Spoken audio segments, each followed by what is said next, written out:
Hello, I'm Scott Sipker. Join me as I interview DMAC students who are about to graduate in web development, photography, animation, graphic design, or video production. We'll be here on this set, so stay tuned. Hello, Sinead. Hi, What are you studying here at DMAC? I'm studying video production. What is it about video production that gets you excited? I think the idea that I can create whatever I think of in my mind, and I'm really into editing, so seeing that process come together and just like making it the way I want it. Oh, very nice. So you have the way you create then is you first have an idea in your mind that you do you fully flesh it out, write it down. How do you bring it to fruition?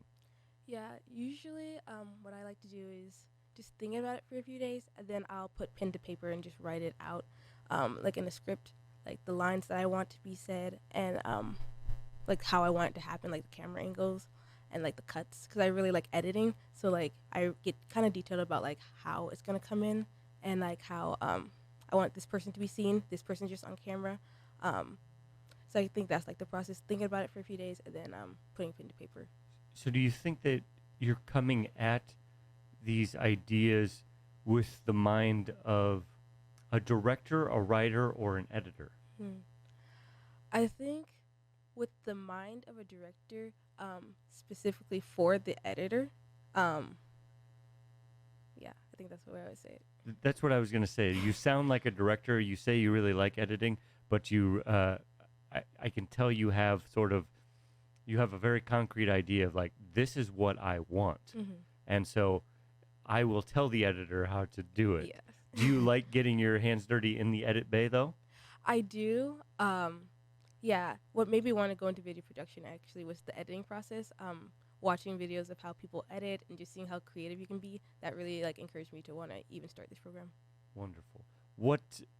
As you look forward, what are you excited to do? What do you have any ideas that you're really excited to put on the screen?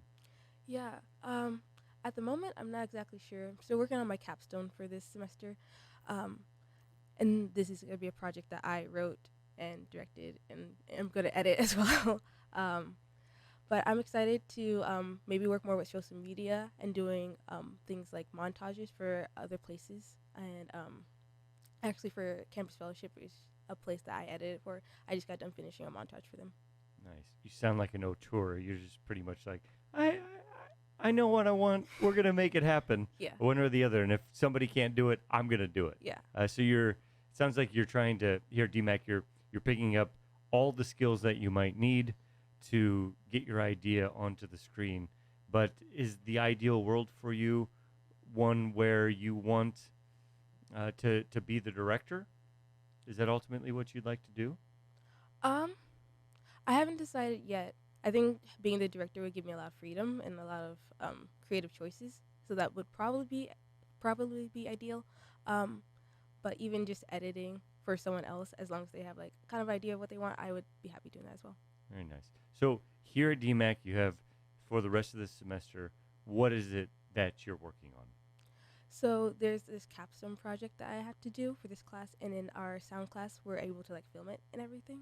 Um, so I wrote out a little script called The Interview, where this guy has an interview. He's kind of freaking out about it, and in the end, he goes in for the interview. He's like ready, like I'm going to do this, I'm going to do it, and finds out his interview's not even until like next month. So just like a lot of nerves, kind of like intense, and then realizing that it was all for nothing. Like So is it? Do you have a propensity for comedy or drama? I think a little bit of both, a dramatized comedy. Um, I want it to like be very dramatic at the beginning and like all serious. You're not expecting the joke to be the punchline, and then when you come in at the very end, it's like, oh, you were nervous for no reason. So How long is this the interview? How long of a piece is it? yeah, so the script is written out to be 4 minutes, um, and so it allows us to just go in like a little detail, but not too deep.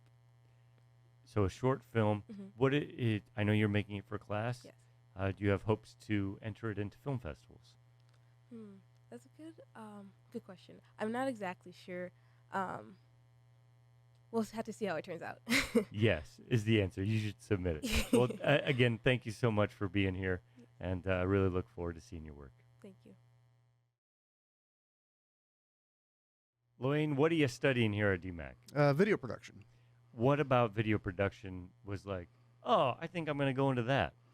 My earliest memories are watching movies, and so I've just always been fascinated with them. And it never really occurred to me that that was a thing you could get into without having to go to New York or LA.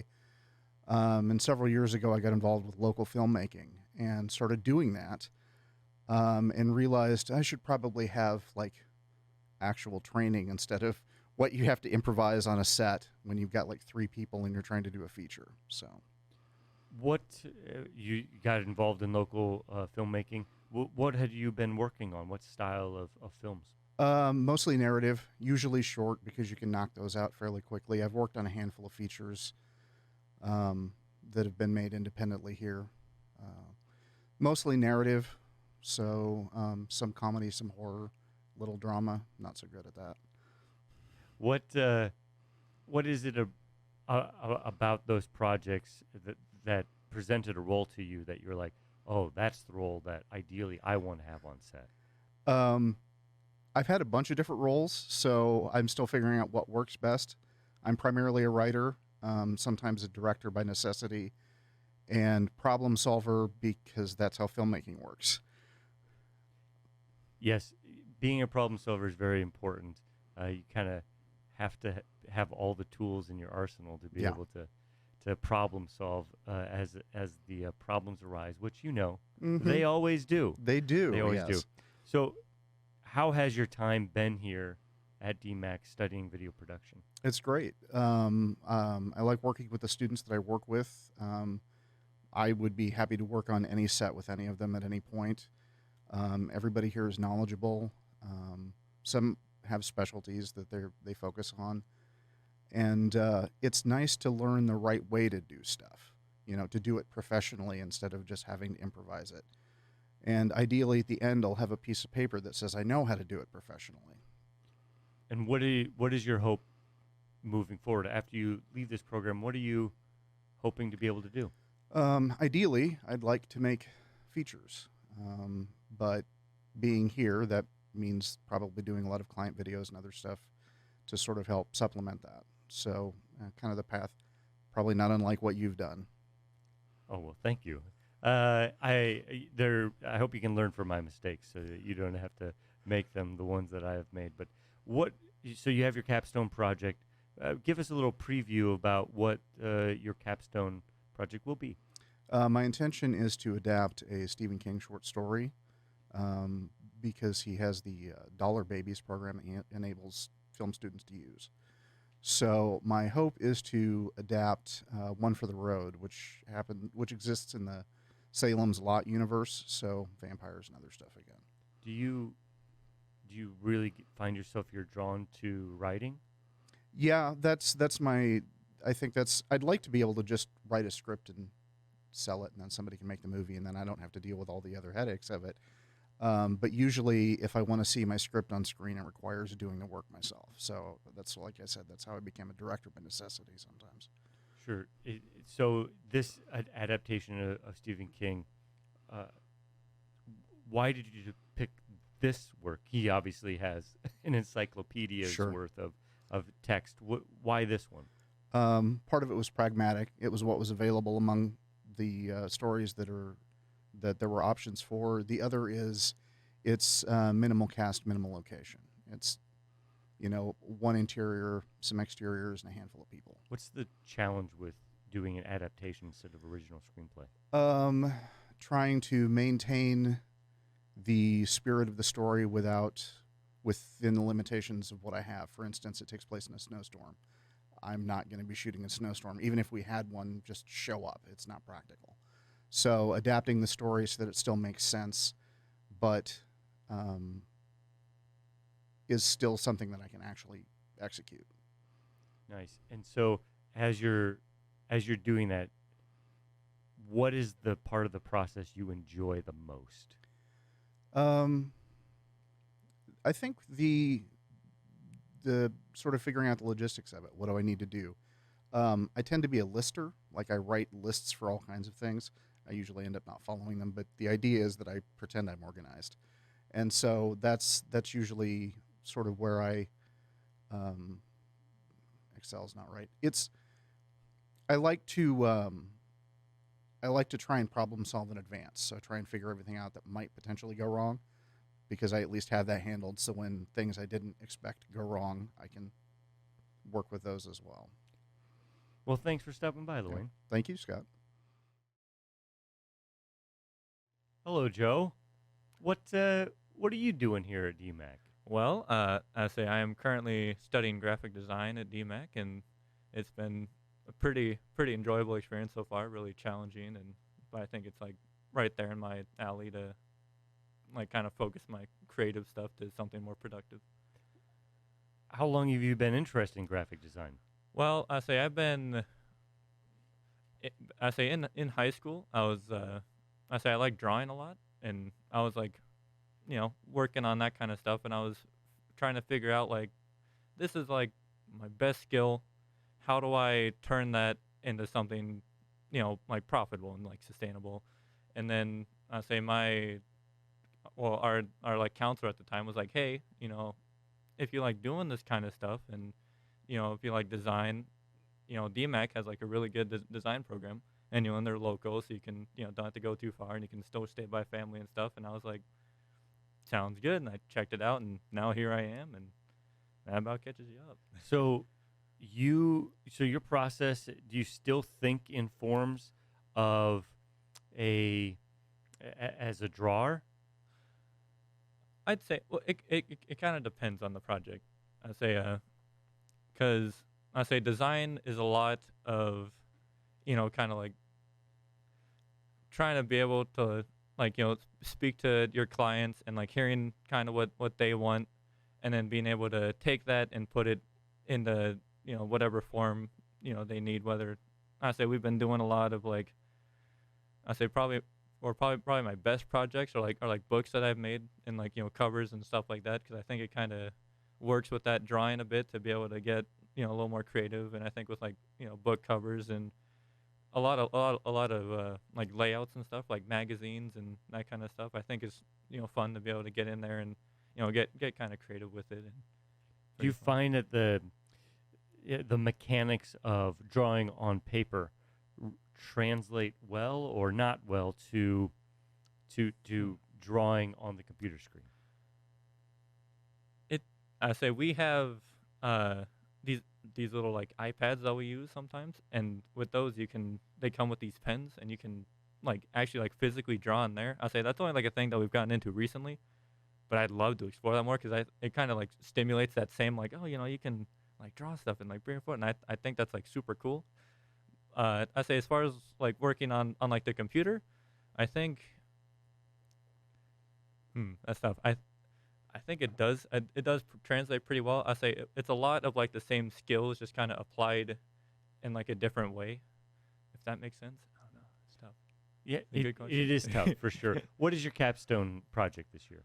So, I think my favorite project, or at least like the ones that we're like working on right now, like the big projects, we are kind of dipping into like not like video production, but we have this our own like personal logos and stuff that we've been designing.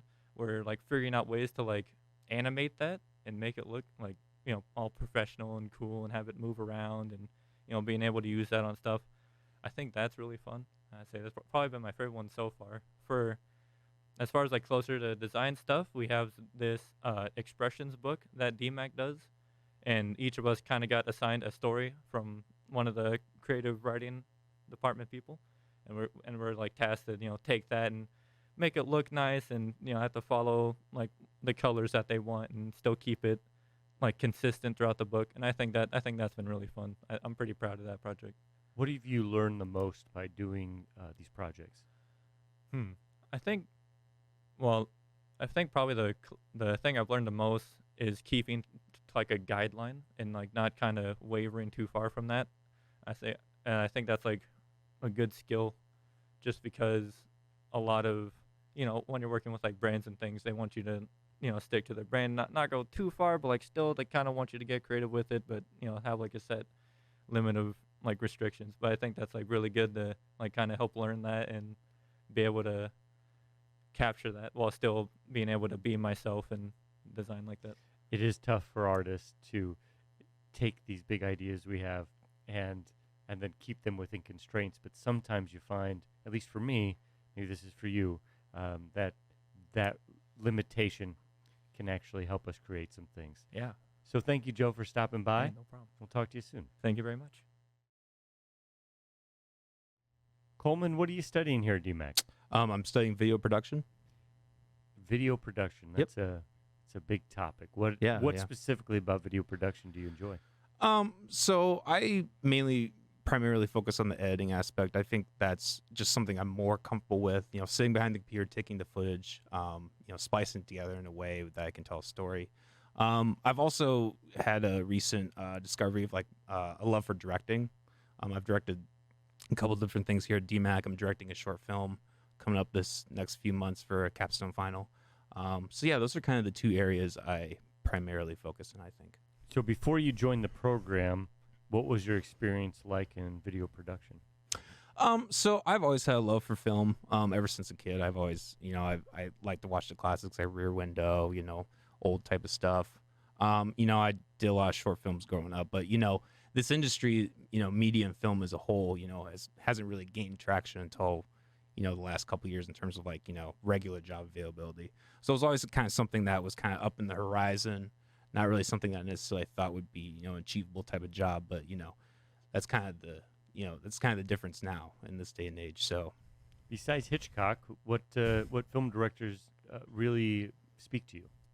I really like Tarantino, Paul Thomas Anderson, David Fincher. He's another great one. I think there's a lot of, for all the big budget Hollywood, Marvel type of things, there are a lot of really artistic directors out there. So, are doing what do well. you learn from those great directors that you listed out? How has their work influenced the work that you're doing here at DMAC? I think just kind of thinking about the artistic, things like the cinematography where you're looking at the rule of thirds and placement. Also the pacing of story. I think story is possibly one of the most important things of a film. And all those directors, I think that's the focus. The first thing you have to have is a good story, right? Because you can have the most visual, great looking film, but if there's no substance or story to it, it kind of is lackluster. So I think that's the thing I take away from most. And Tarantino is a great example of just master dialogue, master storytelling. So yeah, I really pull a lot of influence from that. Nice. So now you're here. You talk about being an editor. Sounds like you want to be a director, but do you also have a writer's mind? Yeah, definitely. I write a lot of scripts. When I was growing up, that was actually the first thing I wanted to be, was a writer. I really liked R.L. Stein and things like that. I've always had that creative bug, and I'm always trying to find ways to express that. So tell me about this capstone short film that you're producing. So it's just a short slasher film. Basically, I've always had a love for horror. Basically, it follows a couple who the man just reveals to the woman that he's been cheating on her, and they're kind of involved in that whole conflict when a slasher serial killer comes and kind of, it's your fun, campy 80s style horror film. So I just thought that'd be a fun little experimental project to do before the semester wraps up. So the challenging part of those campy slasher films is, of course, the gore yes, and the special effects. yes. How are you handling that? I'm still learning. I'm still because you're right. That's the kind of the part I've been in my mind hurling. How are we gonna pull off these effects? I feel like we have to find someone who is maybe a little more knowledgeable in that to help me with it. But and that's kind of another thing. Figuring out your budget. Because you would love to spend $500 on or $5,000 on whatever on what effect, but you gotta be realistic. So that's kind of been something we're working with too. So yeah, it sounds like you are getting the capstone project is giving you a crash course in Yep. budget constraints Yep. and how to be creative within those constraints. Yep. Exactly. And so what solutions have you pondered or maybe come up with at this point? Rewriting, honestly. I think that's a lot of it. Taking a script and you write out this thing you want to do and oh wait, I can't do it. I gotta go back and rewrite. I gotta think of it in a way where I can make it look a certain way on camera while still saving money. So I think that's probably the key, rewriting. when you're trying to pick what to rewrite, how do you decide? I don't know. I guess just taking the parts that have the most action, the parts that like are going to be most visually pleasing. You have to try and maneuver around those, and cherry pick and be like, okay, which like Killing Your Darlings, right? Like which things am I going to keep in my script? Which things am I going to have to cut out for monetary or whatever reason? Well, thank you, Coleman. Yeah, thank you for having me. Boom. Yeah. Hello, Anthony. Hello, how are you? Good. Good. Tell me how things are going here at DMAC. What are you studying? I study video right now. They're going actually really well. Still trying to kind of figure out where I'm trying to go in life. Whole lot of stuff on that, just kind of going through my head. But definitely, I'm enjoying it here. Getting a certificate in video production and having different experiences within DMAC have been really nice. So. What's your story before you got to DMAC? So I am in my 5th year of college, actually, which is really funny because I was expecting to be in and out in 4 years at a 4-year university. I started out at Iowa State studying computer engineering and didn't like it. Did 1 semester of that, didn't like it. Switched into business, did 4 semesters of that, didn't like that. So came to DMAC, and then after I had my off semester at DMAC, which was just kind of like I just didn't take classes just to like keep my mind occupied. I switched into video in the fall of 21, and here I am. So, yeah, fall of 21. Yeah. How does an engineer's mind and a business mind, which you must have as you at least attempted to study them, how has that influenced your approach to video production? I think it's actually kind of interesting that, I don't know, like the people assume that I have the engineering mind. I really don't, as much as I wish that I did. The business mind still not as much even. I've learned that I very much like to work with my hands, and which is good for engineering. And the engineering that I was doing was computer engineering, which is not so much a focus in computer engineering. When I was doing computer engineering, I would just spend all day typing on my computer, and it was boring, and I didn't like it. But definitely working with my hands is something that I've learned a lot from different opportunities I've had through DMAC and through video production. That's been the big thing that I've really learned out of the whole thing. I like to use my hands, get them dirty, have some fun in the process. I guess from my experiences at Iowa State, I have now a full list of things that I don't like. I have a list of things that I don't enjoy. And even through video production, I've learned that there's still some things that I still don't enjoy, even within video production. I started out as a sound guy when I was 12, right? I started making beats on my computer when I was 12. Do I like sound? Yes. Do I want to do sound for the rest of my life? Probably not, honestly. It's kind of like a hobby, but not so much like a career. So, list of things I don't like. That's an important list to compile. Yeah. What is it that your capstone project is going to be? So I had one in the works that I was really excited about, and then I kind of realized that I didn't really know where I was taking it, and I just with time constraints, and I wanted to also just do it right when I did do it. I had one that I was working on that was a little spin-off story of a thing that we did when I was in my first semester of DMAC doing video. There's a little thing that we did called Camp Oasis, and I was going to do a little spin-off of that. That's like a parallel story, kind of side story kind of thing. I was going to do something on that, but I wanted to do it right and do it well and do it with the same people that I was able to do that project with. And those people aren't available this semester because they're doing their stuff.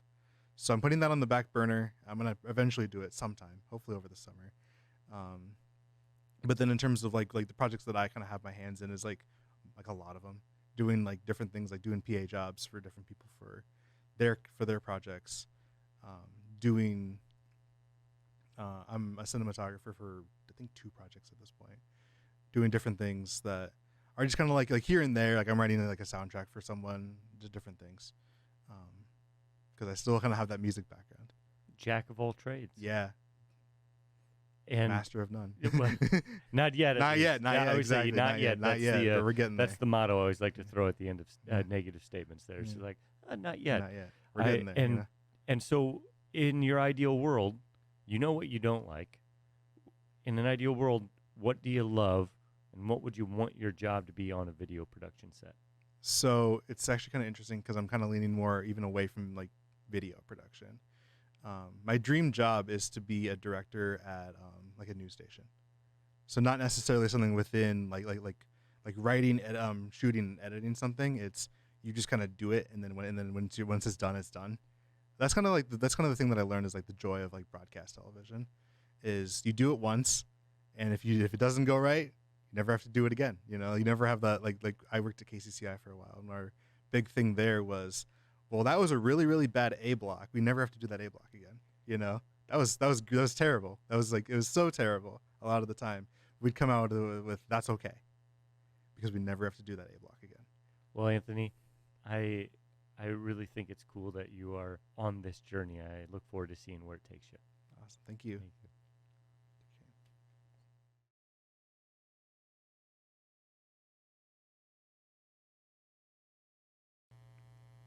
Jocelyn, what are you studying here at DMAC? Right now, I'm studying video production. I kind of here in the fall, I'm thinking about maybe trying something different and going into animation and coming back to the degree. Kind of the more you know type of thing in this field. So, Yes, having a wide variety of knowledge is an important thing in this industry for sure. So, why did you originally decide to start in video production? so it actually kind of goes back to like when I was really young. My dad's an IT guy, so I've always had a computer around me. He used to build them and everything, and he used to have a camcorder, and he would vlog us like every day as children, and he still has all those videos. So going back and watching them, it's like oh haha, kind of cute, kind of funny. But even when I was younger, I would from that I would set up my own sets with blankets over chairs and get my phone and then do my own acting. It was a one-man show.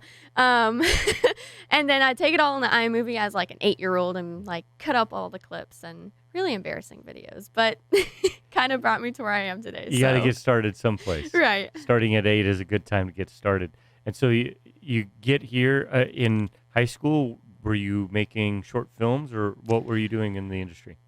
So when I was 13, I started in After Effects. I kind of started self-teaching myself because my dad kind of had like a free version from where he worked and he got access to it. So I kind of started teaching myself in that area, and I kind of, from when I was in the science, because I was like, oh, I want to go in the science. And kind of from that, I was like, no, I really am like liking video and media and stuff like that. So I was like, I was making all that kind of stuff. I was making like short little animations, cutting clips. I was in Iowa High School Speech Association in the short film category for a couple of years. I think we made it to All-State once with a couple of films. So Nice. So now you're here, and you think you might want to go into animation, which of course is ever growing importance in video production. What about that animation that speaks to you? really, like I started getting into drawing more, and obviously I'm kind of an anime fan, so I watch more anime than movies kind of thing. So that's kind of where that starts to stem from, and it kind of just intrigues me because like seeing the difference between video production and animation, I think it's just very interesting. And I've already like kind of spoke to some of the animation students about it, and it's just their point of view on all of that stuff is really, really interesting. So Well, I'm excited to see if at some point you merge the two. Maybe do a modern day Roger Rabbit or something like that, bringing in that animation to live action too. So you seem to be very interested in a lot of things. What did you pick for your capstone project?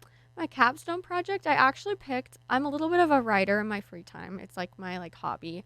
I picked a story that I've been working on for 5 or 6 years now, and I pulled 2 chapters out of the novel and started creating a short film out of it.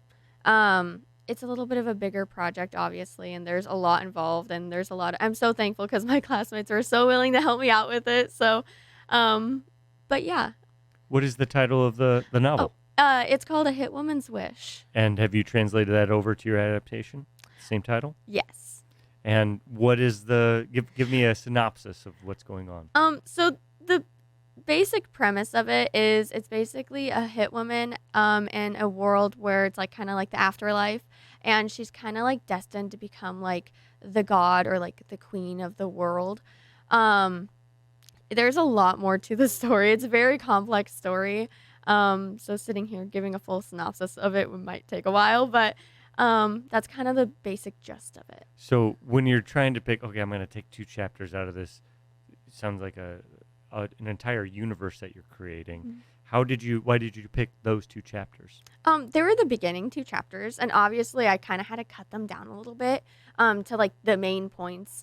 And I think the most challenging part about that was, like you said, I'm kind of creating a whole world. So trying to get that whole world into like a 10-minute, 15-minute short was really challenging. But I think with how I have the script written, it'll be wonderful. So And that on top of budget constraints, I'm sure this is quite the challenge for you. I look forward to seeing how you pull it off, and I just appreciate you sitting down, Jocelyn. Mhm. Good luck. Thank you.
Hello, Price. Hello. What are you studying at DMAC? I'm here studying video production. I'm almost done with it, so it's pretty nice. What does almost done with it mean? Just a semester left, and then I'll be transferring to the University of Northern Iowa to major in digital media production. Very nice. So before you got to DMAC, now that you're a veteran person here, what were you doing in video production that made you like it? So it all started when I was a senior in high school. There was a class called Video and Audio Broadcasting, which is a total lie. There was no broadcasting. But still, the first day I absolutely fell in love with that class because like there was no tests or like papers to write. We just like made videos and then move on to making more videos. And my mom works here at DMAC, so I get my tuition paid for. So this is a plus also. Yes, that sounds like a Yes. great plus, a double plus. So you're making the videos. You really enjoy the practical aspect of video production. It sounds like. So since you've been at DMAC, what has surprised you about your enjoyment of video production? I just really enjoy like getting to meet with like so many people, and then how like they like create their videos too is like really amazing. Of like all the creativity here. So the collaboration is something that you're really enjoying now. Yeah. And so before we'll get to your capstone in a second, Mhm. but in previous years, what has been your favorite project that you've worked on? Well, there is one notable project that is like stuck with me. So my first semester of my final, we were supposed to make a surrealist film, and it was, and you can like base it on a haiku. So I wrote one. It was like goes like, oh, the pain I'm in, my discomfort is ugly. I clogged the toilet. Mm. And so I made like a super artistic film of like the process of eating Taco Bell, from the beginning to like the aftermath. It's called Bell Taco. The aftermath. Yes. Well said.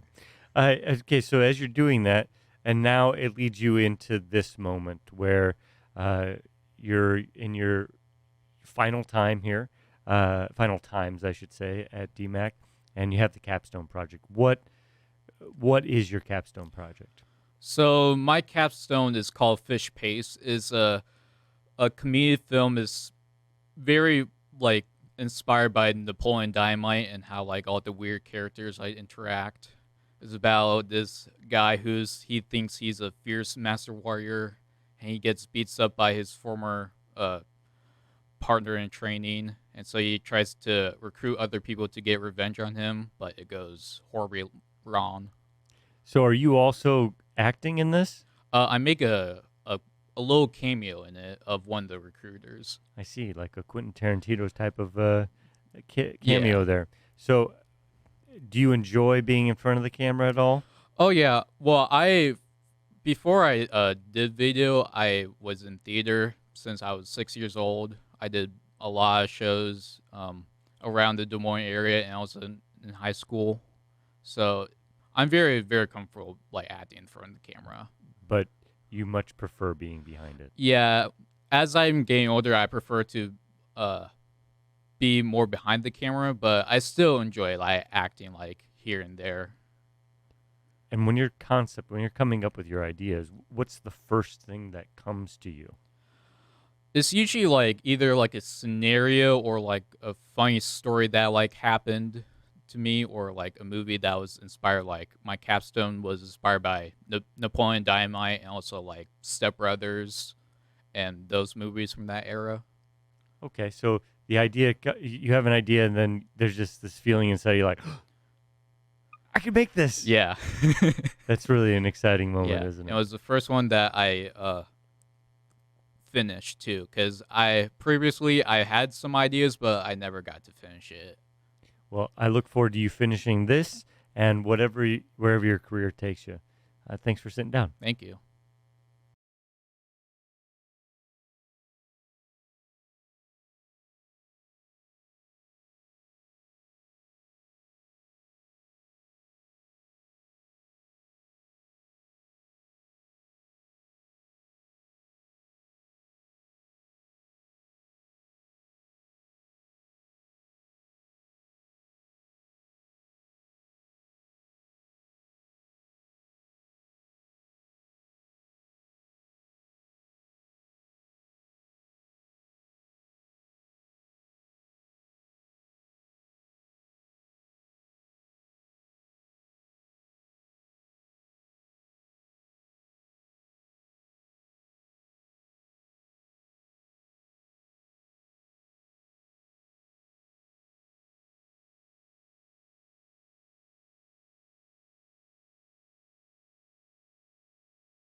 Jordan, tell me what you're studying here at DMAC. I'm studying graphic design. And graphic design. How did you start? Was it drawing that got you started? Yeah, drawing. I've been drawing since I was really young. So starting back in first grade, I actually came back to DMAC after graduating from Iowa State. So went to Iowa State, pursued a major that I didn't really do anything with. Fell in love with graphic design in the meantime. Had kind of been putting it off, but came back to wrap things up.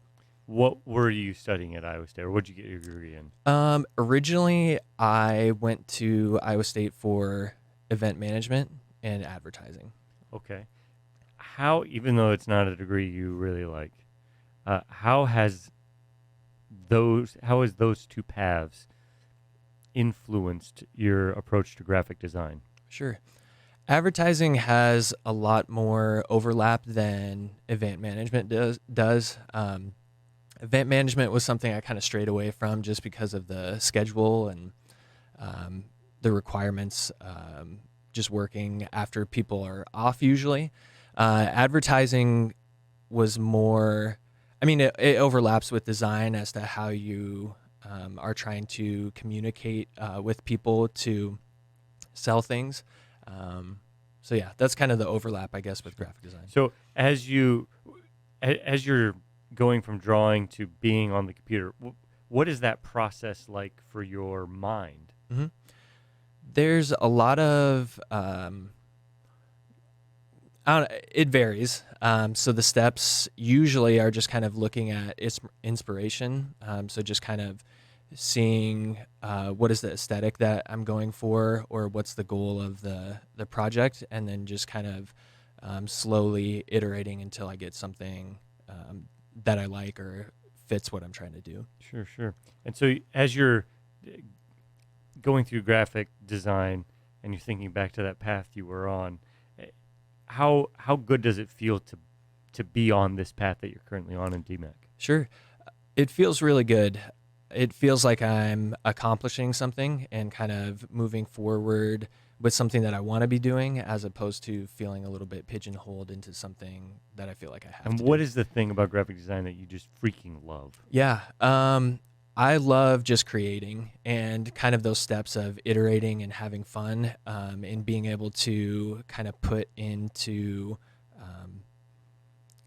physical form what it is that I'm trying to communicate. So seeing an idea in my head on paper tangibly, or I guess digitally too, is what I love about it. All right, so now your capstone. What is it? What did you decide to do? Sure. Graphic design's a little different because your capstone is technically like a portfolio. So everybody's looks a little bit different. Currently what we're working on, though, is an expressions magazine. So basically it's a layout that I think the English department puts together. They write all their stories, and then they send it to the graphic design department, and we basically design the layouts. So that's what we're working on. It's relatively competitive because we have 2 class sections and we're only going to have 1 magazine. So it's split between 2, and the professor is serving as the creative director. So he gets to pick, which one's better, and which one will make the magazine. So he's kind of pitting us against each other, but it's good practice. So you get the article, the magazine. How do you decide which story you want to do the graphic design for? Sure. So we are actually just assigned the stories. So I didn't get a pick, which sometimes can make it tricky. But I got a relatively good story with a lot of imagery. It's about cyborgs. It's something a little different than what I would write if I were writing it, but it is fun to kind of stretch yourself to say, even if this is not something that I would necessarily do, how do I represent this story well and kind of tell that visually and match it with the words that the author's trying to get across. Sure, yeah. That can what a challenge that is, to try and take somebody else's words, but I guess that's the job, isn't it? Mm-hmm. Yep. So I wish you the best of luck on that. I'm sure there's going to be some frustrated days ahead, but I can tell from the smile that you have that you're finally on the right path. For sure. Thanks, Jordan. Thanks, Scott.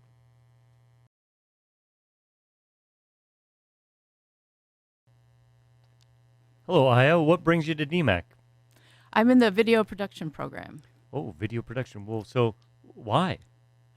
Well, thank you for that. Thank you for asking. I used to work in a cubicle in for a financial institution, and a lot of really angry people would call us. So, so in between calls and while people were yelling, I started coloring in children's books, and it would pass the time, would make me feel better, and then I started taking the pictures and like creating stories in my cubicle.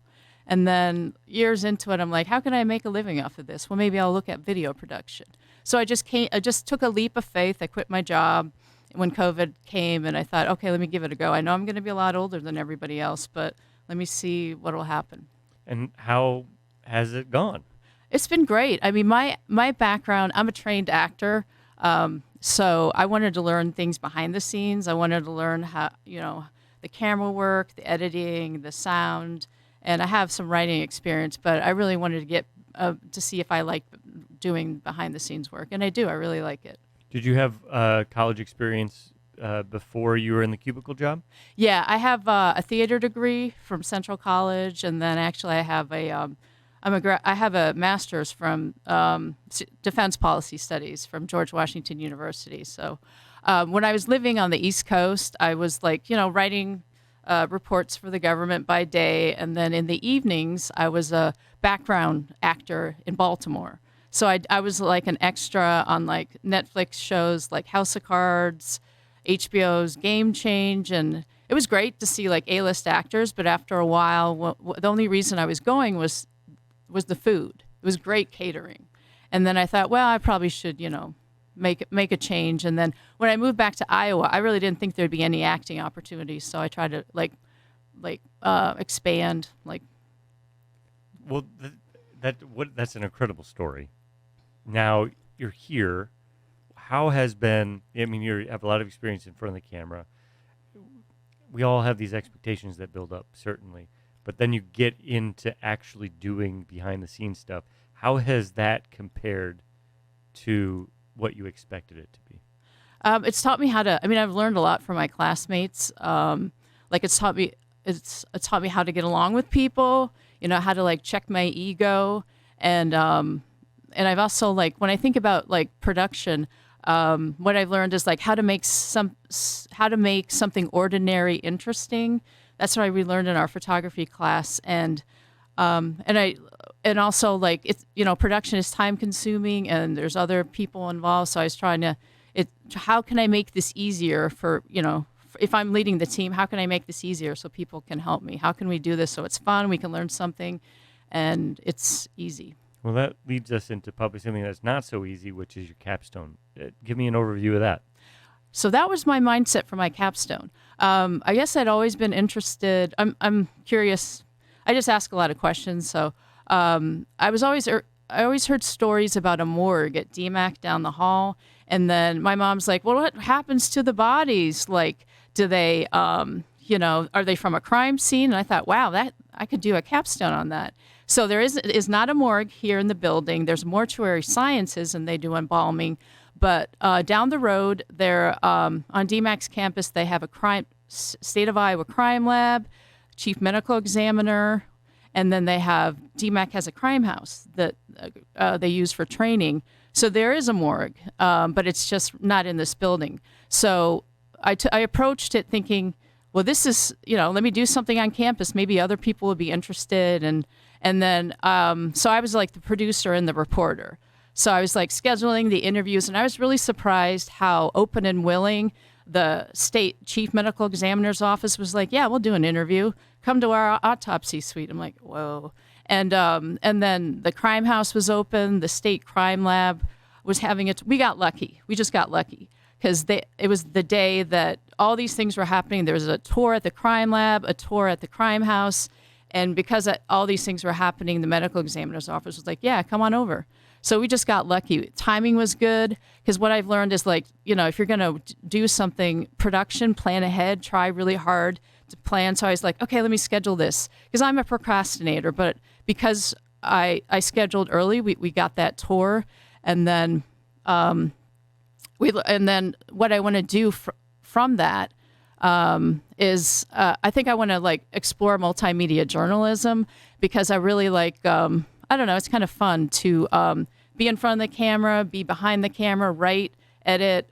And I have some experience at a local station, KCCI, doing robotic camera work, but maybe I'll give it a go and see if I can do it in front of the camera. Well, it seems like you taking this shot to come back to school is working out. So thanks for sitting down and telling me about it. Thank you. Thank you so much.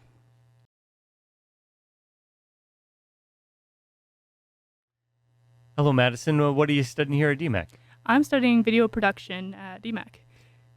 What got you interested in video production? Yeah, so I was originally in live production at first. So I did Lutheran Church of Hope. I did at 7th grade for like 7 years of time. I first did it for volunteer for 3 years, and then for 4 years I worked at it. And I got really interested into like the cameras and the sound. Even in high school, I did a bunch of musicals. I won some awards for sound design and operation with that. I continued on into Adventureland, did audio visual technician, and then I also did Iowa Wild. I do their graphics and such. So I really love the live industry a lot, along with the sound industry, and I really wanted to get invested in the behind the scenes of like movies and like different types of like video and such like that to be able to have a variety of talent with that. So I decided to go and do an associate's degree here. So we have clearly you have a lot of experience. How have you enjoyed your time in video production? Oh, I've loved it. This is what I love to do all the time. Like I love doing sound mostly. Audio is like my love, but I love doing all the camera work, and I love doing I love inputting on lights and like all that type of thing. I love the tech side of things with movies and videos. I love it. It's great. So there's a lot of difference, of course, between live and we'll call it filmmaking, video production. And it seems like probably the biggest one is the difference in the amount of editing you have to do, right? With live, you don't really have too much editing. You might have some directing on time. How do you like the editing aspect of video production? I love the editing style because like it makes you like able to create your own story.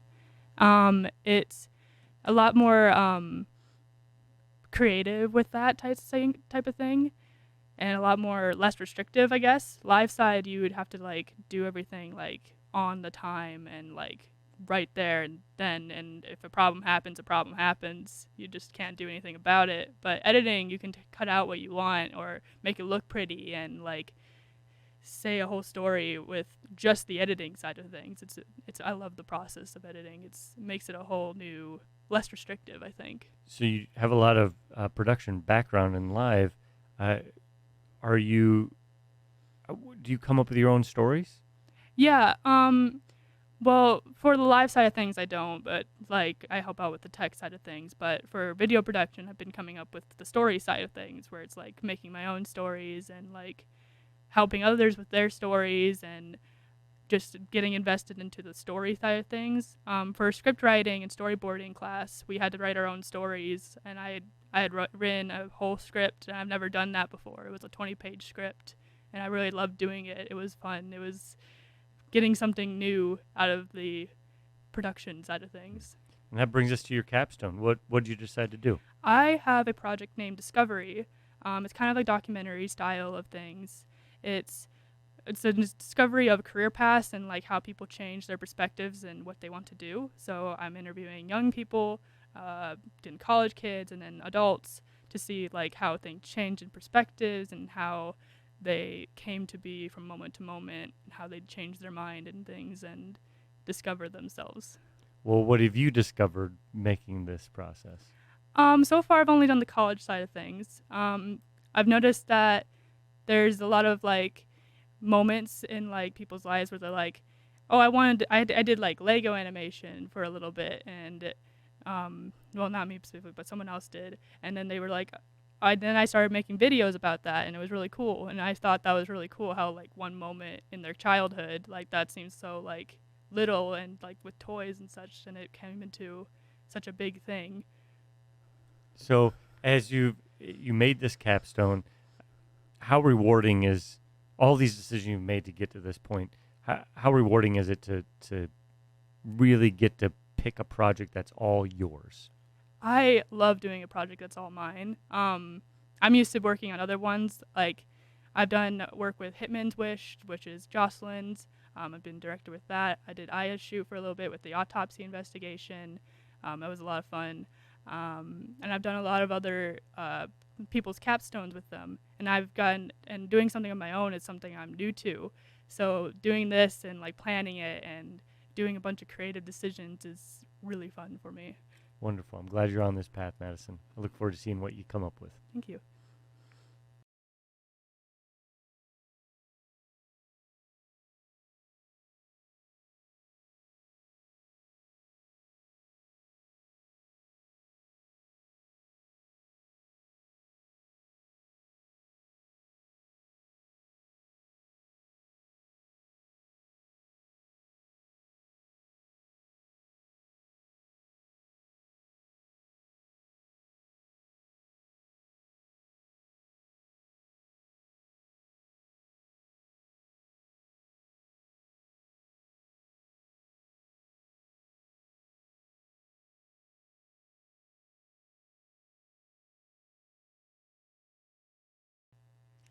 Hello, Haley. What brings you to DMAC? Hi, I'm Haley Freilinger, and I'm in the graphic design program. Okay, graphic designer here. Yep. As I've talked to everybody, bringing it back to the beginning, what first got you excited about graphic design? Well, I've always been interested in art. In fact, during COVID and the shutdown, I was making a lot of homemade birthday cards and stuff like that, and everyone kept telling me, you need to do something and get in the art business. And I had been in the bar and restaurant industry for almost 20 years, and I'd constantly been telling myself I needed to have a change. And I just happened to be looking through one of the continuing education magazines for DMAC, and graphic design kind of jumped out as a certificate option. And so I contacted an advisor, and he recommended that I go into the actual 2-year program. Okay, so it just started as sort of a, I discover I'm really good at this. Yeah. Now, did you know you were really good at it, or did it take those other people like to be like, hey? Yeah, I needed the push. I wish I would have done it years ago, but I just never really knew how to turn art into an actual successful career. And graphic design has been something I didn't even know what it entailed, what it was about, and how it is still creative and artistic and not just structured on computers and stuff like that. So what you have, I guess the question I have is, what's the first thing that you made that made you think, and internally, because I know we're all humble around here, made you think, ooh, I'm good at this? Well, I think a lot of stuff was when I was using the Adobe Illustrator, and how just making these shapes and lines can turn into something that looks really artistic and beautiful. I did a travel campaign for promoting travel to Madagascar, and I was able to make it. A lot of people use like just photography images for travel, and I illustrated the animals and the attractions, and just gave it kind of a unique look that would grab someone's eye versus just a picture of a lemur. I illustrated the lemur. And you were like, okay, I think I can do this. Yeah, I think yeah. I can do this. So as you, then you're like, I'm going to make this big change. I'm coming. I'm going to go to DMAC and get it. How has your experience been so far? Oh, it's been amazing. Like I said earlier, I wish I would have done it years ago. I'm kind of sad it's almost done just because I've really enjoyed learning. And I hope that that's something that I can continue to do in the future, is continue to learn new skills and keep adapting to changes in technology and stuff. So you're taking all these things that you've learned, and now you have your capstone project, putting that whole portfolio together. Yes. Walk me through your portfolio. Oh, wow. Okay. Yes, like I said, my travel campaign I really, really enjoy. I'm really proud of that. Another project that a lot of graphic designers in this program will be really proud of is a fairy tales book that we were able to completely lay out the inside, design how it's going to be set up, and then we did the whole cover design. And at the end of the project, we actually have an actual book that we made. We made the cover. We decided what font to use on the inside, how the chapters are going to be laid out. And that's just something really cool that we can take and just have. That's something that DMAC provided for us. When you're looking and assessing your own work, how do you decide this is good enough to make the cut? That's something I'm not very good at. It's difficult, and that's something that you continue to learn through at DMAC, and that will be something in the future is you make a lot of stuff that you love, but you have to kind of twist it to something that the client is going to love too. It can't be, you can't go off in your own direction sometimes. But then the best thing about graphic design is there are plenty of times where that's exactly what you need to do and make something that's all you. So as you're deciding what you want to do after DMAC, what is it that you want to do? Right now I have an internship at a small studio in Ankeny that I love, and I really learned there that that's kind of the style that I want to work in, because I've done t-shirt designs, logo designs, and then using the Adobe InDesign program to do brochures and pamphlets. So I want something that's a little bit of everything. I don't want to be just making magazine covers the whole time, but be able to use all of the Adobe Creative Suite programs a little bit each day. Well, Haley, I know you said you wish you would have been on this path earlier, but I think you got here just at the right time. So Yes. thank you for sitting down with me. Thank you. Thank you. I appreciate it. Colby, you're here at DMAC. What are you studying? Video production. What about video production is intriguing to you?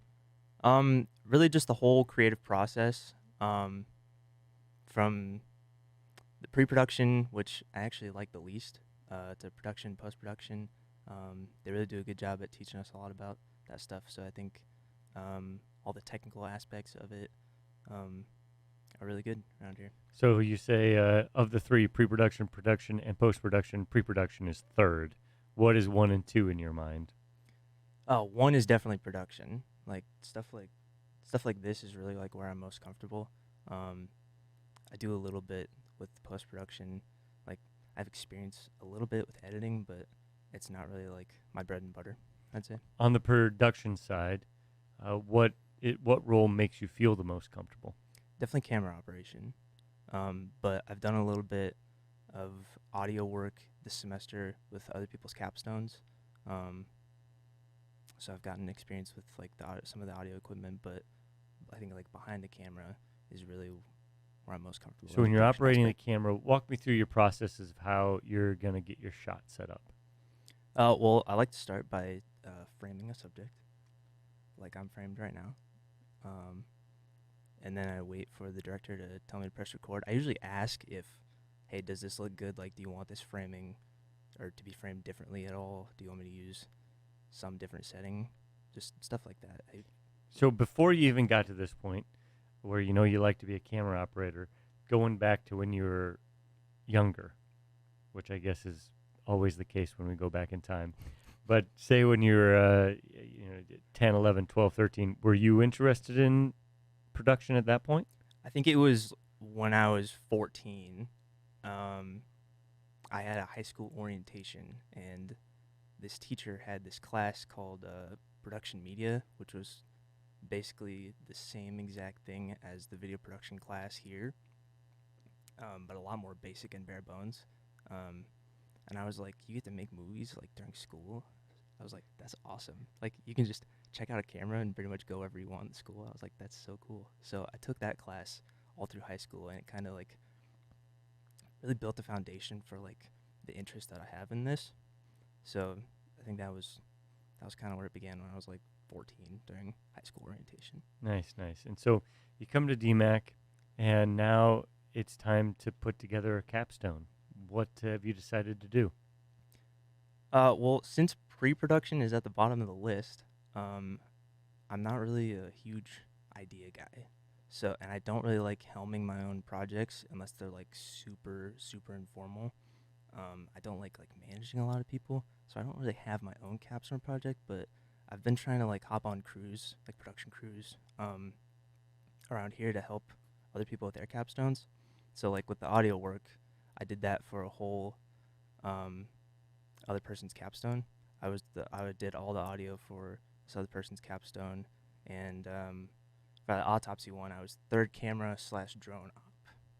Oh, we're flying the drone. Yeah. How you like yeah, that? It's awesome. It's actually, it's a new passion of mine, I think. Okay. So you're just getting into drones.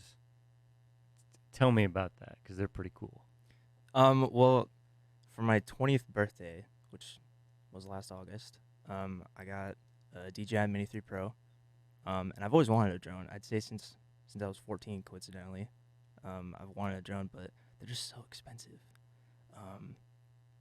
But for my 20th birthday, I got one, and since then, I've just been taking it out as much as possible. Like whenever I have free time, I kind of take it out, take it up in the air. And if I see something cool, or I figure out like a way to capture something in a cool way with it, I try and do that. How does framing your drone shots and that big scale help you when you're framing on a smaller scale? Oh, that's such a good question. You're welcome. Well, with like big landscapes, it's easy because really all you have to know is like the basic like rule of thirds. Like you put the horizon line at the bottom and maybe the sun at the top, depending on where it is in the sky. I guess it really like brings out how important like the rule of thirds is. People think it's mostly just important in photography, but in video, it's also very important where you put your subject. Well, I know you say you don't like to helm your own projects, and having people like you on set is very important. I think I can tell you have more ideas than you let out, and so I really look forward to seeing what you end up doing with your career, Colby. Thank you. Yeah. Hello, Pluto. You are here at DMAC. What are you studying? I am studying graphic design. And graphic design, it seems like the story that I've heard many times before with graphic designers is it first started off with drawing. Is that how your path worked? Yes, absolutely. I got really into art in middle school. The school that I was in got a new art teacher, and she was really encouraging and really helpful, and that kind of like brought me into getting really into art kind of the same way that my mom used to be. And from there, I just kind of spiraled and tried everything I possibly could, did physical drawing, digital drawing, tried stuff on the computer, and that's what got me into graphic design.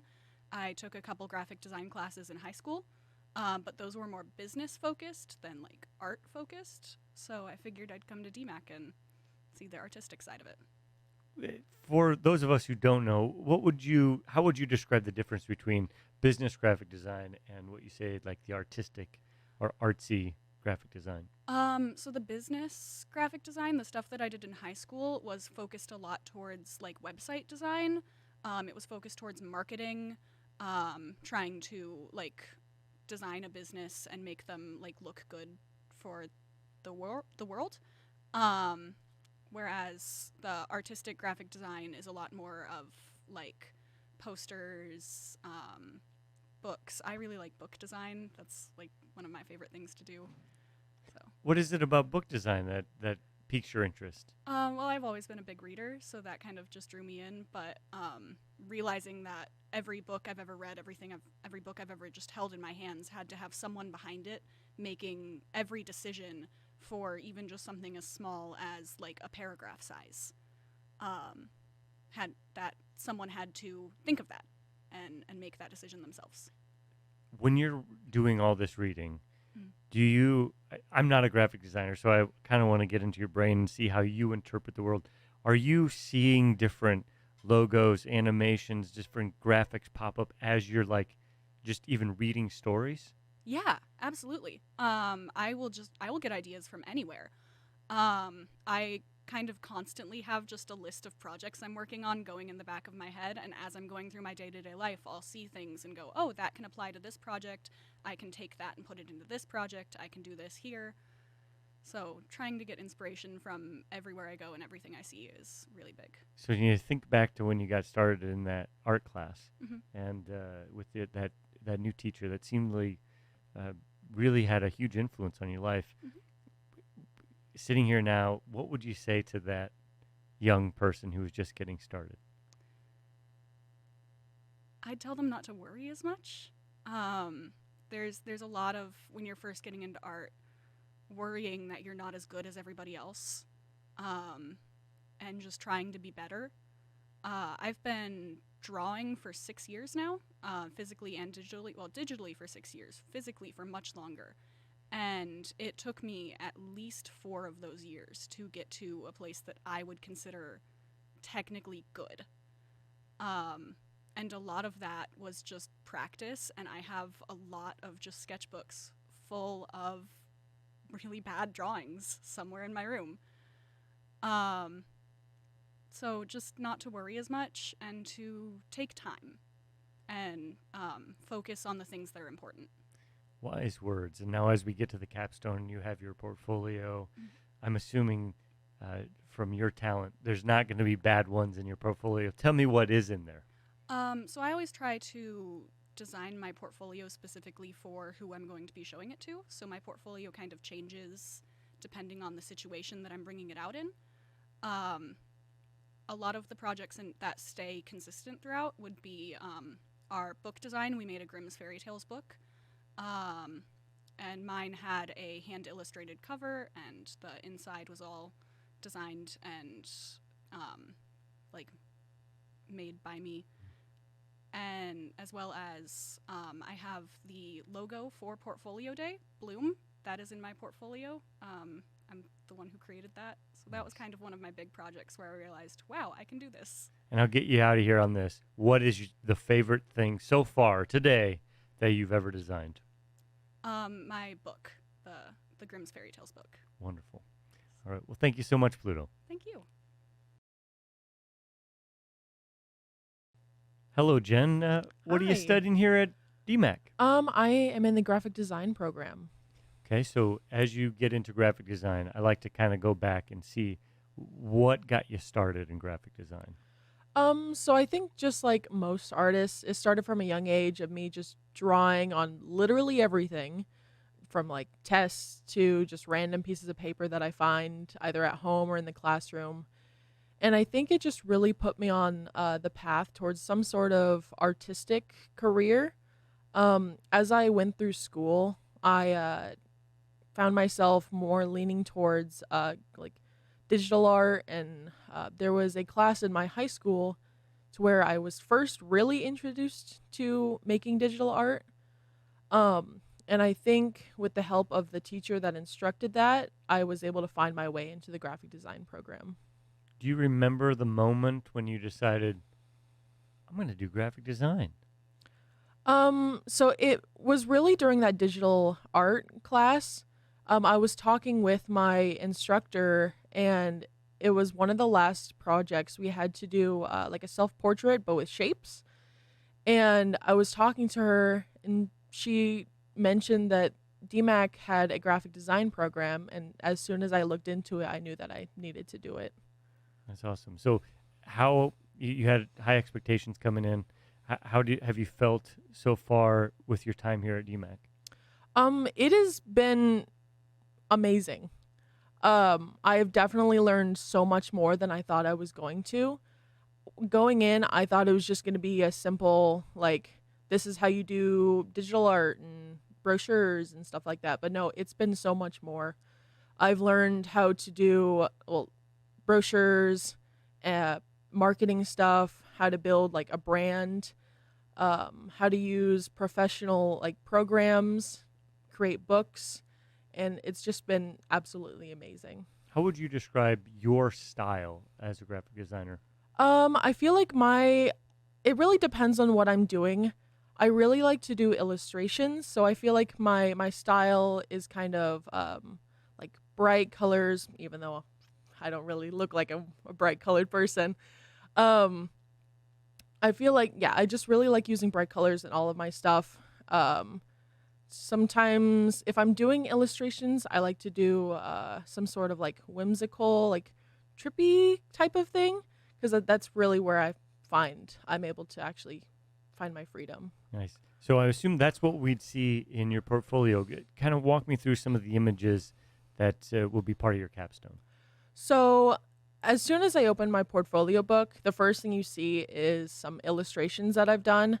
And it was a 3 series where I was able to fully like get artistic freedom, and I was able to control everything in that project. And then the rest of it is more of like a professional type of feel. So like ranging from, like I said before, brochures to campaigns, like travel stuff. And then I end my portfolio book with my book design that I was able to tribute to my dad. I feel like that is the main thing that I want to leave off with in my portfolio is that attribution to him, because I know he'd definitely be super proud of me. That's awesome. And so where do you want to go from here? I would love to join like a smaller agency or go freelance. Preferably it would be that agency because I love working with a team and actually getting that like direction from people. I feel like when you're making designs, unless you're super sure on what you're doing, it would be best to do it with a team, just so more eyes, more minds, and it would be a better outcome. Right. And so as you get to work with a team, is that one of the things that you like best about being here at DMAC? Definitely. I love getting that direction from my instructors, and them actually telling me what I'm doing right and what I can fix, how I can change it. And then I also really like getting that input from my classmates because they have a completely different view of what we're making. And so I would get those extra ideas from them to build on it. That's great. Well, it seems like you have a vision for what your future entails, and I know it will go in a myriad of different directions you didn't anticipate, but it seems like you have a good foundation. I appreciate you telling me about it. Thank you. Hello, Brian. What are you studying at DMAC? Hey, I'm studying graphic design right now. Graphic design. Yeah. How'd you get involved with that? Well, I've been a doodler all my life, as early as, if you can remember this, dot matrix paper, drawing scenes, creating stories right in front of myself and my friends, and all through high school. Yeah. My hairline tells you I remember dot matrix paper. I'm glad someone remembers that. It's so you started off doodling, and then when did you first start taking that to more of a digital form? I would say shortly after high school. I worked for a screen printer for a little while, and I got to design a couple T-shirts, and that kind of held my attention for a long period of time. Being able to put something that everyone wants or has on their bodies, it's kind of cool to have your art walking around the world. Did you ever think about getting into tattooing? I did, although I have none on myself. I thought about it. Yeah. I mean, T-shirts, tattooing, it's all the same, I think, right? But so you're working on that stuff, and then when was it that you thought, man, I should go to school for this? It was a few years ago. I had a pause in my education, and it dawned on me that I really like to figure out what more I can grow from, what more can I add to my arsenal of illustration and those. And it is DMAC seemed like the right place to fill in that void that I was missing. And how would you describe your style as a graphic artist? Well, others would describe it more than I would. I honestly don't think about a style, but very illustrative. I like to throw it back, retro style.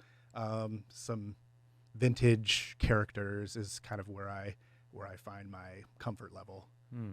So looking back at history inspires you? Yes. What period of history is most inspiring? Honestly, 90s. Some of the, and then You're going making back. me feel very old now. I was thinking, 1920s, 1910s, 1990s. Yeah, okay, 1990s. Yes.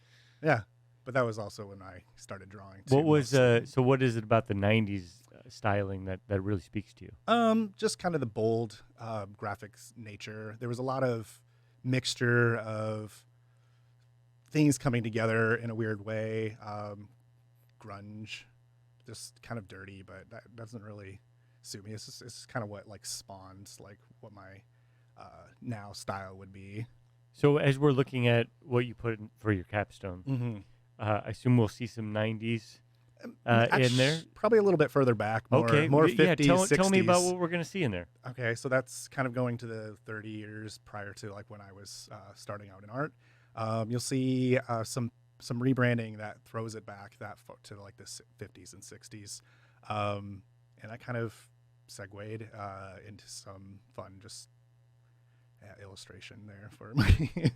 Nice. So, what makes something fun for you? Catching an emotion. I mean, just something that'll light you up or make you think. That's kind of where it's at. It's either it makes you feel good or you think about it. And in the capstone of all your images, describe to me the process that went into making your favorite one. Ooh, I would say looking to see what this was a rebrand for a local business and seeing what really would kind of illuminate or draw attention to a past era, and that the people today or younger generation today could connect to as well. Just fun stuff. There's a lot of animation online. There's great shows that kids will or capture their attention. So figure why not see if we can do it in the same way. And what image is that for what small business? This is for the Ankeny Diner. Oh, okay. Oh, I just ate there. Did you? About a week and a half ago. Still pretty good. All That right. smell of chlorine as you walk in the door. It's pretty nice, isn't it? So it's but this is great. I mean, it seems like you have a pretty clear idea of where you want to go in the future. Absolutely. And the T-shirts are what really draws my heart in. Again, I love wearing something that everybody has. So yeah, that's. Well, if you ever get into tattooing, I will not be there. But thanks for being here today. Well, thank you. All right.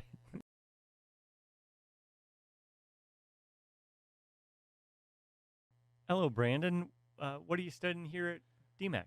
The main thing I'm studying here is video production. Okay, and what part of video production is most intriguing to you? Most intriguing to me, well, like probably most people that come here, just the film side of it. I'm really into like storytelling and kind of this. I'm more kind of into the film bro side of it rather than like the production side of it. But really, for me, it's as long as I'm doing something on a set, I'm always pretty happy.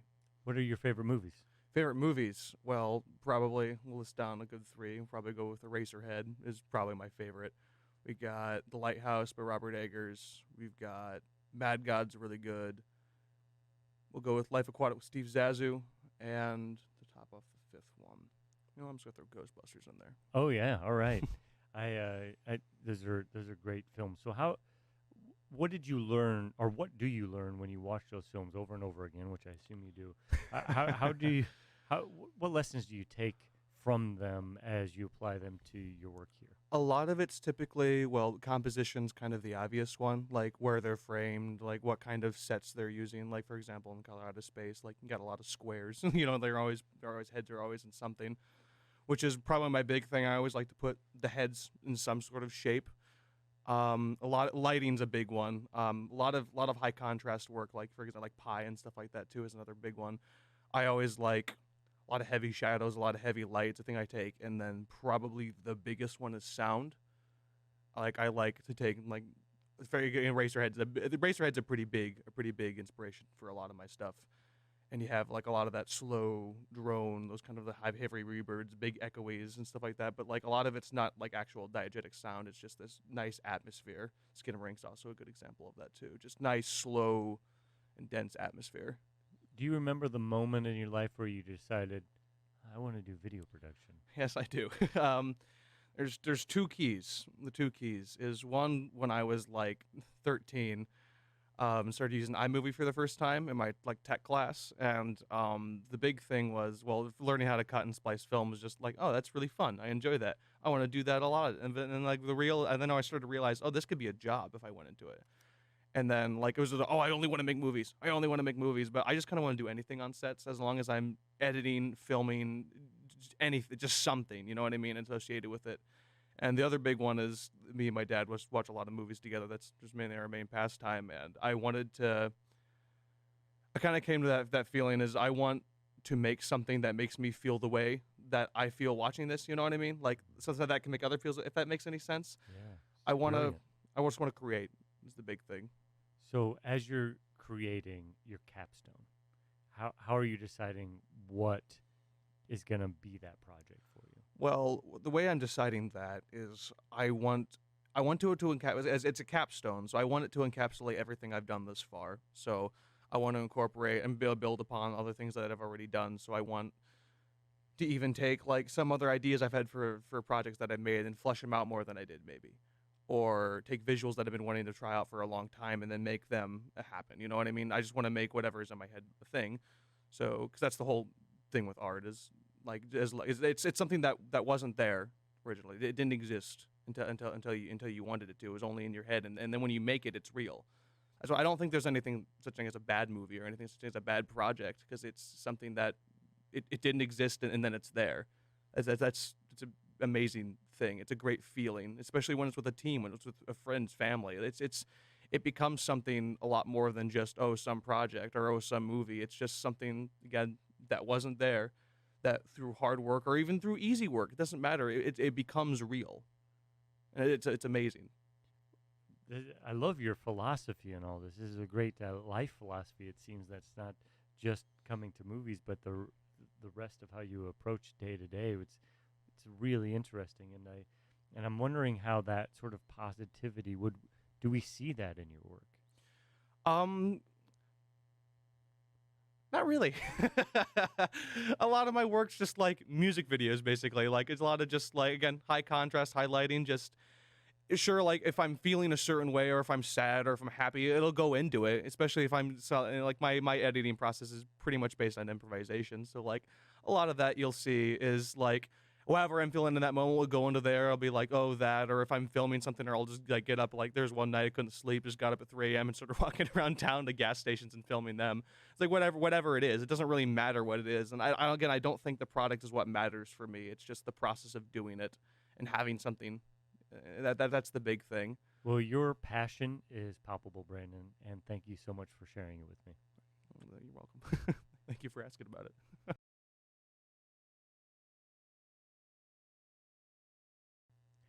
Hello, Jesse. What are you studying here at DMAC? I am studying graphic design. Graphic design. Okay, Yes. so what is intriguing about graphic design to you?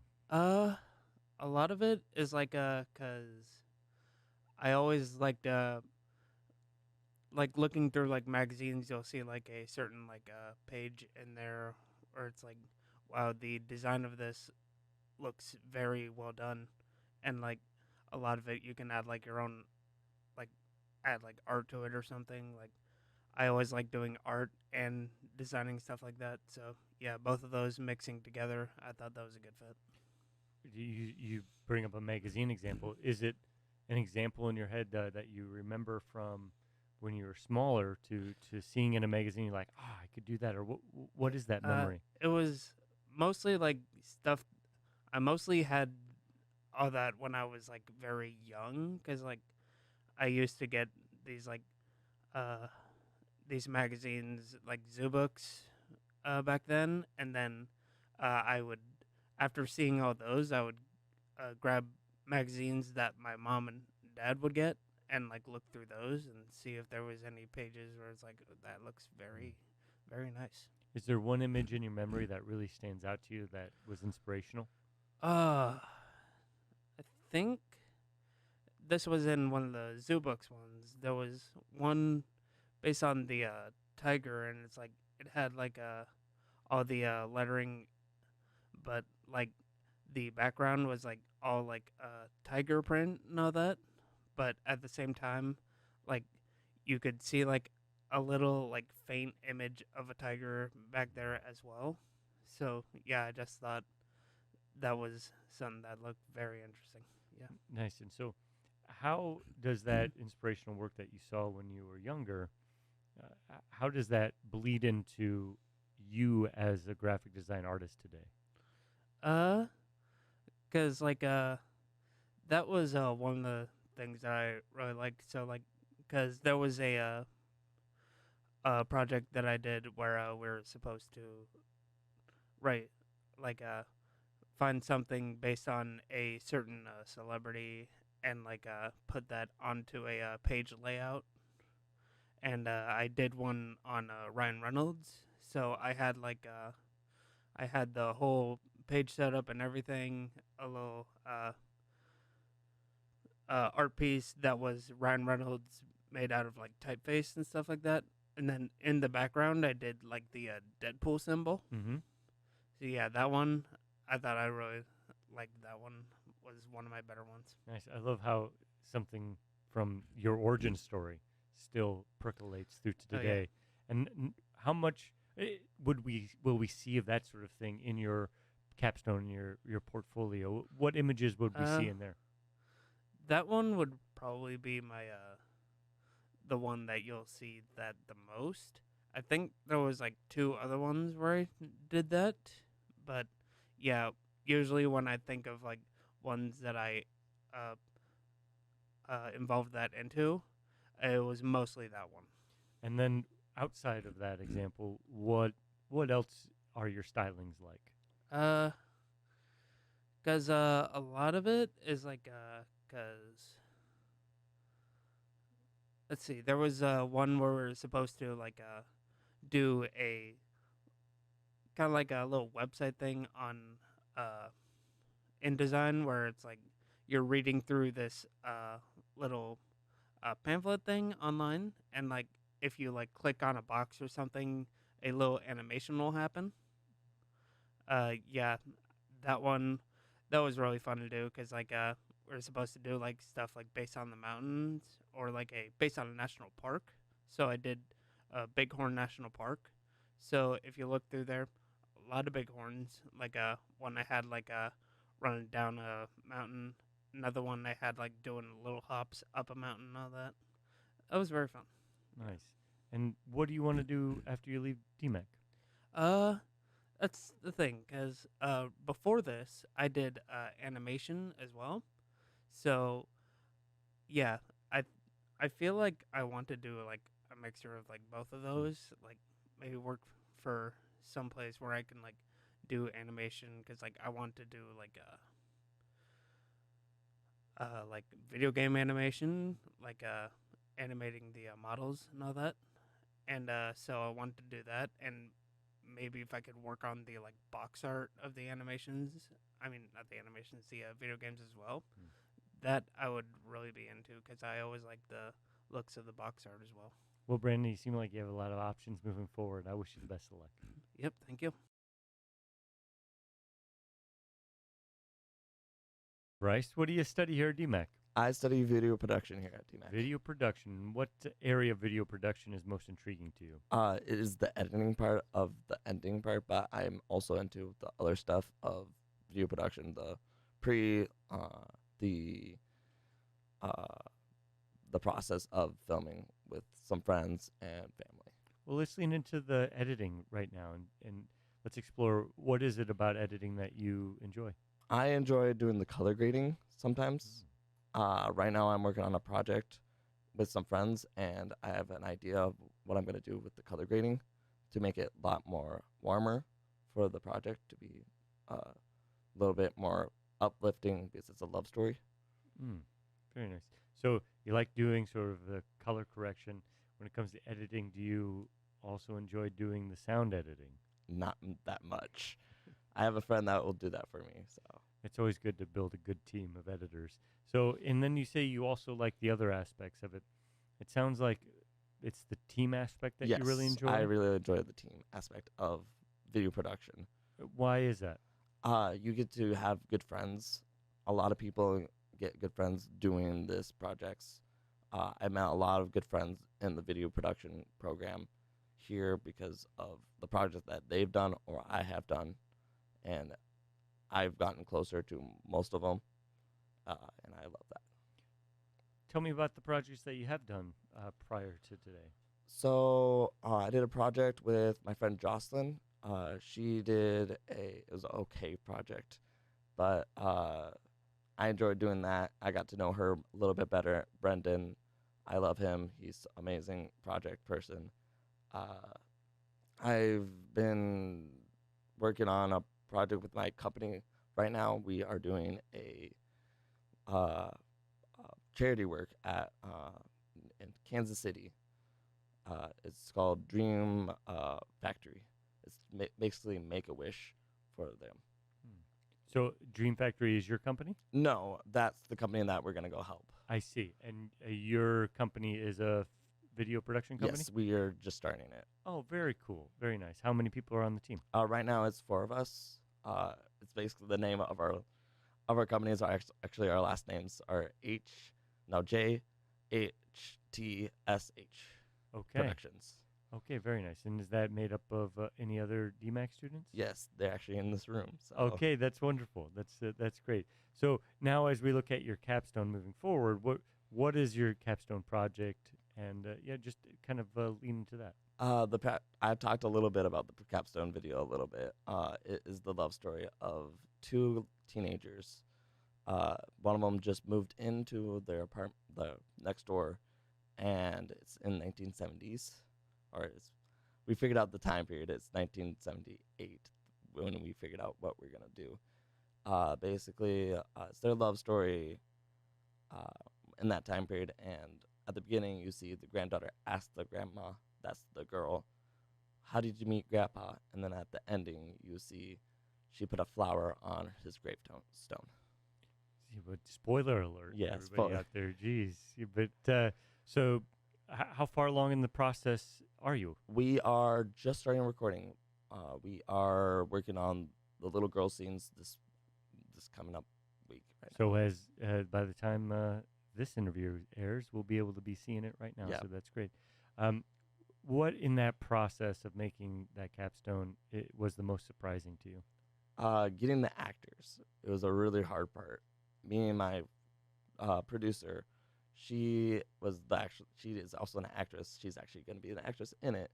She's playing Ivy in the story, but she helped me find the people of the actors and actresses that are in the film, and it was really, really hard because at the beginning of doing it, we were trying to figure out we had auditions, and only 2 people auditioned. It was a little girl and the person that was the main character and the main guy character, and I'm like stressed out about it, but it was very, very fun to figure out who's gonna. We just had a casting read through this past weekend.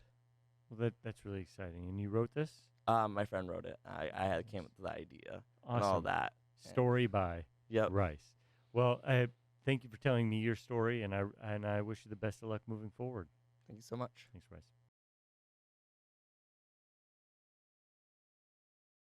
Hello, Jasmine. What are you studying here at DMAC? I'm studying graphic design. Graphic design. And why did you get onto that path? So growing up, I really loved art and computers. So like in high school, I figured that would be a perfect combination of the two. And now I've grown to love graphic design. So going back to high school, what classes was it that you were taking that piqued your interest? So in high school, I took like a lot of painting and advanced painting and then drawing classes, and I was president of my art club for 3 years. So then all of that spiraled in, and I kind of took a graphic design class, but it got cut short due to COVID. But then how it got cut short, and I'm wondering how much you must have loved it, or why did you decide then ultimately I'm going to go to DMAC and I'm going to study graphic design? I really loved it because it really got cut short. I took maybe a quarter of a graphic design class in high school and pursued it as a career, and I really like it. For going to DMAC, my plans kind of changed due to COVID, but I decided to stay local. Originally, I wanted to move to Colorado, but with everything being uncertain at the time, I decided to head out to Des Moines instead of staying. So I want to get this right. You took a quarter of a class of graphic design, and that was enough for you to be like, yeah, this is what I got to do. Yep. Wow. That's so. Do you remember the specific moment where you felt that? Kind of. We had a color project for Photoshop where we would like make it grayscale and then cut out parts of the image and put that in color. And I remember thinking that like this was really fun, and like I felt like this could be something I could do as a career. And I remember talking to my friends and family at like stores and stuff and walking down like grocery aisles with them and being like, everything all around you is graphic design. Like I would love to do this for my life, because they were all like, why would you do graphic design? What is graphic design? And I'm like, it's everything. It's everywhere. Like posters, products, packaging, everything. What do you feel like you most want a graphic design for? I would love to do either websites or package design, personally. Websites or package design? Is there, when you're going through the grocery store? Yes. And you All the see time. what's your favorite recently that you saw the graphic and you're like, ooh, someone knows what they're doing. At Target, there was this, I can't remember the brand name, but there's this line of new hair products. And the whole display case caught my eye. I actually took a picture of it for future reference. I really enjoyed it, and I stared at it for a while. Some good product design is eye-catching, and it'll make you stop and look at it. And I had no intention of stopping in anything in the hair area, and I was in there for a while looking at the products, and that's how you know it's a good product design, and I want to be the one to do that. I like how you have this nice mix of emotion for it, but also a practicality. Yeah. And now we look at your capstone, your portfolio. What stylings are we going to see in there? I try to keep it open. I would like to do a variety, whatever I need to do for the client. I don't want to hone in on a certain style and box myself in. I like keeping it open. I try to do that intentionally. So in my portfolio, I have branding pieces I've done for Mr. B's, but then I also have a book that I'm working on illustrating and writing that's for toddlers. So I try to keep it a variety and any kind of style, so in the future I can do it for whatever I need. In an ideal world, who would you want to be doing graphic design for? Or what? Who or what? I'm really not sure. I don't know. Are you hoping to go? It sounds like you want to go into that product design or Yes. books, was it that you said? Yeah. And when it comes to books, are you thinking more more of the anime or children's books or fantasy? What style of book? Children's books, probably. Right now I'm working on illustrating and writing a toddler's board book for toddlers, kids, the board books that have 6 pages and are cardboard for very young kids. I'm working on illustrating and writing that myself by hand. Oh, well, okay, geez. I just keep the Jasmine onion. We keep peeling away, but unfortunately we've run out of time. But it's been a pleasure to meet you, Jasmine. I look forward to what you do in the future. Thank you.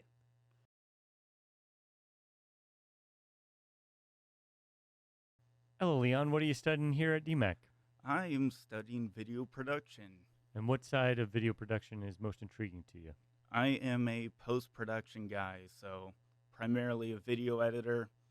So, your Premiere, your After Effects, your Photoshop, when needed, Lightroom, Audition. Also have a focus in audio. I'm an audio nerd. What do you like about audio?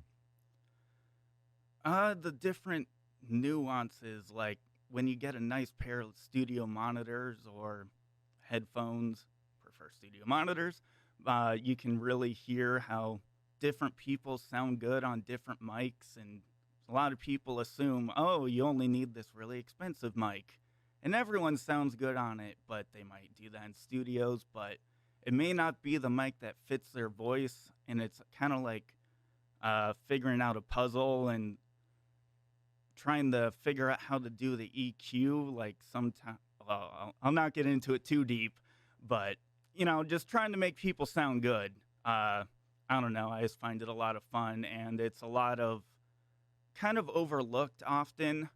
So I think it's a fun avenue to go down and, just do what I can, train my ears. It's a process, but it's been enjoyable.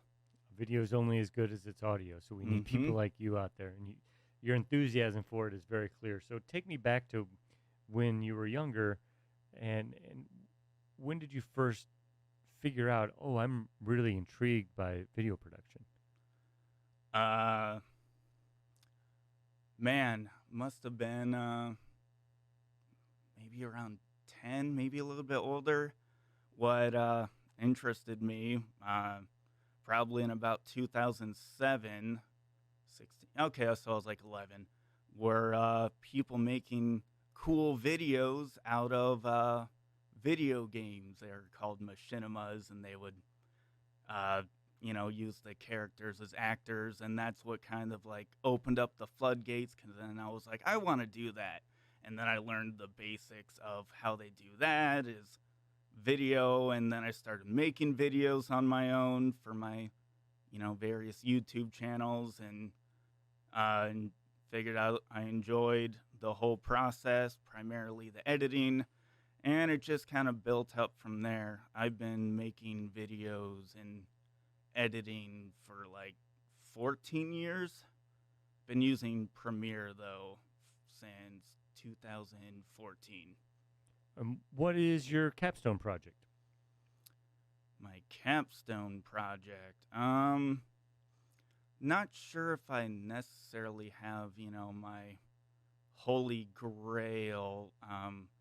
Some of my YouTube videos have taken like well over 100 hours to make and produce, but I've been doing a lot of editing for different YouTubers or Twitch streamers lately. That's a realm that people want editors for, because people want video and they don't necessarily want to spend the hours and hours and hours and hours and hours to learn how to do it themselves. So it's I don't know, it's fun just meeting different people, helping them out, You said making some money. Some of your videos have taken over 100 hours to make. Easy peasy. What are you covering? Well, without nerding out too much, it's like writing the script, and I'm a very slow script writer. I'm pretty good at it, but I hate writing scripts, I'll admit it. And then doing the voiceover, editing the voiceover, and then the recording the footage, which can, they're like, challenge videos. So me trying to do something that's really, really hard typically in like a video game. So I'm not going to go too deep into it, but, and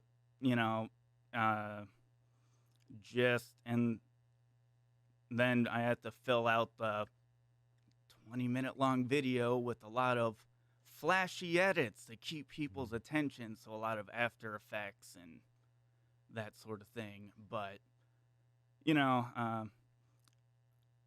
I do a lot of, internet videos, but I've also worked for a company and done my fair share of corporate videos, training videos, commercials, that sort of thing. Well, Leon, you clearly have a love for this, and it's always inspiring to see. So I wish you the best of luck out there. Much appreciated.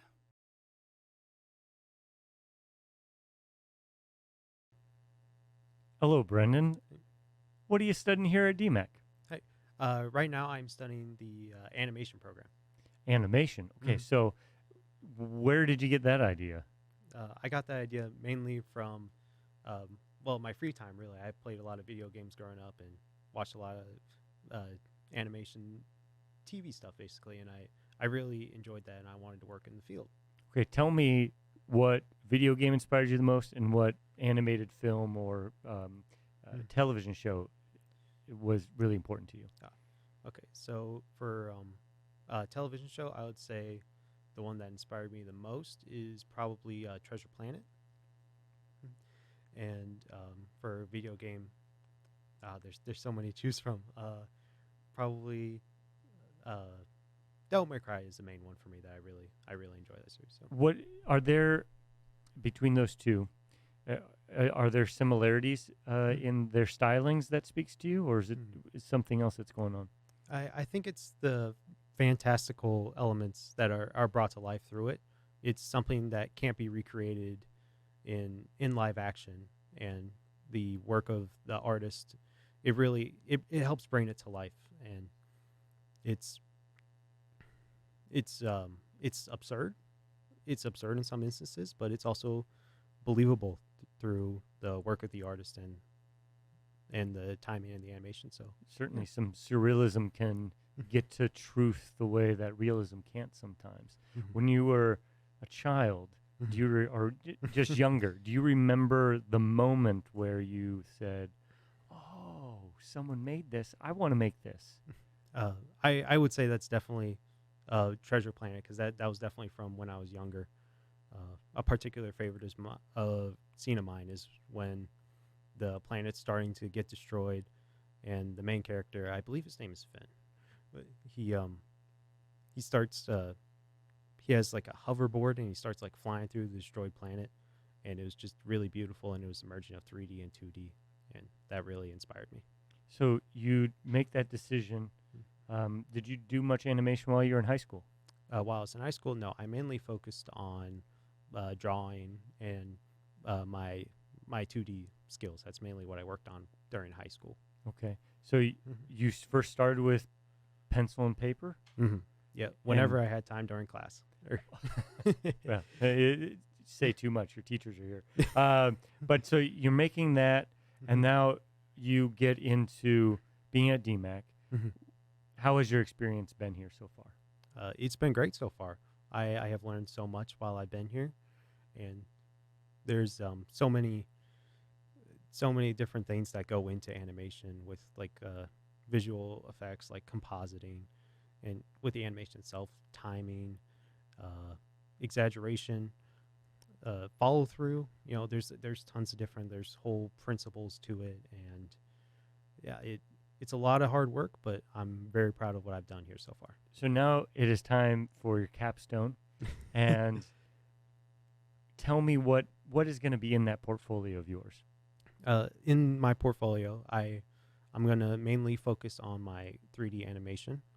That's what I'm most proud of, and some modeling skills here and there. And what do you feel like is like if you were to pick one thing that you've created, what's your favorite? From beginning to end, there's animation we had to do of a spaceship landing, and I worked on it a year before in my it goes like animation 1, animation 2. Those are two separate courses. So we worked on that in animation 1, and I got to go back to it for my current class, which is demo reel production, and I got to go through and correct the mistakes that I made originally and polish it, and I'm really proud of the final product for that. So getting a chance to work on something that you had already worked on, that's feels to me like a novel concept. I don't remember that being part of my education. So that's a really cool thing. How did it feel to be given that assignment? Oh, well, you got to work on this again. Yeah. I was pretty excited to work on it again. There's a lot of things that I didn't have knowledge of the first time I went through, and now that I do have that knowledge, I was very happy to work on it again and fix everything that I did. So, well, Brendan, I'm really happy that you got to sit down and talk with me, and I wish you the best of luck. Yeah, thank you, and thank you for having me.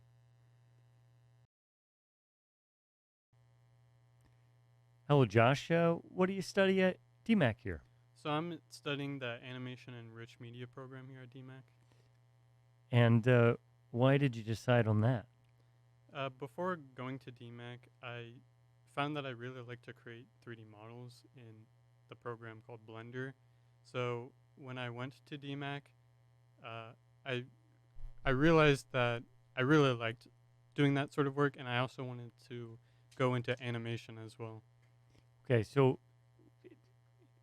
that's quite the path. So 3D models is really what speaks to you, or is it something else? Yeah, 3D models in particular is what speaks to me. I really like the process of creating and working on them, and just in tandem with animation, you can really bring those models to life. So when you were growing up, did you always want to be in animation?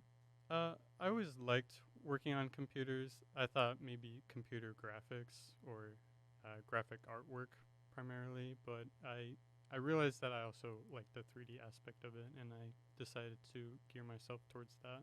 And what would you, as you gear yourself up here at DMAC, where do you want that to take you? I primarily want to work in the film or game industry. I really like the pieces of work that they've created over the years, and I want to be able to inspire people like they have for me and other people. And what pieces of video games that has inspired you? The most notable video game that stands out to me primarily is the Metroid Prime games. Those are phenomenal and are just very inspiring for me. What is it about it? What about the artwork there that speaks to you? It's a very, I wouldn't say grounded, but it focuses more on the player and being able to explore on your own. And the art direction kind of complements that. It doesn't show a lot in words, but rather through environments and animation. And how do we see that reflected in your work today? A lot of the projects and models that I like to work on kind of have an inspired art direction, kind of like metallic sort of characters and armor, animation that is more realistic, but also being able to be expressive. And as we turn our attention towards the end of the semester, when you have your capstone, describe to me a few of your favorite animations that you've created that are in there. I think the most notable project that I've worked on recently was actually the most recent piece in demo reel and production. Our project was to create, propose, schedule, and produce a project in the span of 3 weeks. And going into the project, I saw that a lot of companies are looking for people who are familiar with the 3D modeling program ZBrush, as well as Adobe Substance Painter. And you can use that program to create some really realistic materials and textures for your models. So is that sort of, would you describe your style as hyper-realism, or how would you describe your style? I'd say it's kind of inspired by realism, like focusing on like metals that are reflective, that take in the environment and lighting, but also different in the sense that, you know, it's like science fiction where it has its own take, and it uses the realism to complement it, but doesn't necessarily follow it. So your art kind of exists in an alternate universe with its own set of laws of physics, say. So you're creating your own world. Yeah, it's just like it's telling a story just with just looking at it. And how happy does it make you to be able to do this work? Going into it, I didn't really think I would be able to, but after being able to do it, it does make me pretty proud of what I've accomplished over the past couple of years. And where do you see in the technology taking you? I definitely want to go into that sort of path with 3D modeling and 3D animation. And so in the future, I'd like to be able to work on a position that can do one of those two. Well, I hope that comes true for you, Josh. Appreciate you being here. Thank you.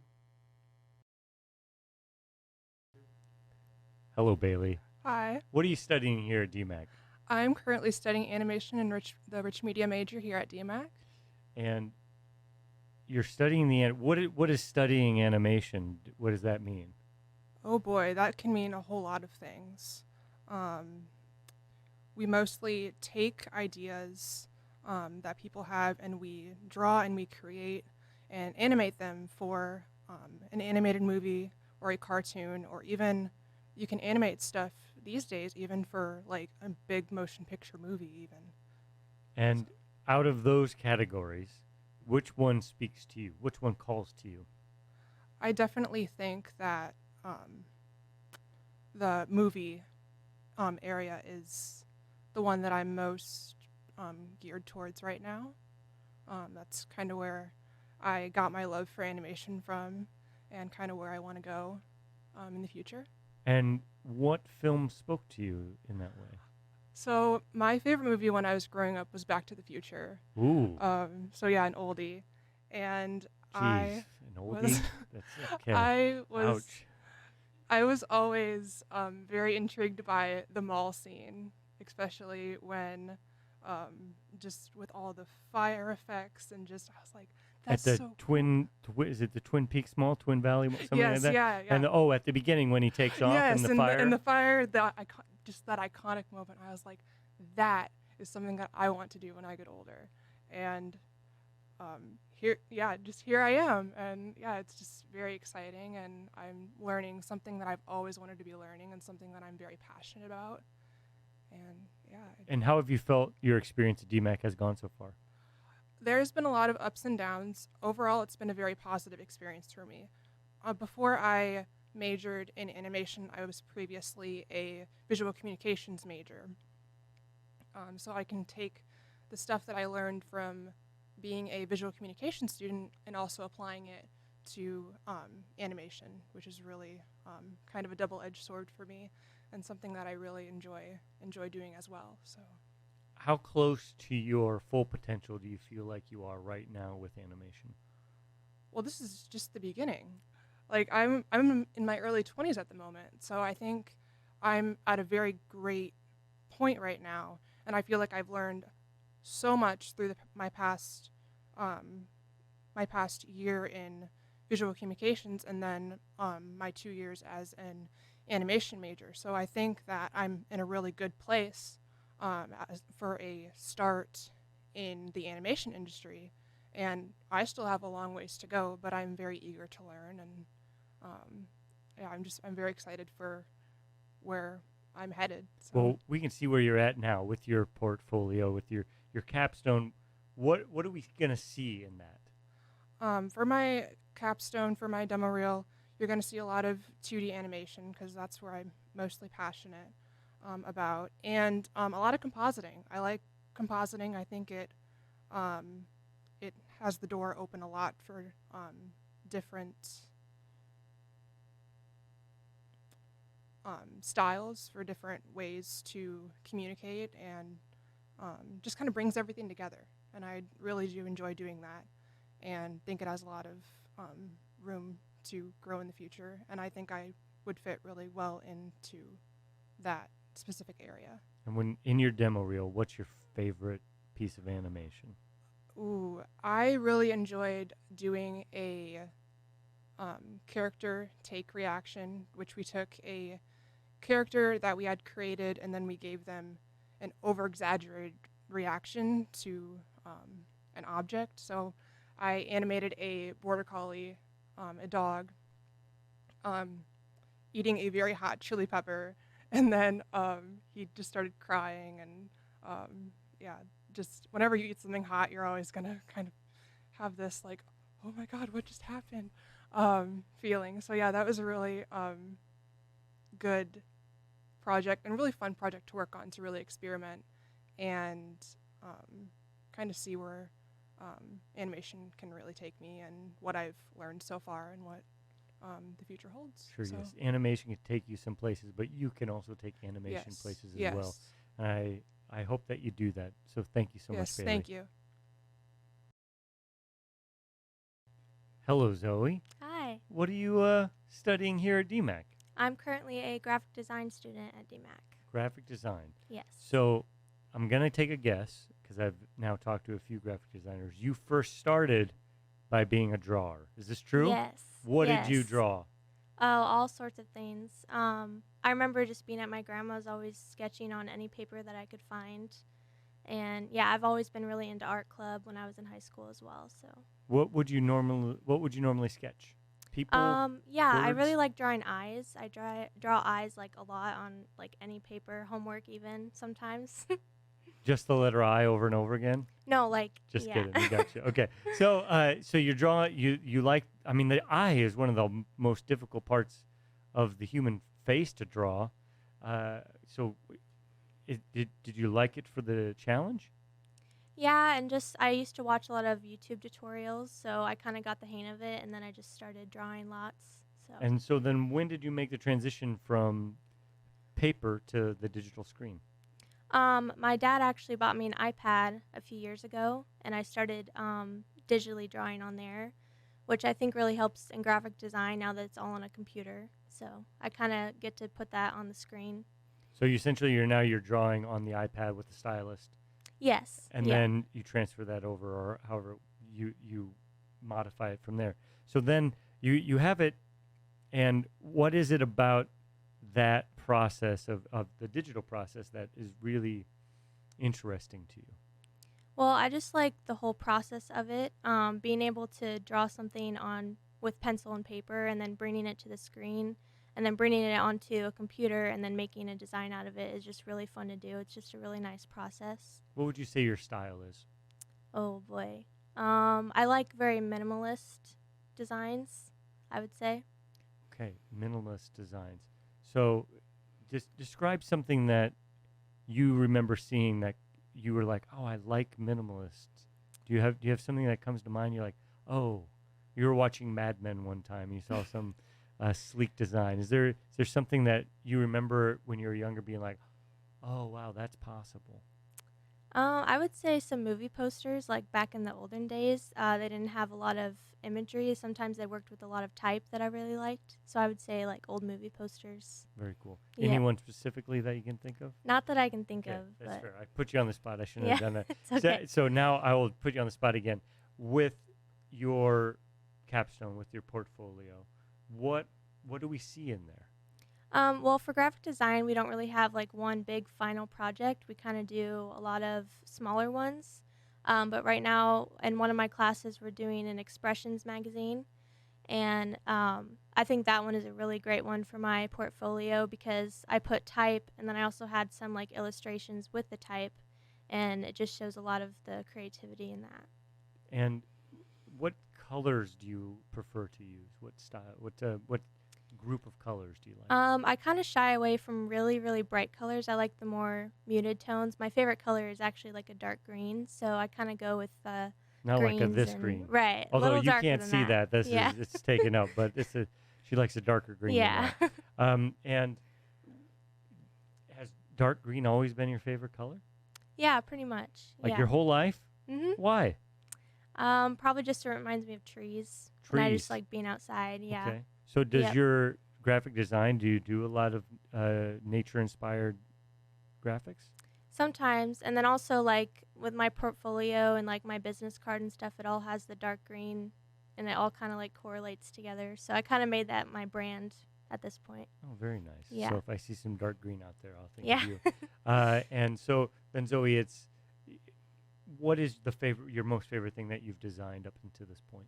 It would have to be in my typography class. We did a redesign of the Grimm's Fairy Tale book cover, and I also love reading, so that kind of put two of my hobbies together, and I really loved creating the book cover for that. A lot of trees in Grimm's Fairy Tale. Yes. Is there a lot of And dark green. green? Yes. Yeah, okay. I Yep. imagine so. And where do you want to go from here? Well, I'm kind of freelancing right now, but I would love to create book covers one day for a lot of authors. I think that would be really fun. Very nice. Well, I think you're doing something that I don't think I could do, and it always impresses me when people have these skills that don't even I can't even really imagine how you do it. So I appreciate you sitting down and enlightening me. Yeah, thank you. Thanks, Zoe. Hello, Andrew. Hello. What do you study here at DMAC? I'm in the animation and rich media program as of now. All right. So why?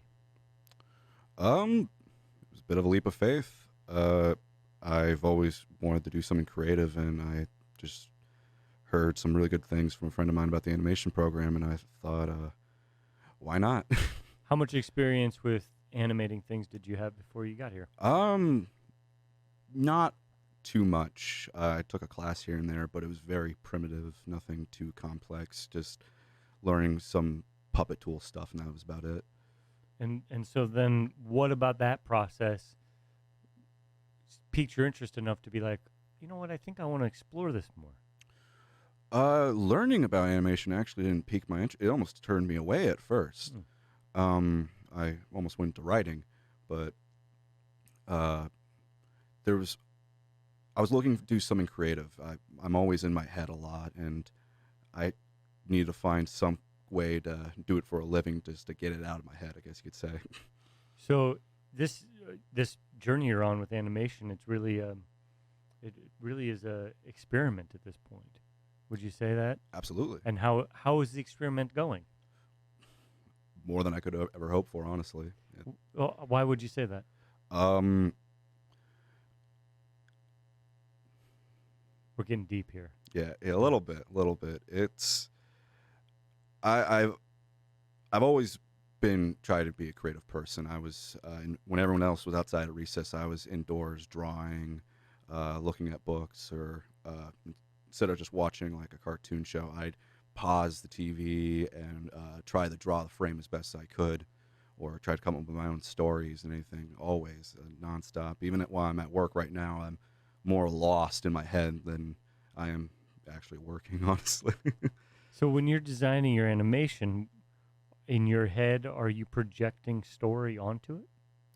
Absolutely. I try to tell a story through everything, even if it's through what a character wears or how a character stands. I like to try to show something with it and tell a story with it. And why is story important? Well, it's a deep question. I'm not even sure I know the answer. Well, I don't even know if I could answer. It's putting a part of myself out there and my own worldviews and who I am. And so, sure, like you're projecting your own ethos of the world onto the things you're creating. Yeah, maybe not as high concept as that, but a little bit, yeah. Well, I think it's cool. I think you clearly are somebody who is quite intellectual. Like you think deeply. I think you've alluded to that a couple times here. And so now, as we look out and you have to do this capstone, this end year project, what is it that you that's going to be in that? I hope my best work. A lot of character pieces. I find I've always been drawn to people, and particularly trying to portray people. And even if it's an inanimate object, I try to add personality to it. So I hope to convey humanity in a little bit of everything I do. What's your color palette preferences? I don't really have a color palette preference. I do have two colors I'm drawn to, and it's bright pink and sky blue. Those two in particular. What do you think? I'm getting way too sentimental probably, but there was this album I loved that had those colors on it, and I was always drawn to it ever since I listened to it. What album cover? It was the Now Now by the Gorillaz. Sure. It was very hypnotic to me, and I ended up putting it in everything I do. And somebody in your position made that. You know, somebody who is an artist put that on the cover. It spoke to you, and now here you are continuing the artist journey. I think that's pretty dang cool. And I hope to do that to someone else someday. Yes. So where do you want to go from here? The path isn't set, I don't think. I'm not entirely sure where I'm going to go. Maybe movies, maybe games, or maybe even independent, but I just hope to get my work out there and inspire someone else. Well, that is a wonderful thing to say and want, and I appreciate getting to talk to you. Thank you. Me Thanks, too. Andrew. Thank you.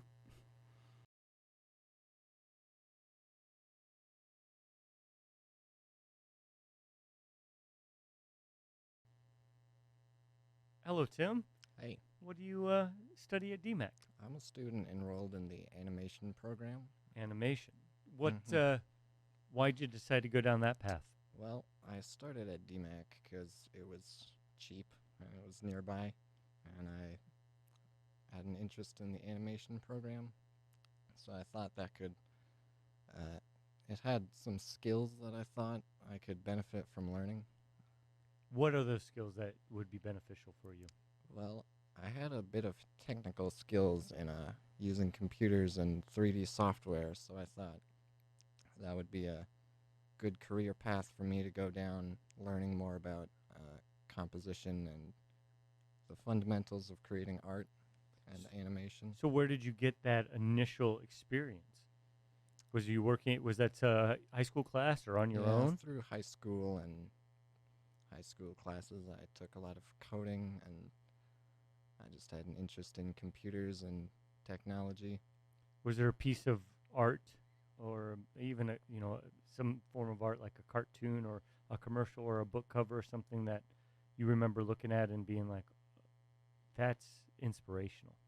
Well, I've always liked video games, and so I had a lot of interest in how to create video games and all the animation and art and technology that goes into it. I was interested in learning about how to create. What's your favorite video game? I like the Legend of Zelda series. It's sort of a good fantasy genre. It has a lot of lore and symbolism all around the environments and places that you visit. So it's a really fun environment and world to immerse yourself in. Would I see Zelda's stylings reflected in your work today? A little bit. How would even if it's pretty far in an indirect way, how would we see it? Well, I've started learning a bit more about how to create some environments and locations that you really feel you can be a part of, and you can enter into the world that you see on screen. And so, is world building something that is intriguing to you? That is a big part of my interest and my desire to create. That's a lot of work. Mm-hmm. But you're up to it. You like it. Well, Yeah. I think. Is there any world building in your capstone, in your portfolio for your end of your project? Well, I'm not done yet, but there is a piece I'm working on that I've got some ideas for. What can you give me a little sneak peek? Well, I can say I hope you like swords, particle effects, and lots of flashy effects. I do. I'm a big fan of broadswords, so I hope we see some of those there. What else besides that world building is in your style? What what else is in your would we see if I'm looking at your portfolio? What other items would I see in there? Well, I have an interest in the visual aspect of creating materials and lighting for a composition that will affect a certain tone or mood to the scene. So there's a lot of different variation between some of the pieces that I have. They all have a lot of work done to perfect a certain tone that I hope to convey with the piece. And what do you hope after all of this? Where do you want to see your next step in your career? I hope to pursue a career in creating video games and things like that. Hopefully more the art history and animation side, but I do have some experience with coding and technology experience, so. Do you have a video game story already in mind? Well, how much time do we have? About 10 seconds. So is the answer no? I can't tell you? Well, yes. All right, that's good. All right, well, thank you so much for being here, and I really appreciate it. I wish you the best moving forward. Thank you. Thank you. Hello, Sophie. What do you study here at DMAC? I study in animation and rich media. And Sophie, if I do remember, means wisdom in Greek. Is that correct? Yes. And I think I heard you saying before that you want to create something based around your name. Well, actually, it's a autobiography about my autism and ADHD. Oh, and what's the title of it?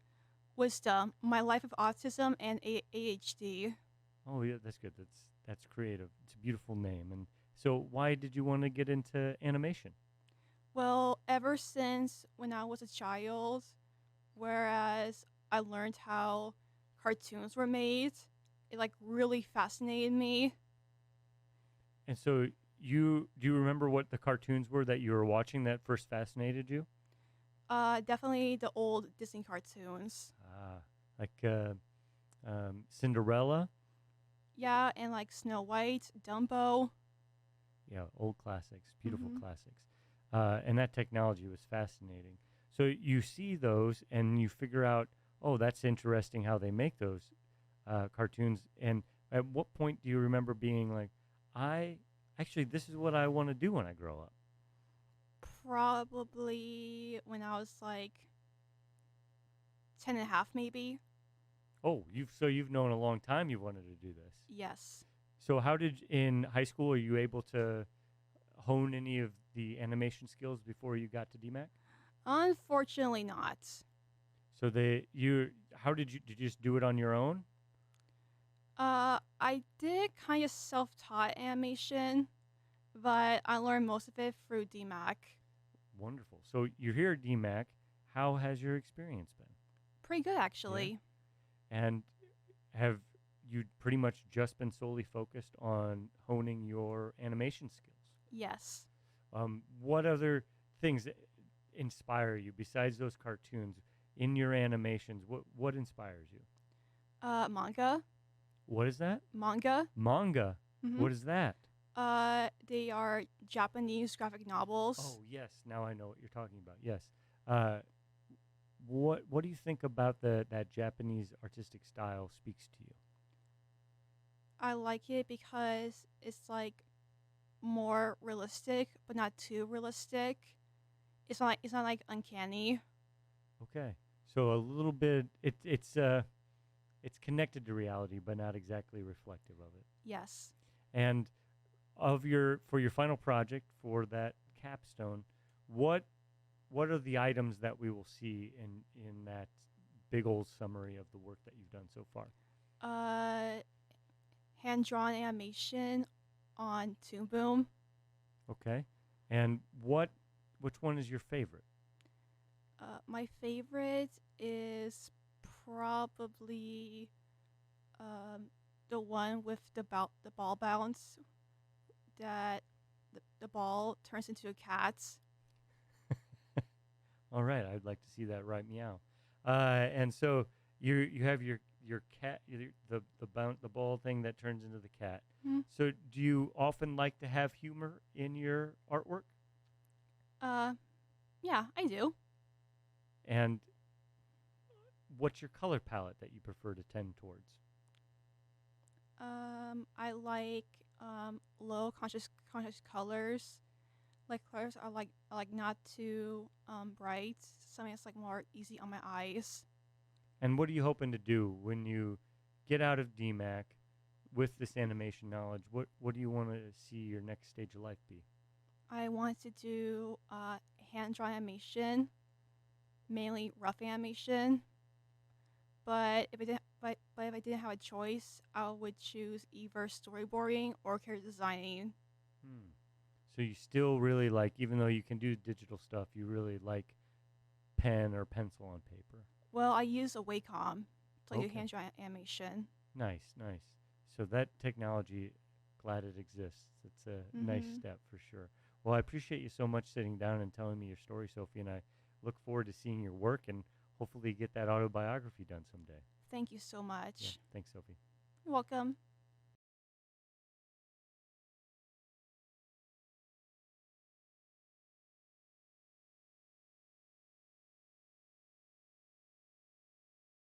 Yep. Hello, Tilly. What are you studying at DMAC? I'm studying animation. And why?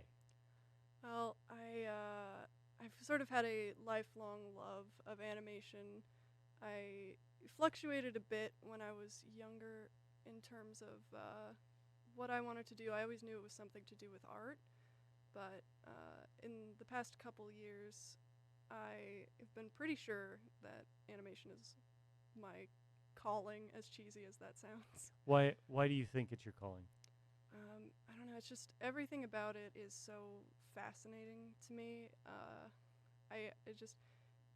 I'm usually like turned away by highly technical discussions when it comes to art, but with animation and stuff, I found I've always like been interested to learn more, and I've always been like engaged and like energized by it. You know. When did your animation story start? Oh. I'll take that question again. Oh, here, Sorry. now flip this a little bit. Like this. It should move a little. Oh, maybe not. loosen that up a little bit. This is what I Yeah. get for being tall. How dare you? Yeah. All right. Is that good, guys? Okay. I'll Sorry. take it back from. There we go. Okay. I got it. Yep. Okay. Here we go. And where did your animation story? Sorry. Are we going?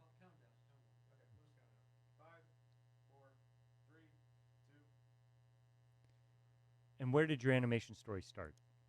So when I was little, I had a 3DS, and on there they had a little free animation software called Inchworm. It was sort of like a weaker version of Flipnote, which is more well-known 3DS animation software. And I remember just like being like enraptured by it, using its like stop motion things, it like the stop motion camera on it to pose the little toys I got from McDonald's of Pokemon around and make it look like they were battling. And it sort of just blossomed out from there with more like hand-drawn animations of other games and cartoons I liked. And what were those cartoons that you liked? I was really into like Regular Show and Adventure Time. I think their art styles, well, in addition to them just being really good shows, their art styles were much more like attainable compared to like older stuff like Courage the Cowardly Dog always seemed like a lot of detail. So I used to do a lot of art around that, especially Finn is a very easy to draw character design, or at least for me it was. So then you do that. Were you able to focus on animation very much in your high school years? Not much. I had a very full schedule throughout most of my high school life.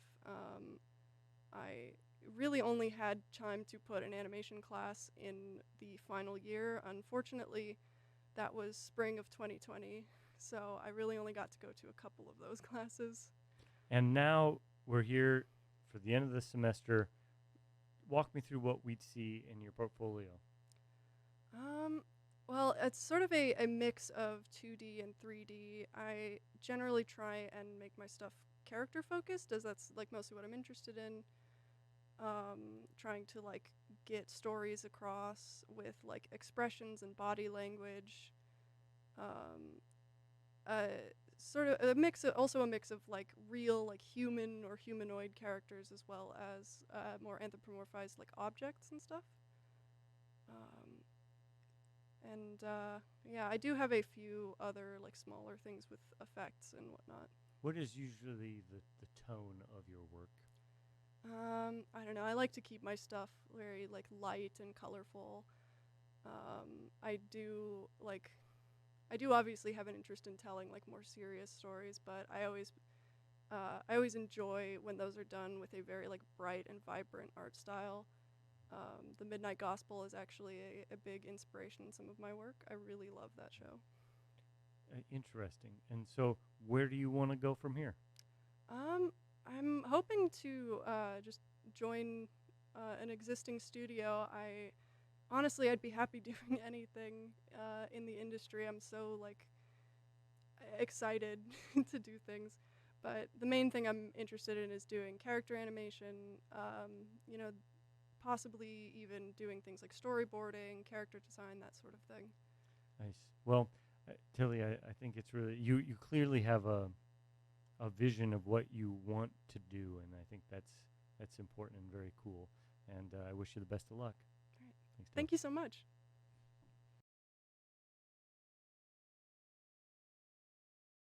Hello, Mackenzie.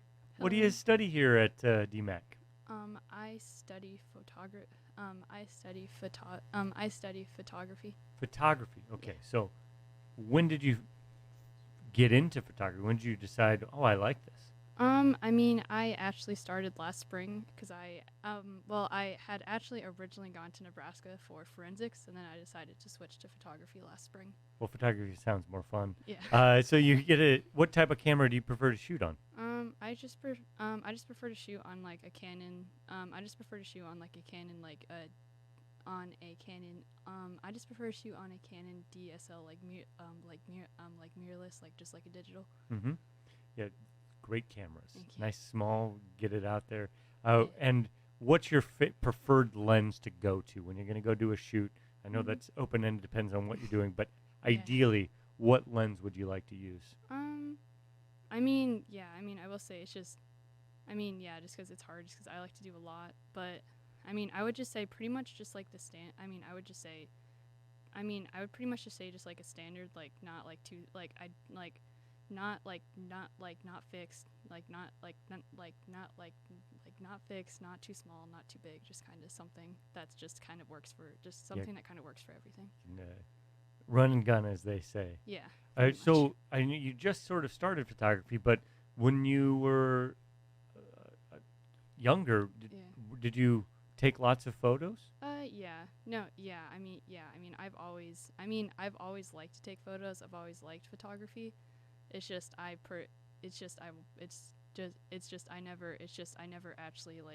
never actually considered it as like I never actually considered it as like a pro. I never actually considered like joining like the program until I got like the forensics like out of my system, and I was like, okay, no, like I can't, because I was just like I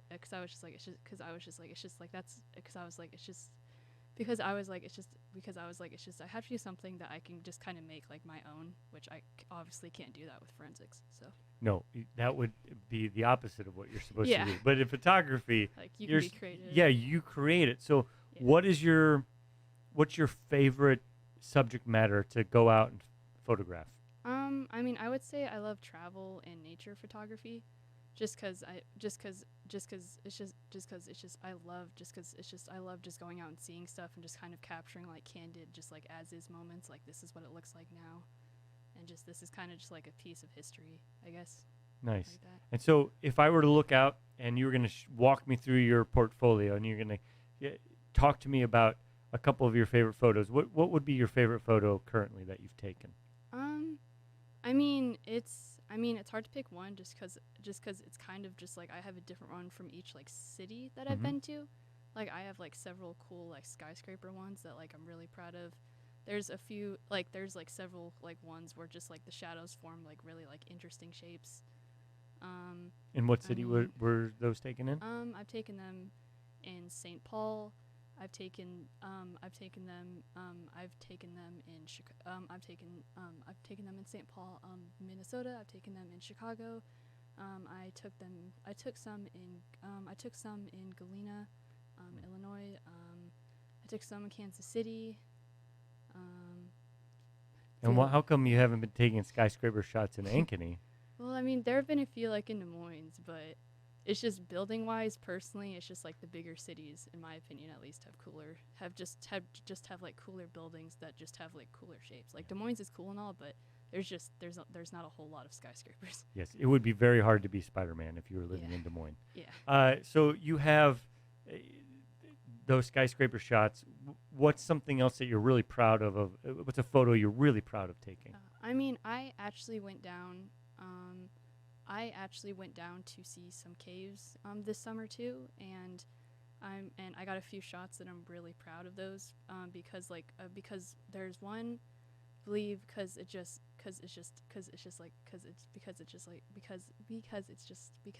just like exposure wise, like they came out amazing, like the light, like where was this cave at?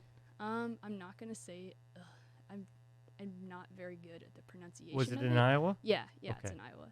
Supposed to say I'm not very good at the pronunciation. Is it but Makokata Caves? Yeah, that there one. we go. That Yes, one. beautiful. Yeah, I love that's the that thing. place. Sometimes when the mist rolls in, it looks like you're in the Shire. Yeah, it's wonderful. Because I got a few shots of basically just like a huge like cave like entryway, and there's one where it's just there's one where it's just like the light is just like coming off like the rocks, but they're all like leading, like they're out they're all like leading like to like they're all like just like perfectly like off to like the front, and it looks really pretty.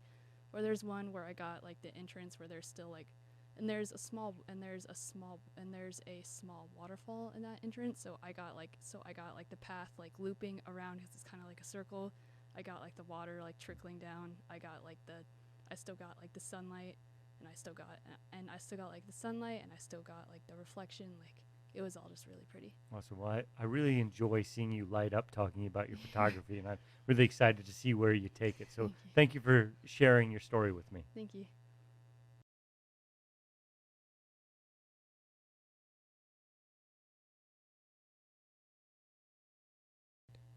Hello, Joel. What are you studying here at DMAC? So right now I'm studying video production. I'm almost done with it. I've been doing it for a couple years, so I'm not gonna lie, I'm happy that I'm almost done with the classes. What appeals to you most about video production?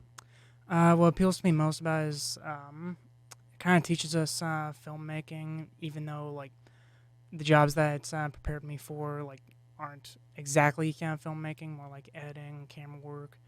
Like I was able to get a job at a news station through a friend of mine who was also in the video production program, but ultimately I like that mostly teaches us like how movies are made basically and how to do them ourselves. Of all the roles that go into making a film, which there's a plethora of them. Which one do you like doing the most? I don't think there's an easy answer to that one, because I do like the Foley work, the one where you create your own sound effects. But I've also done a lot with camera work and camera shots. Like that's my job right now at a news station. Like I'm just setting up shots on camera, and I also kind of like the editing side of it too, because I got a side gig of editing sports videos at the moment. Nice.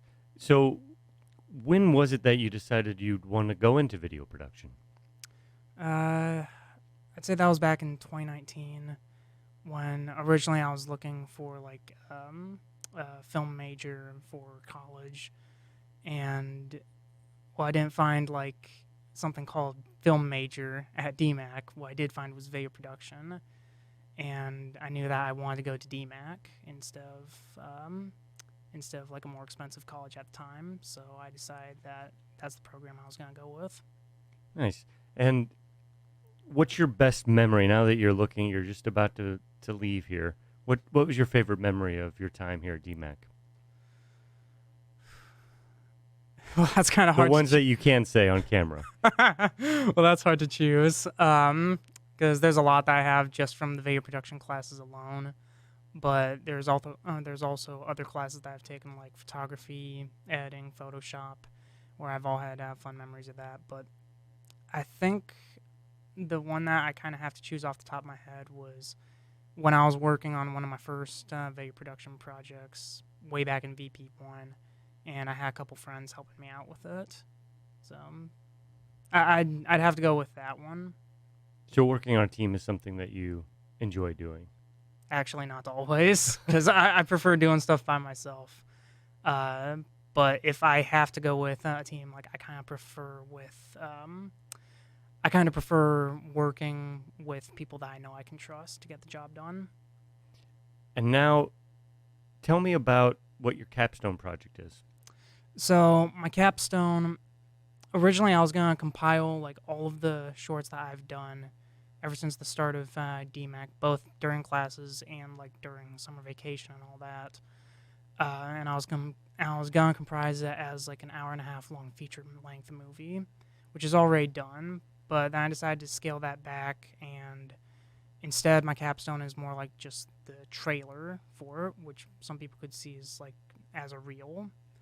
And in addition to that, I'm also currently working on a sort of behind-the-scenes documentary on how I made those short films as well. And what do you want to do once you get out of here? It sounds like you are already working a little bit in TV news. Right, yeah. Ultimately, like, I'd love to make like feature-length films, like aside from the one that I did for my capstone. But I'd also like to make ones that you'd see in a theater or you'd see on a streaming service.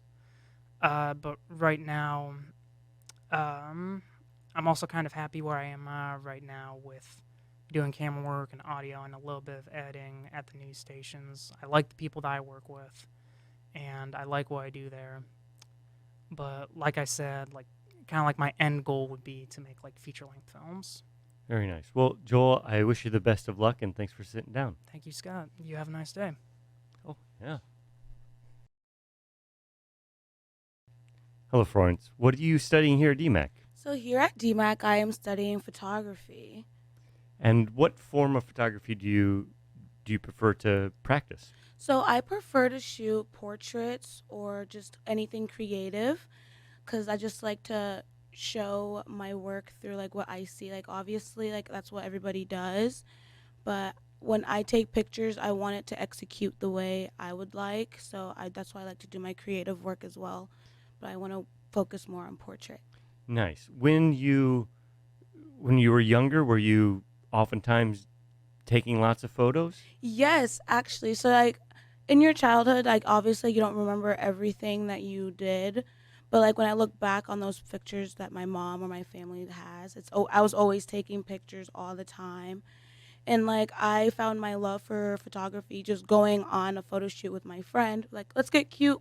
Let's go take pictures. And so like I like got some really good ones over and she's like, you can really like do something with this. And I was like, I really could.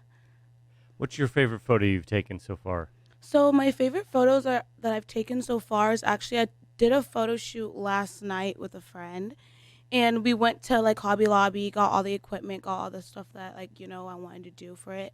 And like they turned out really good. So yeah, what do you went to Hobby Lobby to get props or what do you get? Yeah, so I wanted to shoot with these like fabrics. It was like tulle, if you ever that Mhm. sheer type of fabric. And like I got that and some like silk and like this one really pretty sheer one that had flowers on it because I wanted to do like a flower theme shoot. And so like I went and got that and some flowers and like we set up the little studio in my apartment and we did it. Nice. So when you get an idea for a shoot, can you walk me through your process?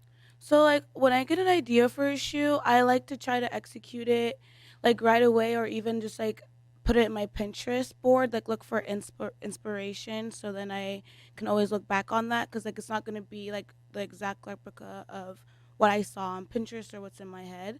It's just like ideas that I can create with other ideas and to create one image. Nice. And so how did the shoot go? I think the shoot went really well. Like we got a couple and like I've been going through them all morning and just trying to like work on them and they look really good. A lot of photography, of course, is post-production. How much do you enjoy that post-production process? So I love when I take pictures and it's like I'm so excited to edit them. It's like, oh, I can't wait to see how these look and like go through and pick out the good and the bad. And like obviously my thing is like I love all the pictures. It's like, but like you can't keep everything. But That is the hard part, right? Is you have all these and you just can't give them all away. Now your capstone project, what is it? What are we going to see in that capstone, that portfolio? So I want to do like feature my portraits, but I also might want to do some commercial work.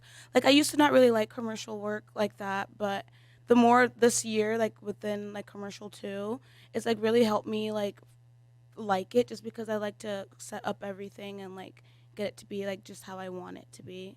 So you've said now a couple times you really enjoy portrait work. What is it about the portrait work that speaks to you?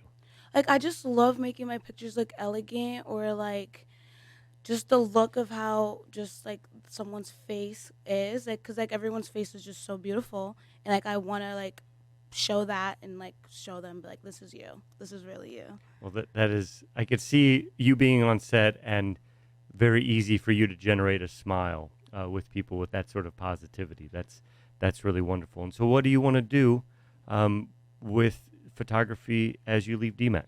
So as I leave DMAC, I hope to have my own studio one day. Like I already have a name, Photography Studios, and like I want that to be like I want that to be my job, and if I could make it a full-time thing, I would love to do that in the future, but I have to work towards that. Wonderful. Well, I appreciate you sitting down, and I really wish you the best of luck getting out there. It can be a little competitive, but it seems like you have a clear vision of what you want to accomplish, and I wish you the best of luck. Thanks for sitting down with me. Yeah, thank you so much for having me. Evan, what are you studying here at DMAC? I'm studying video production. And what job in video production of all of them do you like doing the most? Probably, I like the editing part of it mostly. What is it about editing that appeals to you? Having like a bunch of parts separate and then they just all come together into one video in the end. So taking all these different pieces and then stitching them together into a cohesive story. Yeah. And when you're editing, how do you know when it's working? I kind of get an idea in my head at first, and then I'll just kind of throw stuff around, and then I'll watch it back over, and if it looks pretty good, I'll usually have a feeling for it. Trial and error is a major philosophy of editing. Yeah. What is your least favorite thing to do on video production? Least favorite? And don't worry, nobody's listening. Oh yeah. Probably lighting, mostly. What don't you like about that? It's a lot of work. It's complicated too, and everybody's skin's a little different, so it's a little hard to get it all right. I agree with you. That's why usually I just hire somebody to do the lighting. Yeah, that's what I'm saying. So when did you decide that you wanted to be in video production? I did a lot of like filming and editing in high school. I filmed for my soccer team, and then I kind of got to like it. Did some YouTube stuff, and so then so you're in high school, and then you're like, oh, I think I'd like to do this moving forward. How has your experience been at DMAC? Really good. I got to work with a lot of people, make a lot of contacts, and use like actual gear. So that was nice. Are you somebody who finds inspiration for your work in other movies or other TV shows? Yeah, I'd say so. And what are those TV shows or movies that you enjoy? A lot of documentary stuff because I like the cinematography. Cinematography in that, and like Any specific pretty much. documentaries that really have spoken to you? My favorite one's probably Blackfish, the one about the orca whales.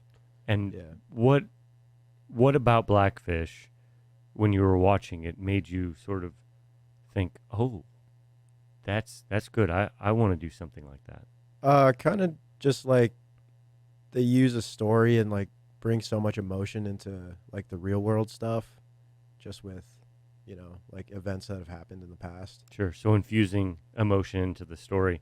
And then when you have your capstone project, tell me about that. What is it? I'm doing a documentary on student athletes and like their like career through like childhood to high school sports to college and how they deal with that, like the change and then mental health and then like balancing schoolwork and stuff. So it seems like there's a theme in your work of sports. Are you a big sports fan? Yeah. What sports are you a fan of? Soccer, football, and basketball a little bit. And how has the capstone project gone for you? Good so far. I did a shoot in Colorado with the Colorado Springs soccer team, and that went really well. And I have a couple more interviews to do still, and then it'll be all good. Well, the mountains of Colorado Springs certainly will provide a nice backdrop for some of the things that you're shooting. And what do you want to do with video production once you get out of DMAC?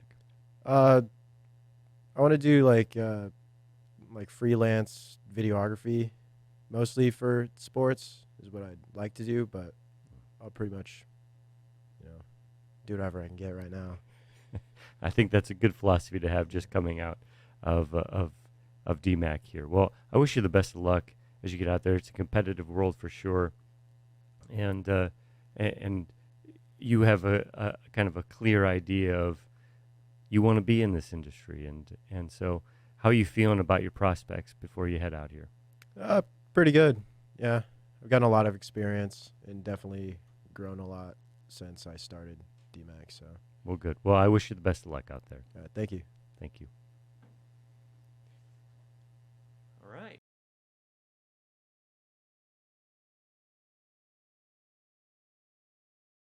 Hello, Abby. Hi. What are you studying here at DMAC? I'm currently studying photography at DMAC. And what what type of photography are you into? Well, so far with the program, it's really introduced me to a lot of different sides of photography. So I'm really enjoying all of it. So portrait, commercial, and architecture. I guess top two would definitely be portrait and architecture, though. Before you got to DMAC, what were your favorite forms? Actually, I like to take pictures of just nature, like bugs, animals. I started my photography journey kind of back in 6th grade. I was bored one summer and picked up a camera and just started shooting. And I was also involved with a program called 4-H, so I entered a lot of photography that way, and it kind of just became a passion of mine. So you've wanted to do this for a long time. For a while, yeah. So high school was probably the main point of when I wanted to actually learn and get a career in photography. And so that's why I'm here at DMAC studying photography. So That's great. So what has been your favorite memory of your time here at DMAC? Definitely the teachers. So David, Olivia, Richard are awesome professors, instructors, and all the people that I've met. Honestly, I've met a lot of fun people, creative people, all like-minded. So it's been an awesome opportunity. Well, for sure. you'll be very successful if you know how to kiss butt that well. So well done. They're all listening now. As you set up an idea, you get an idea in your head. How do you take that idea and make it a reality on a photo shoot? Yeah, of course. So a lot of the time I get inspiration from like Pinterest, Instagram, other people's shoots. Also, a lot of the students here have a lot of brilliant ideas. So we just kind of look at the lighting situations from the pictures that were shown and try to replicate it and whatnot. And yeah, it's kind of hit or miss sometimes, but really just all of our brains coming together and trying to figure it out. So And what if you could pick one lens for the rest of your life? Oh, That's the only lens you could ever shoot with. What lens would you pick? That's a difficult one. I'm asking hard-hitting questions. Right. Here. I warned you. Shoot. I'm trying to remember what lens I have right now. I think it's about like a 100 to 200 something lens. I So don't know something that exactly, zoom- so but something that can zooms. zoom in and out pretty well. So I don't have to always change from like macro to like a really long lens or whatnot. Something I can do everything with, pretty much. Tell me the difference of your enjoyment between shooting, say, in natural light and Yeah. shooting with audio or with studio lighting. Yeah, I really do love studio lights just because you can get different intensities and whatnot. You can also add gels for more effects. Natural light's also really pretty and soft though as well. So I'm kind of a fan of both for sure. Sounds like you're just a fan of photography. I'm just a in fan of general. photography, yeah, overall. So So your capstone project, Yeah. your portfolio, what images are we going to see in there? you're going to see some portfolio or portrait work, commercial work, and architecture work. Just kind of everything that I've learned at DMAC so far. And what is your favorite photo that you've taken? Ooh, I did a little shoot, or my first studio shoot, with my friend Kiara and her little daughter. She came in her wedding dress to kind of give to her husband as a gift, kind of. So that was a really fun one that we had to do. So That's yeah. nice. So how much do you like doing a lot of setup for your shoots, or do you prefer just to find the environment and just shoot it as it is? Again, I like both. I should have known that was going to be the answer. Because in the studio you can really get creative with different backdrops, props and whatnot.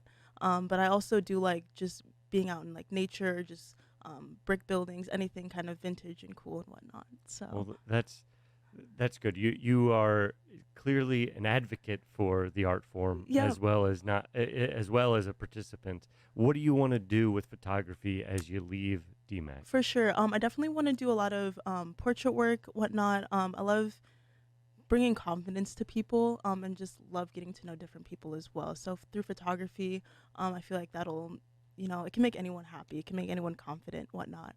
But I also have been thinking about doing more like drone photography for like real estates and whatnot, because that seems to be really big these days. So trying to hop on the trends, I guess. That's for not sure. a bad business Yeah. move. Ideally, would you like to have your own studio? My own studio for sure. I guess my dream job as a kid would be like working for National Geographic or something like that. So definitely traveling. Yeah, just sharing my work, sharing anything, pretty much. Well, you have such a bright positivity that I think that'll help light your path Thank moving you. forward. And I wish you the best of luck, Abby. Of Thank course. you so Thank much you so much for having your me. time to sit down and talk with me. Perfect. Thank you so much. Hello, Brittany. What are you studying here at DMAC? Hi, I study photography here at DMAC. And when did you decide that you were going to be a photographer? Well, I am a mom to a 4-year-old little girl, and when she was born, I picked up a camera, and it's been photography ever since. So your daughter was your inspiration? Yes. And what was it, do you think, that made you want to start photographing her? Well, so I just picked up a camera and started taking pictures from literally the day she was born. And I kind of just fell in love with it. I wanted to document every moment possible because they grow so fast. She literally just turned 4 this last Thursday, so. And she was born like a week ago, so Yeah. it just happens real quick. Yeah, so it's definitely just because of her. I just started picking up a camera, and then I've fallen in love with it ever since. When was that moment where you were like, wow, okay, I just took that photo. I think I want to study this. Actually, it would have been literally the photos I took of her in the hospital. The day she was, like 2 days after she was born, I just started taking pictures, and then I started just loving it. So I every day was taking more pictures, and then it went to monthly. I was taking their monthly photos, and then I just kept it going. And so you obviously have taken a plethora of photos of your Yes. daughter. What other things or people or places have you really enjoyed photographing? I really enjoy photographing portraits. So anybody, people. I've done a lot of shoots with different girls and models, and really enjoy that. I love doing infants. I've done a lot of photos of babies and toddlers and kid photography. It's just pretty much what I really like to do. Walk me through the challenges of photographing small children. Just got to keep them focused. It's really, really hard, but once you get it, there's always going to be those photos that the parents aren't going to think are going to be the best. But then once they see them after, they're like, oh, love them so much, because you're never going to see your kid doing those weird faces most likely ever again. But Do you have a go-to like a tactic to get the child to focus? usually just making funny faces and sounds usually gets them to go and laugh and smile, and then you just got to keep the parents focused on you, so then you can get the kids focused. And Can you then- look into this camera and give me the funny face that you give the kids? Go ahead. Probably not. No, okay. Well, now it is time. Your time here is almost done. You have your capstone, your portfolio. What images will we see in your portfolio? Pretty much it's all going to be portraits and then infants and families. I'm really leaning towards like the motherhood photography and a lot of those. So Of the images that are in your portfolio, what one are you most proud of, and why? so I just had a nephew born a couple weeks ago, and I just took all his newborn photos. I think my favorite photo is one of the ones I took of him. Nice. And so, I know I've asked this of other photography students here. What's your favorite lens to shoot with? The 50 millimeter. Okay, so you like to get in there close, have some nice depth of field. Yes. And now that the focus on that's a little harder, and you're photographing little kids. Mhm. How hard is that? It's not as hard as it seems. I think I'm just so used to it. I just can do it.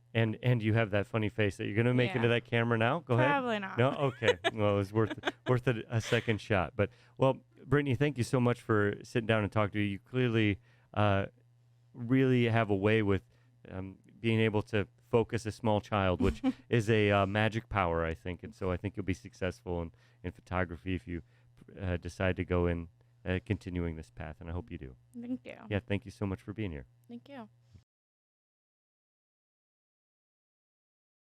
Benito, what have you decided to study here at DMAC? I'm getting my photography degree, and I graduate this summer. Okay, and so what led you down the path of photography? So I was interested in photography at a young age, and my grandpa gave me my first camera, and my family and friends were like, wow, like, you know, you have a natural talent, and they really hyped me up. So I decided, you know, like, I progressed with it, and it was just what I love to do. So Do you think they were right that you had a natural talent? And that's I an mean, uncomfortable question for you to answer, but no I one's mean, listening. Yeah, maybe. Well, you don't have to brag. Wow, a real No. jerk over here. Yeah, No, I just capture like I feel like the lighting, and I just love I love it. what was that camera that your grandpa gave you? He gave me a Canon Okay. T5i, which was really nice for my first camera. Do you still have that camera? Yeah, I do. Oh, good. Do you use it, or is it on the wall somewhere? I still as a use museum it. Piece? I'm saving up for a new one, but I still use it. Well, that is a great gift from your grandpa. I know. And so, what is your favorite things, people, or places to photograph? I like to do portraits a lot. I like to be outside, couples, families. I kind of like to do it all. I still haven't tried it all, but I'm up for it. Good. What is the thing that you haven't tried yet that excites you the most to actually get your hands dirty with? I mean, maternity pictures. Brittany talked about that, and I think that would be really cool. Okay. I haven't done one yet, a session, so. Well, it's a very small amount of clientele that Yeah, you could have. So yeah. and you got to catch them in a specific window. That's Mhm. what I hear. at Yeah, least. yeah. And so now you're out there. Walk me through your process of coming up with a concept or an idea and how you actually get that into your camera. Okay, so first, find a location and just scope the area out and place your model where you think will look best and take the photo, I guess. Just have a I'm just gonna shoot the hell out of this Yeah, and hopefully till it get a looks couple good good. ones. Yeah. That is a philosophy that if I were a photographer, exactly what I would do. So I don't know if that's a good thing or not, but you just let me know. I if it usually can have a sort lot it of out. photos on my camera, Yeah. but just go through them and it's good. That's the beauty. Can you imagine doing photography before digital? No. Have you ever played around with shooting on old film cameras? Not necessarily old ones, but I've had disposables. Mm-hmm. And I mean, those are kind of similar, I guess, but yeah. What is it about thinking about those two different things? What's your favorite part of being able to shoot digitally? The photos are just clear and really good. Yeah. Well, clear and really good, I assume, is what is in your portfolio. Walk me through a couple of the images that we'll see in Yeah. there. One of my favorite images is my cousin Lucy. We put her in the water, and I put a stool underneath the water so she's standing on it, doing a little pose, a gymnastics pose, but it looks like she's standing on the water, and there's a sunset in the background. That's one of my favorites. Nice. But I have a lot of portraits and couples and family photos in there. And what are you hoping to do after you leave DMAC? Hopefully my business will grow And what is that business? Giving photography. Giving photography. Yes, I just used my last name. So, but yeah, I'm hoping that I can target I want to do couples, families, kind of just do it all until, yeah, forever. I don't know. Hey, forever is a good goal. Yeah. That's a good goal. And what has been your favorite shoot that you've done while you're at DMAC? While I'm at DMAC, I actually just recently did one of my favorites at the Botanical Garden in Des Moines, and so that was probably one of my favorites. What did you shoot there? One of my friends from class, her name's Alyssa, and they turned out really good. Did it look like you were in a It looked like we were somewhere rainforest? tropical. Yeah, Yeah. it's a great setting. Yeah, I know. It's wonderful. It to kind have of it looked in like there. we were traveling, even though we weren't. Well, I really I can see a theme with you photography students. You all kind of have this big old smile when you talk about photography, and Mhm. that's inspiring. I'm glad you've had a good experience here at DMAC, and good luck getting out there. Thank and you. And I hope that you keep using that camera your grandpa gave you Yes, for the rest of your yeah, life. yeah. Well, thank you for sitting down with me. Thank you.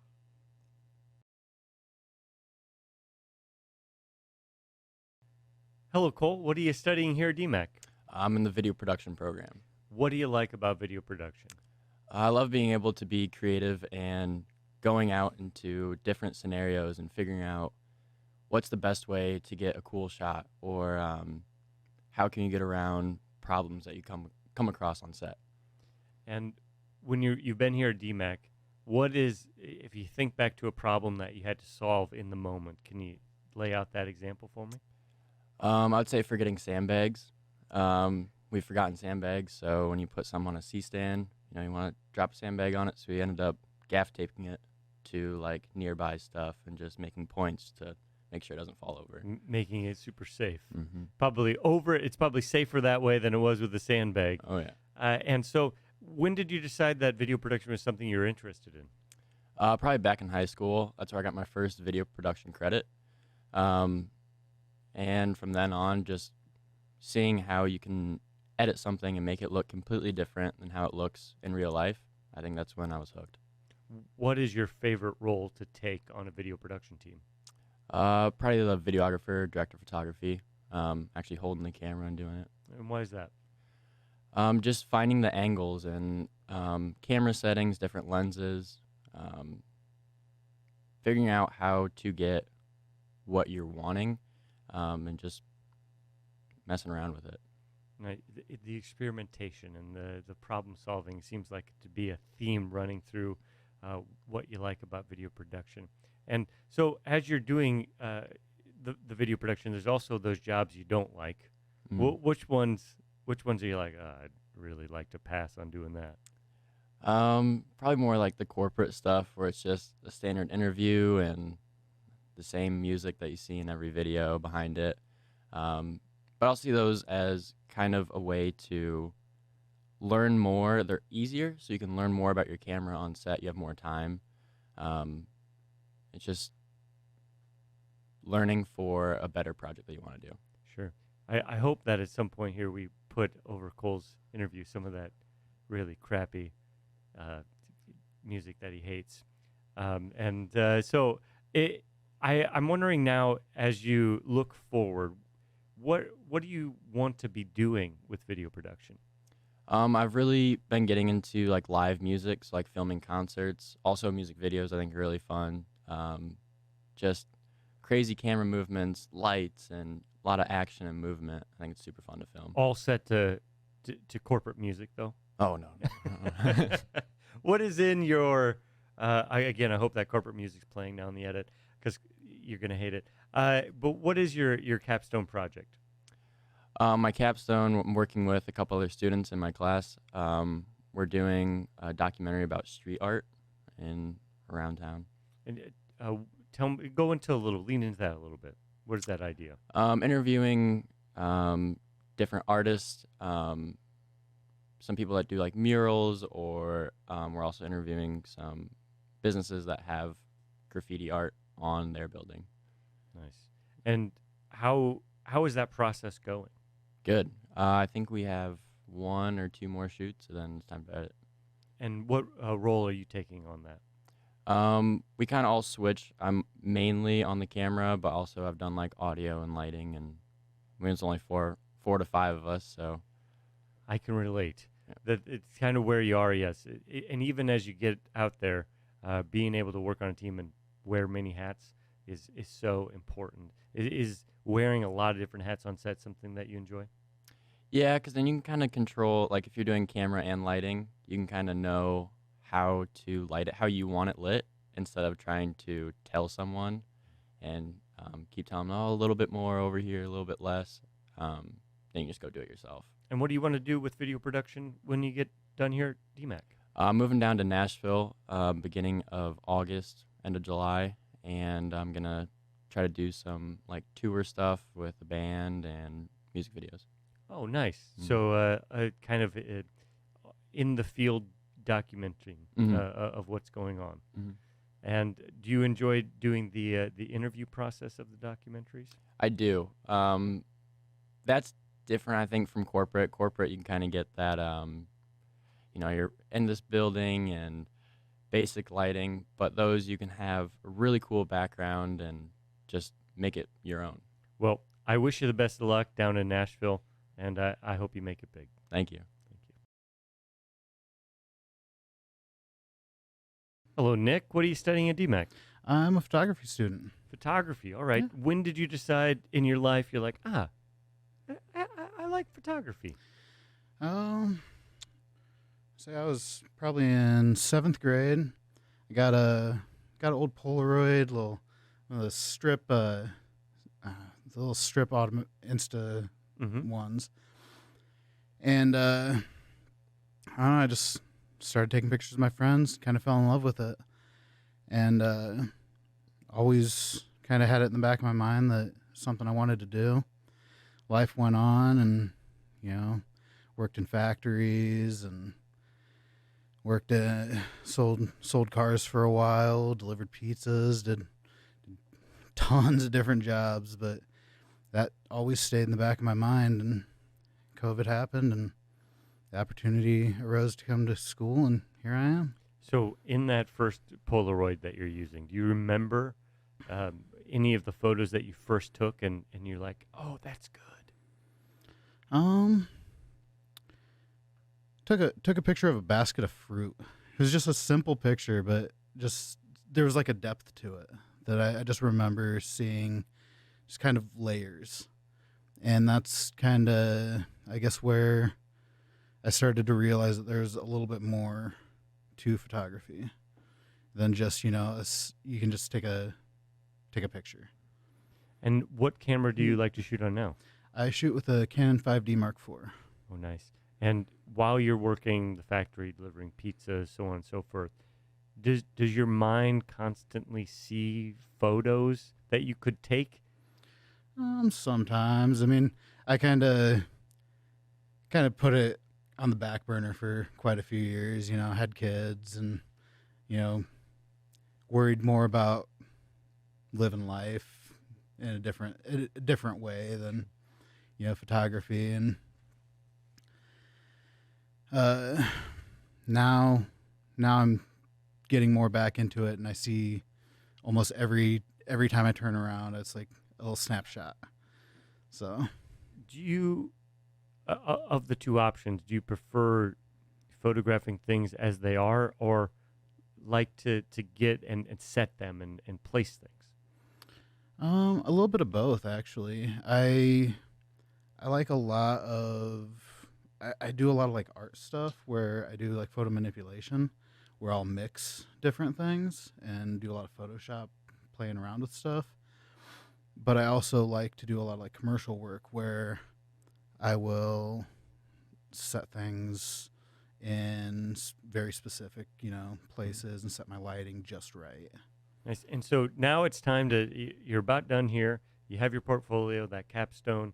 What images do we see in that portfolio of yours? We're going to have a lot of portrait work, commercial work, and probably a little bit of some of my like artwork. What type of artwork?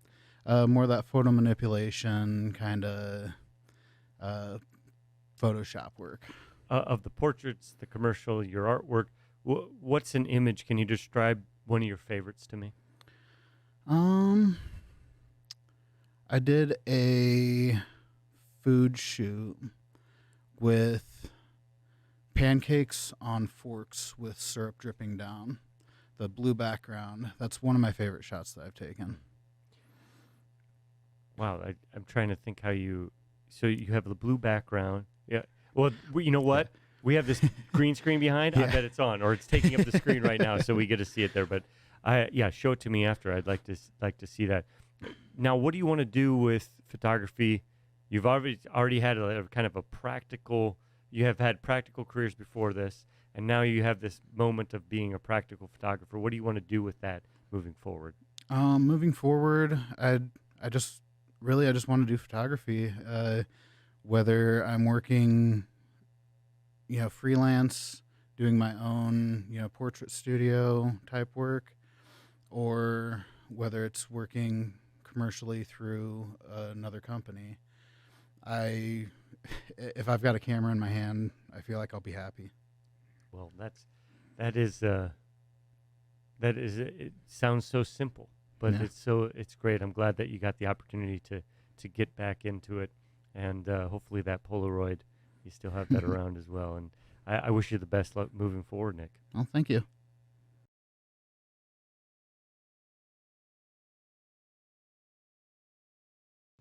Hello, Jack. What do you study here at DMAC? Hi. I study video production at DMAC. I've kind of gone back and forth on it. I started with video production, and then came back in 2020, did a couple of semesters of graphic design, and then I did some business, and then I've come back to finish up the Video Production Associates program. Nice. What part of video production do you like the most? My favorite part is probably just the creation aspect. I like creating something that people like. I like creating things that will entertain people. I've just always kind of been a performer for that sort of thing, so I've been very big on using video as my avenue for that. So when you're saying you're a performer, have you been on the camera or in front of the camera on stage? Is that what you mean? Yeah, I've had a long experience with it. I started doing plays and musicals when I was, 6 or 7. At around age 9, I'd say, is when YouTube was starting to get to the point where I was noticing it, and a lot of people were just making fun stuff, and I thought to myself, well, I suppose I could do that. We've come a long way from Windows Movie Maker, but that's what I started out with when I was doing that. That was not, you were 9 years old when you had that thought? Yep. I saw Wow. it. It was entertaining, and I thought to myself, I could probably do something like that. Do you remember the specific video that inspired you in that way? There were a lot of them running around at the time, and it was during the earlier days of YouTube, so a lot of them were not exactly the high point of creative outlook, but just some of the, back when I was a kid, there was one called everybody was doing this cartoon character dies or something like that, and they did little effects in Microsoft Paint, and I was like, oh, I wonder if it's just in Paint, I could probably do that, and varying degrees of success on that, but I've constantly had to live in my shadow of one of those because it has the highest amount of views I've ever gotten, and I'm not saying what it is, but it has 190,000 views, and I'm never getting out from under that. Well, you might be surprised. You never know. The viral environment is one that is a fool's errand sometimes. You just don't know what's going to take off and what not. But it sounds like you are not opposed to just churning out content as needed and see what happens. Yeah, and I've been doing that. I work at a comic shop in Ames right now called Mayhem Comics, and part of the reason they hired me was to do a YouTube channel for them, and that has been, I've been doing it for about a year now, and it's been basically weekly content for that, and I've had a lot of enjoyment out of that. Got a lot faster at my editing, obviously, for a week turnout, and I think I've learned a lot from that. The channel for a local group has 850 subscribers now, so I'm pretty happy with that, given it was from quite literally the ground up. Now, you have your capstone project. Tell me about it. What is it?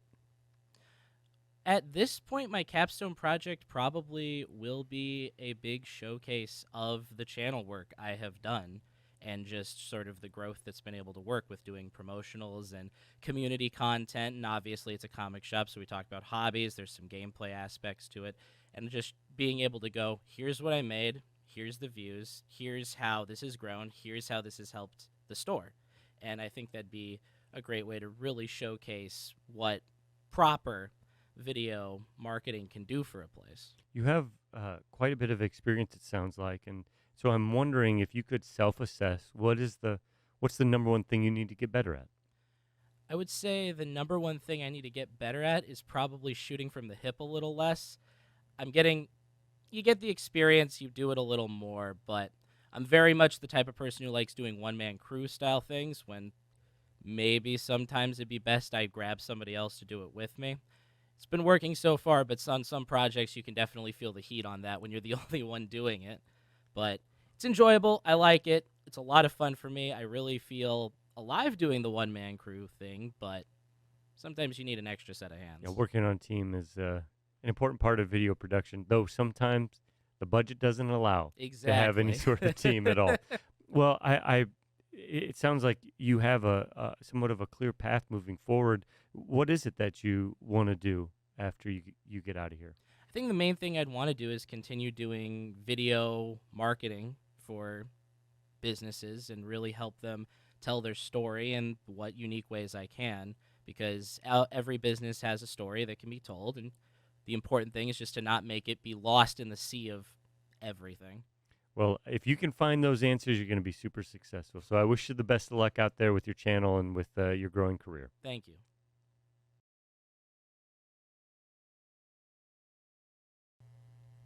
Hello, Connor. What are you studying here at DMAC? I am actually in the video production program. Video production. What areas of video production do you enjoy?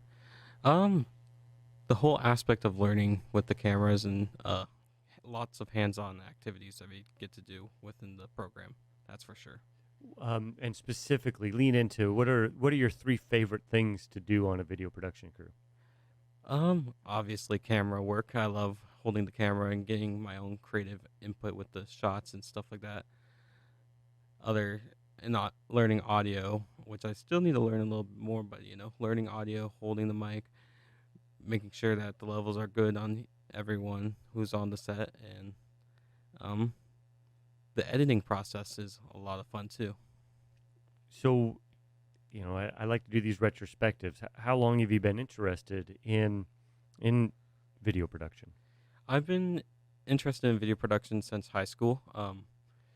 It all started out when I started my own YouTube channel, which was more of just kind of like me recording videos of theme parks and stuff like that, and it evolved from there. From videos of you and riding roller coasters, kind of like that, yes. Just POVs of stuff like that, or just talking about theme parks in general, what's happening new at theme parks. So kind of like a news kind of thing. Gotcha.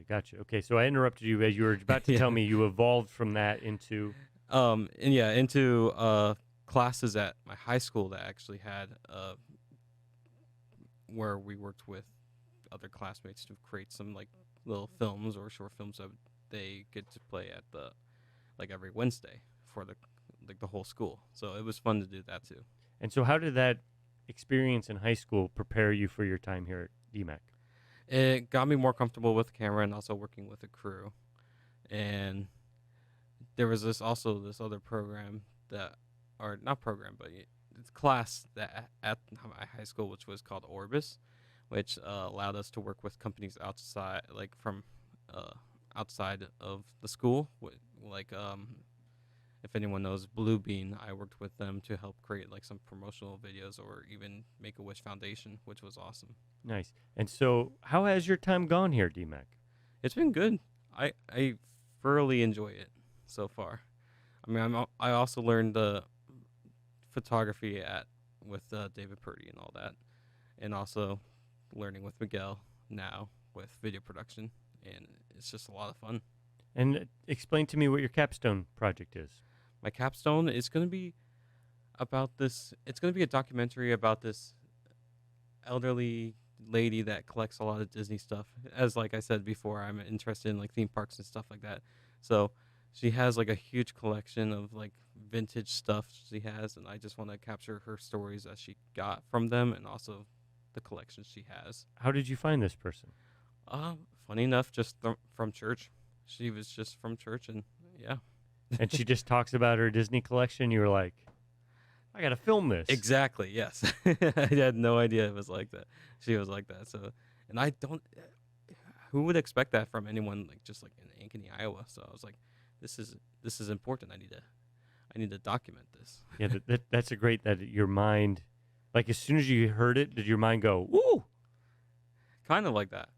I've known her for about 5 years now. I met her 5 years ago, but I haven't really had an opportunity to create the film project, I guess you could say, that I had in my mind for about a couple of years. And I feel like right now is a great opportunity to do it and, capture her stories. You've garnered all these skills while, doing your high school work and now being here at DMAC that exactly. you can now tell the story in the way that you're hoping to. Exactly. And, well, sometimes stories just fall into your lap, right? You're like, well, I got to take this opportunity. Exactly. And how has it been working with a non-performer on camera? Non-performer, yeah, it's been, you always got to make them feel comfortable when they're in front of the camera, of course. But usually, once you get to learn the techniques of having someone that's not a performer that is on camera. You just have to get them more comfortable. The more comfortable they are, the more acceptable they are to be on camera. Well, wonderful, Connor, and I think you've given me acceptable answers, so I approve. But thank you Thank so you. much for sitting down with me. Of course. Thank you.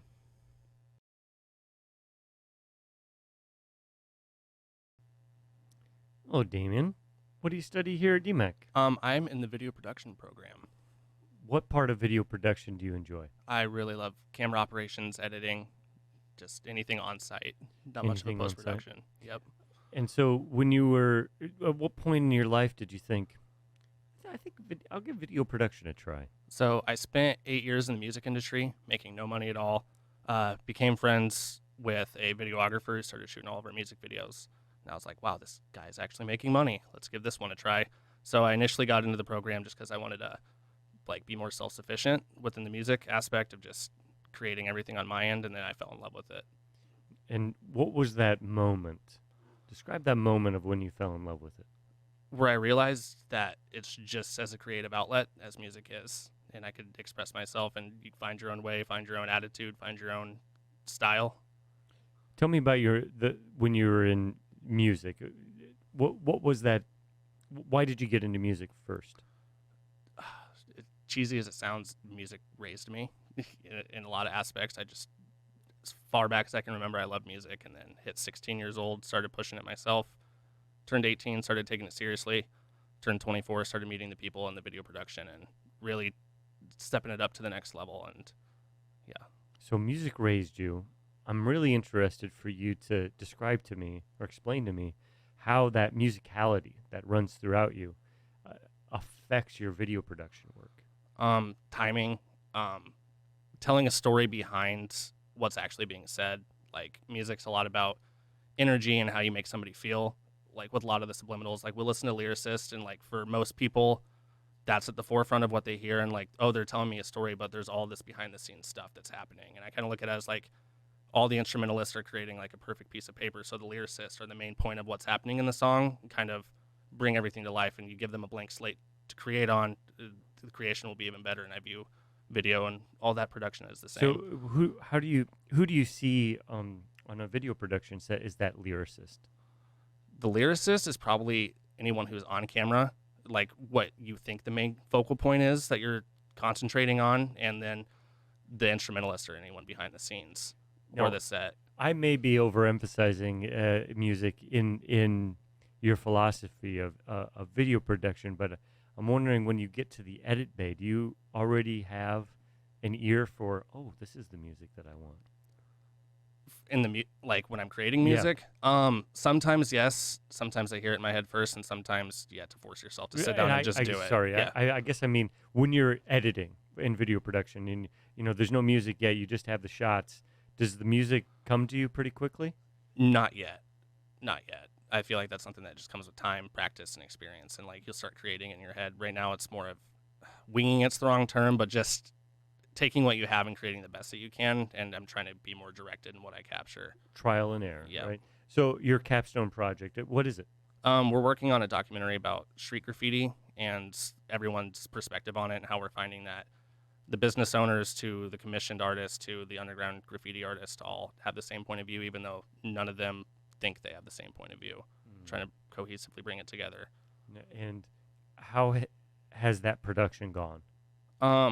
Well, we found out it's really hard to work like in the documentary aspect because it's hard to schedule some of these people. And you can't direct the content. The content just comes, and you kind of have to adjust what you're doing, what you're asking, and the approach that you take depending on what, like, as you keep adding layers to it and you talk to more people, it gets a little bit easier. But in the beginning, it's kind of a free-for-all, and you're just fingers crossed that it's going to work out. And what do you want to do once you graduate from DMAC? I'd love to continue to do documentary work. That would be like a dream come true. Freelance my own stuff, get hired out to tell somebody else's story, but anything touching a camera would make me happy at this point. Scoring videos or film, is that something of interest to you? I haven't dabbled in it a lot, but it's something I know I'm capable of. It's just need an opportunity to really sit down and do it. Well, there aren't that many people out there doing it, so I hope that you at least explore it. Maybe it's not for you, but it seems like music is such a part of your identity that it might just seep out of you. So I'm really interested to see how your career develops. But I think it's cool that you had one path and you switched and you came here and you've had a good experience at DMAC, and I really appreciate you sitting down with me. Yeah, definitely Thanks, appreciate Damien. your time. Yep.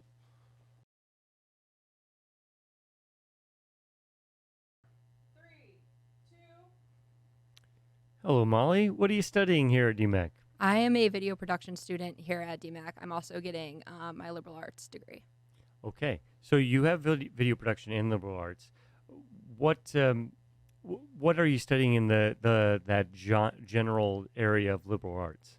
My focus over there is to take a lot of the journalism and like marketing classes. Ah, okay. This is what I was hoping for. So you have that area, and how is that influencing that journalism, marketing, influencing what you're doing in video production? I mean, they genuinely go hand in hand. One of my goals in video production is to do kind of like investigative journalism sort of thing, as well as just like documentary work. So that really helps me on kind of the producing side of things and really digging in and finding all the information that I need ahead of time.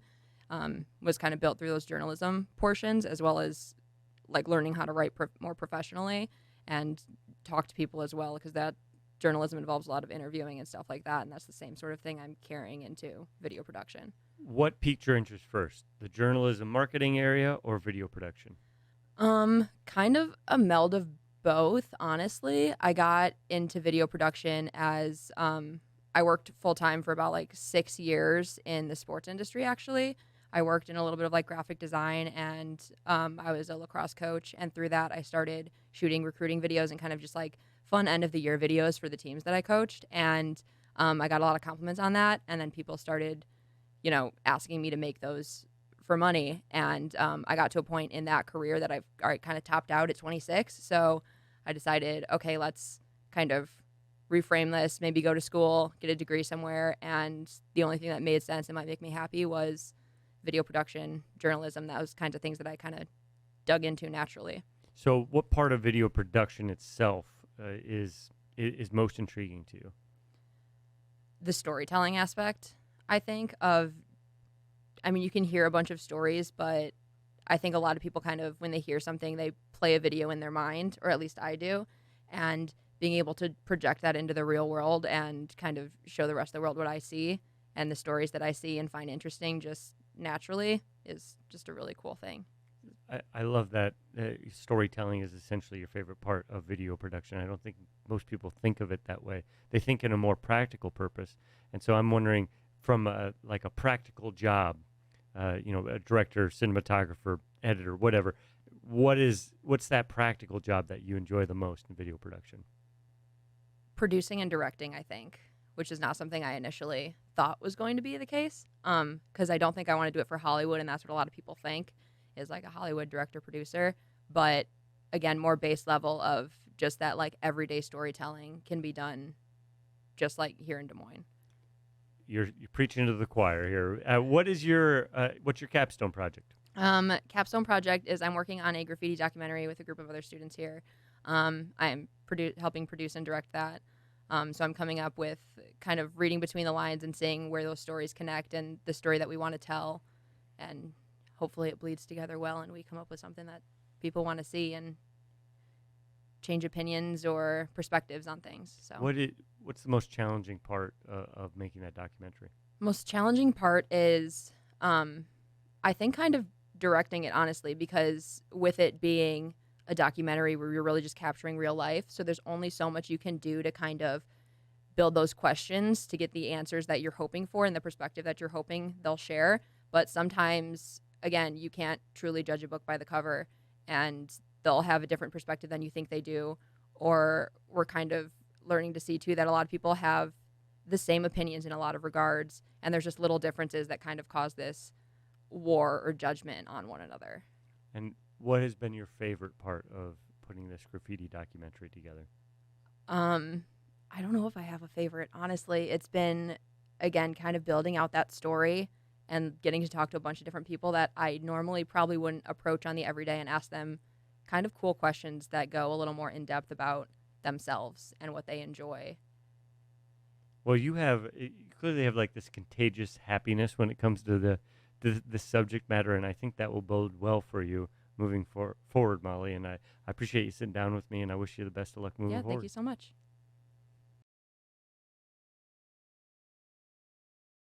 What are you studying here at DMAC? I'm studying video production. And you've heard this question probably 100 times. What's your favorite part of video production? Ooh, big question, but my favorite part so far has just been the creativity that goes into it. Coming up with projects in a group aspect or on my own has been really fun. Capturing moments, especially like in a live setting, especially for like music or like just anything that's kind of put on live, I've really enjoyed as well. Just trying to capture that moment of time and place. So when you're coming up with these creative ideas, you said sometimes with people and sometimes on your own. I want to focus on when you're on your own. Walk me through how your brain comes up with an idea. Well, it's definitely different in different situations, but a lot of the time it's kind of hard to figure out what people want to watch. Like coming up with ideas, especially for like our capstone project, I had a couple ideas and I just tried to think of what would be the most interesting to people outside of the creative process of it to watch and take in. Nice. And so have you always wanted to do video production? No, it's not something I realized that I enjoyed until I actually started the program. I right out of high school, I just went into the workforce and had a crappy job that I hated. Did that for like 6 years before I hopped on the DMAC website actually and just looked at every different program that was offered. I'm like, hey, that could be cool. I'll give that a shot. And then started in the fall of 21 and just fell in love with it. And how has your time at DMAC gone? Very well, yeah. I've met some lifelong friends, made some good business relationships, personal relationships, met a lot of people that have helped me get better and also been able to, help each other grow, which has been really enjoyable. What's the one place in video production you want to see the most growth from yourself?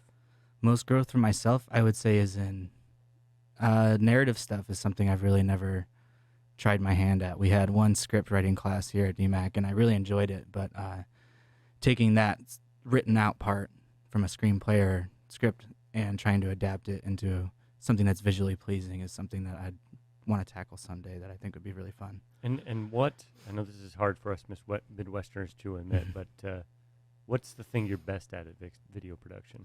Best at? Ooh. In the projects that I have done, I think something that I take pride in is just finding certain shots that are visually pleasing and also can contribute to a story. Doc stuff is like finding certain shots that, yeah, like I said, just make sense for the story and also just pleasing to look at, like the way it's framed, the way it's colored, all that stuff. What's your capstone project?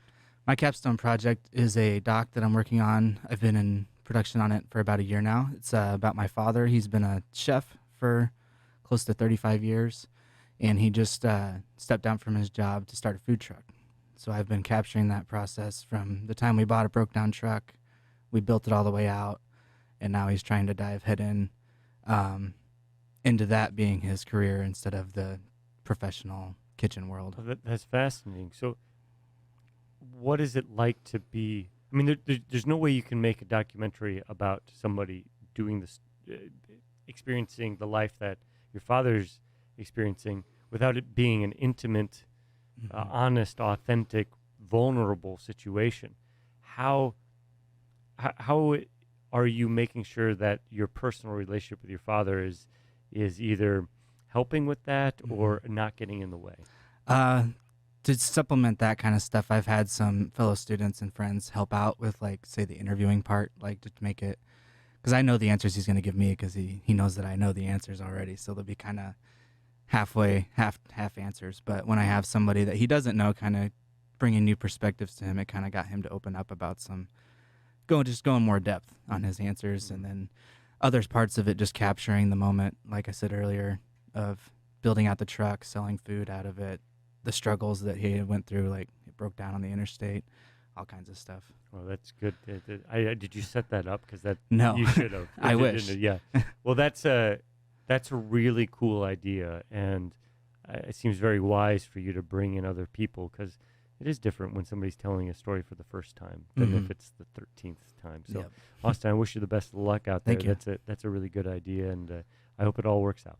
All right, appreciate Thank you. you.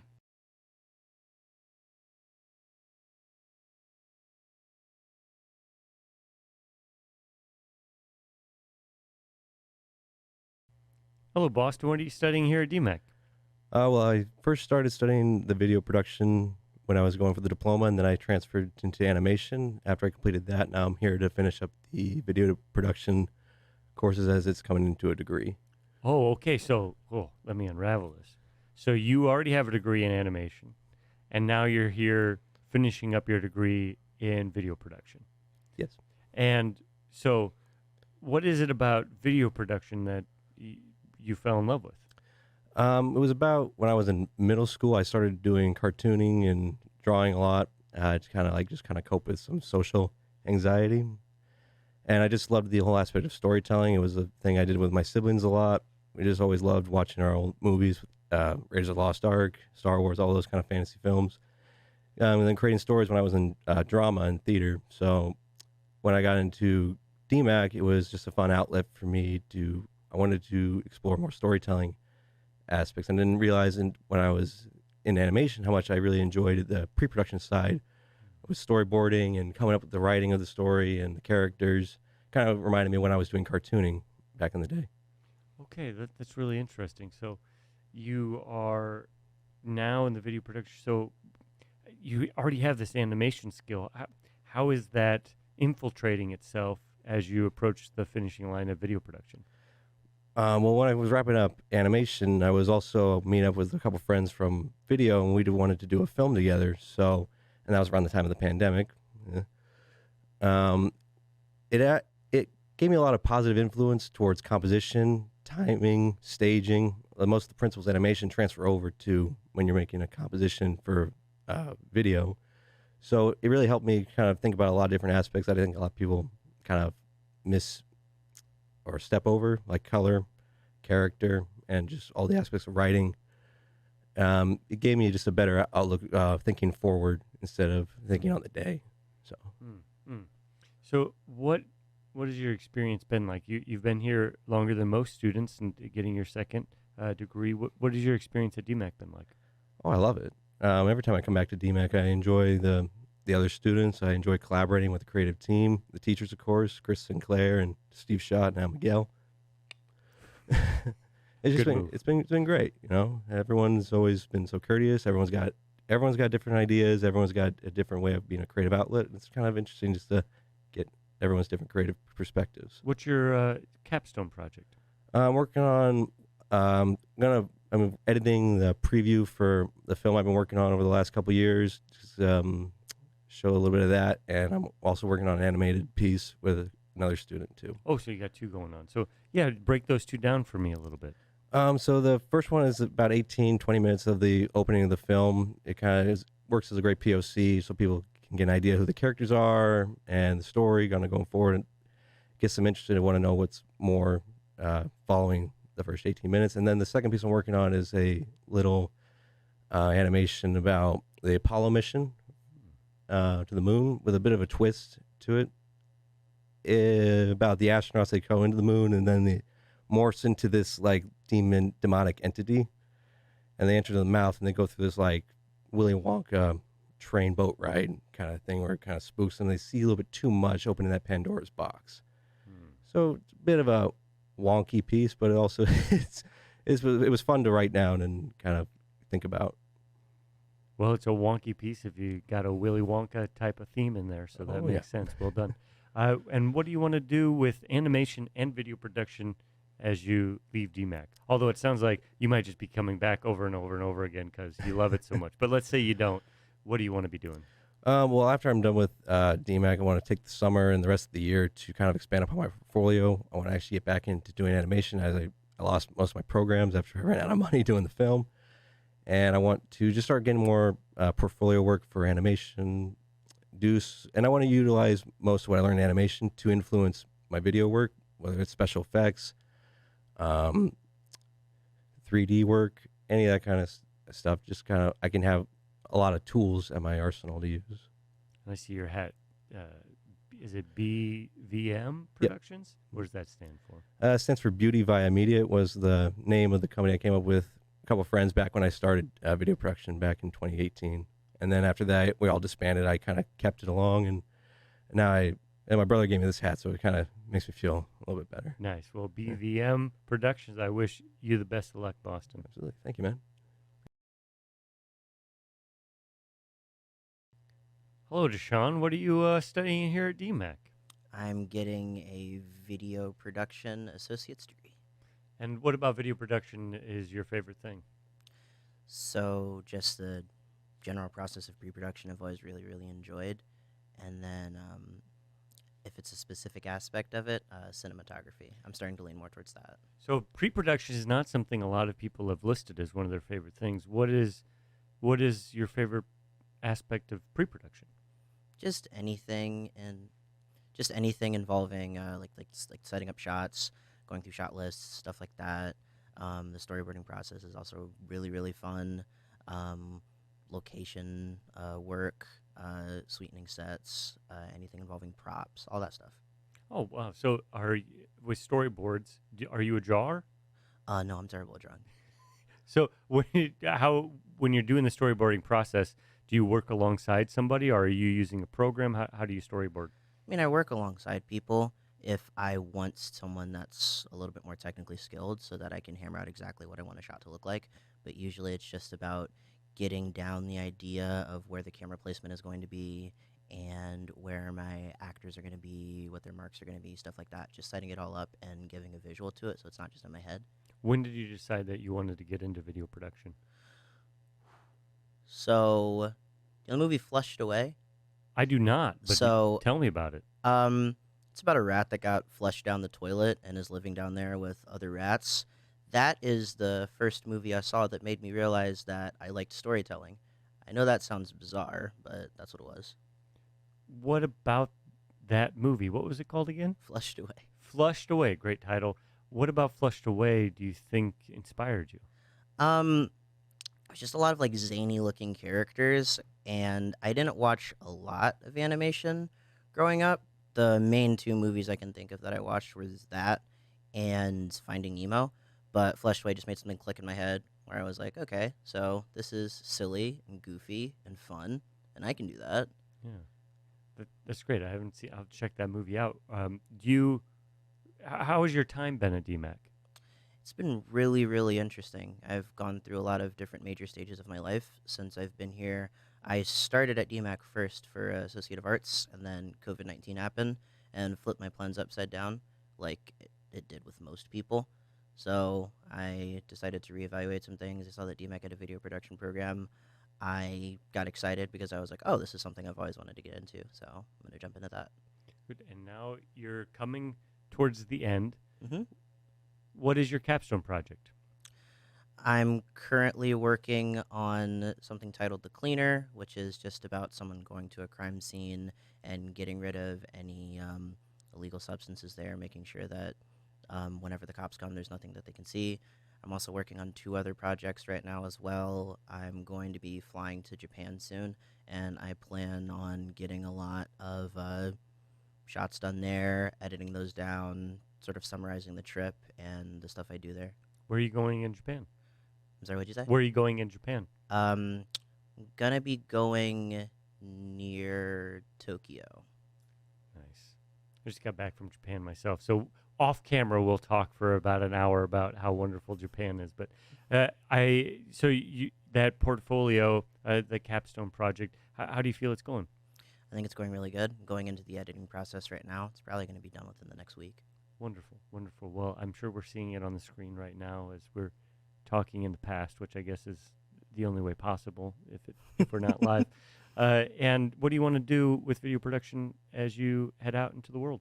So after I get my associate's degree here, I'm going to be transferring to Emory University in Atlanta, Georgia. I plan on getting my bachelor's there. Then I'm just going to jump into the film industry as best I can. I'd eventually like to be one of the first black men to win an Academy Award for Best Director.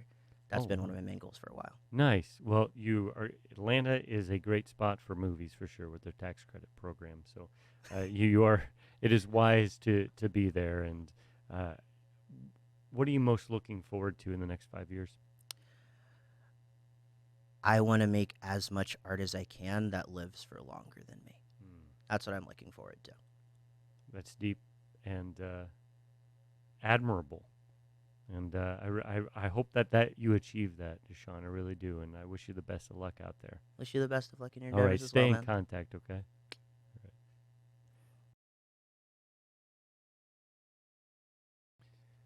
Hello, Yasmin. What are you studying here at DMAC? I'm studying photography right now. And what about photography made you be like, you know what I want to do with my life? I want to be a photographer. I definitely didn't start out on this path. It was a bumpy road getting here. But I think now that I'm here, my main purpose is to capture moments for families right now. And so, if you don't mind, I'd love to have you kind of walk through the bumpy road that it took you to get here. Yeah, so I got my first camera when I was around 11 or 12, and it was always a hobby for me. But my career goals was always mortuary science. I worked at a funeral home growing up. My grandmother was a mortician, and I was kind of following her footsteps. And it was really pushed on me by my family as well. And so I came to DMAC as a mortuary science major. And I did that for about a semester, and I was like, yeah, I can't do that anymore. And so then you decided photography. Photography. So you had the camera when you were younger. Like, at what moment did you think I want to be a photographer? So as I was doing it as a hobby instead of a career, it always brought me happiness, it brought me purpose, it brought me joy. And I think I was in a headspace that I can't do it. And I was in a I can't headspace. And then I just kind of took the leap of courage and changed my major and was like, I'm going to do it. Good. And how has it gone? It's gone great. I'm loving it. I'm building a career right now in portfolio class. I'm doing my LinkedIn page, my portfolio, my headshots, my business card. Everything's going great right now. And what is your favorite part of photography? So I'm definitely leaning towards portrait work right now. I enjoy doing maternity shoots, engagement shoots, and I think if I could start with a family and go on with them, so if I could start with a couple and do their maternity shoots and their engagement shoots, and then next thing you know, I'm doing their family photos 10 years down the line, I think that's what I want to do with my life. Oh, okay. That's interesting. So once you find you as a photographer, you don't need another one. Yes. Keep on building clients, building relationships with them. Yeah. Nice. And so tell me about your portfolio. What images do we see in there? So in my portfolio right now, I'm leaning toward having a mix of both kind of editorial and fashion work, which is what I enjoy doing. And then I have my like family shoots, my engagement shoots, my maternity shoots. And I'm going to kind of split my book in half, I think, right now is what I'm going to do. So I can have a little bit of both in there. And so you're going to split it in half. So you'll have your, is it family shoots and then your editorial stuff? Yes. Lean into this a little bit. What's your favorite shot that you've taken in editorial and your favorite family shot? Okay, so my favorite editorial, last semester I had Portrait 1, and we had a student's choice assignment. And this is my first time working in the studio by myself, and I had my client come in, and I did a shoot themed My Black is Blue, and I kind of was able to bring my vision to life, and it just turned out so beautiful and made me very happy. And then just maybe 3 weeks ago, I had an engagement shoot for my cousin, actually. And this is my first time shooting like for someone who's super close to me. And we just got some really beautiful, beautiful shots for him and his fiance. And that's my favorite engagement shoot to date. How do you get people to be comfortable in front of the camera? So I'm definitely an introvert. And I think getting someone to be comfortable, I have to pretend like I'm an extrovert. And I'm just making jokes. I'm laughing with them. I'm complimenting them. And I'm just pretending and faking it until I make it. Nice. Well, you sat down and you said that you were nervous being in front of these cameras. So Yeah. I think it's just fair play that you get turned around. And yeah, you seem really comfortable. And I think that's probably one of the reasons why people get comfortable with you in front of the camera. Do you find that the way that you are behind the camera is reflected in your clients? I hope so, for sure, for sure. Well, you have a clear passion for photography. I'm glad that you got out of that dying science, no pun intended. Yeah. And you're here now and you're able to hopefully help others tell their story and keep their stories on their walls as they age. And I appreciate you sitting down with me. Awesome. Thank you.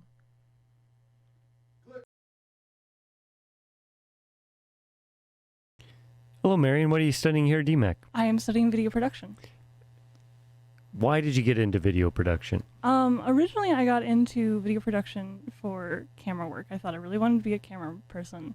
And then I got pretty much past second semester and I went, I'm not really a camera person, but I like motion graphics. So motion graphics has kind of been something I want to focus on, and also script writing. Okay, nice. So let's lean into both of those a little bit. What is it about script writing that you enjoy? I really like writing. I like creating a story and characters in a world, and making interactions between characters. Okay, and then the motion graphics. What about that? What do you like about that? It's kind of funny. I like the tedious aspect of After Effects. It's like a lot of people don't like how it's so menial. Like, oh, this has to go this much to the left, but I actually really enjoy making things work together.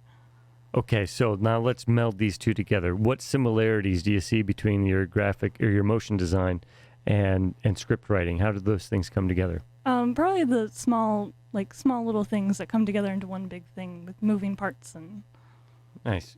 So how has your time been at DMAC? It's been really good. What have you enjoyed most? Motion graphics class. Okay, the actual class. Mhm. That's nice. I wouldn't say the people either, as they all look at the us. people are nice too. I've made some of the best friends I've ever had here. So. That is really wonderful, and I'm wondering how long you've been interested in storytelling. I mean, every 14-year-old's like, oh, I'm gonna write a book, and I tried, but it didn't go very far. I didn't like it. Well, Marion, I don't think every 14-year-old says, I'm going to write a book, and then tries to write a book, whether you succeed or not. I think you have a propensity for storytelling that is a little uncanny. I think that's pretty cool. It wasn't that much of a book. It's a 16-page Google Doc. Just undercutting yourself. You were 14, you tried to write a book. I'm 40, I've never even attempted to write one page of a book. So it's impressive. And so you carry that forward and storytelling, and I know you're into D&D as well. Mm-hmm. And so it seems like storytelling is really into the fabric of your personality. How does that show itself in your capstone? So my capstone is a queer love story between me and my partner. And it's called Despite Everything, and the theme of it was existing as yourself, existing in your identity, despite everyone trying to be like, oh, those are two cis girls. And it's like, no, we're not, but we're still going to keep living. We're not going to pay attention to that. And how has turning the camera on yourself, how has that process gone? I'm not turning the camera on myself. I'm not acting. I am not an actor. I don't like being inside of the camera. But it is based on your story, on my right? Story, yes. And so seeing yourself, even if it's an actor, seeing yourself out there, or somebody attempting to play an experience that you have, how do you feel about that when you're on the other side of the camera? It's interesting. I worry that I'm not creating the story I want to tell, or that it's not going to be conveyed because the actor doesn't know what I felt in that moment. But I've gotten used to the fact that it's not going to be the exact story, but it's going to be close enough, and that's what counts. How do you communicate with an actor to try and get them to do what you want? This will be my first experience. Okay, wonderful. Well, I wish you the best. Actors can be the worst. So I wish you the best of luck as you do that. What do you want to do with video production? Your graphic design or your animated designs. Why am I forgetting the word now? Motion graphics. Thank you so much. That term, motion graphics. And what do you want to do with motion graphics and storytelling as you head out into the world? I mean, I'd like to make the motion graphics be a client thing, like offering my services to clients, being like, hey, if you need motion graphics for a video, I can't promise video, but I can promise motion graphics. Wonderful. Well, I wish you the best of luck out there. Thank you. And it can be tough, but it seems that you have a wide variety of interest. And if story is your passion, I think you'll be successful. Thank you so much. Thank you.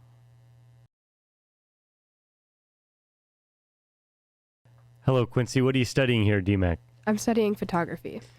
How long have you been interested in photography?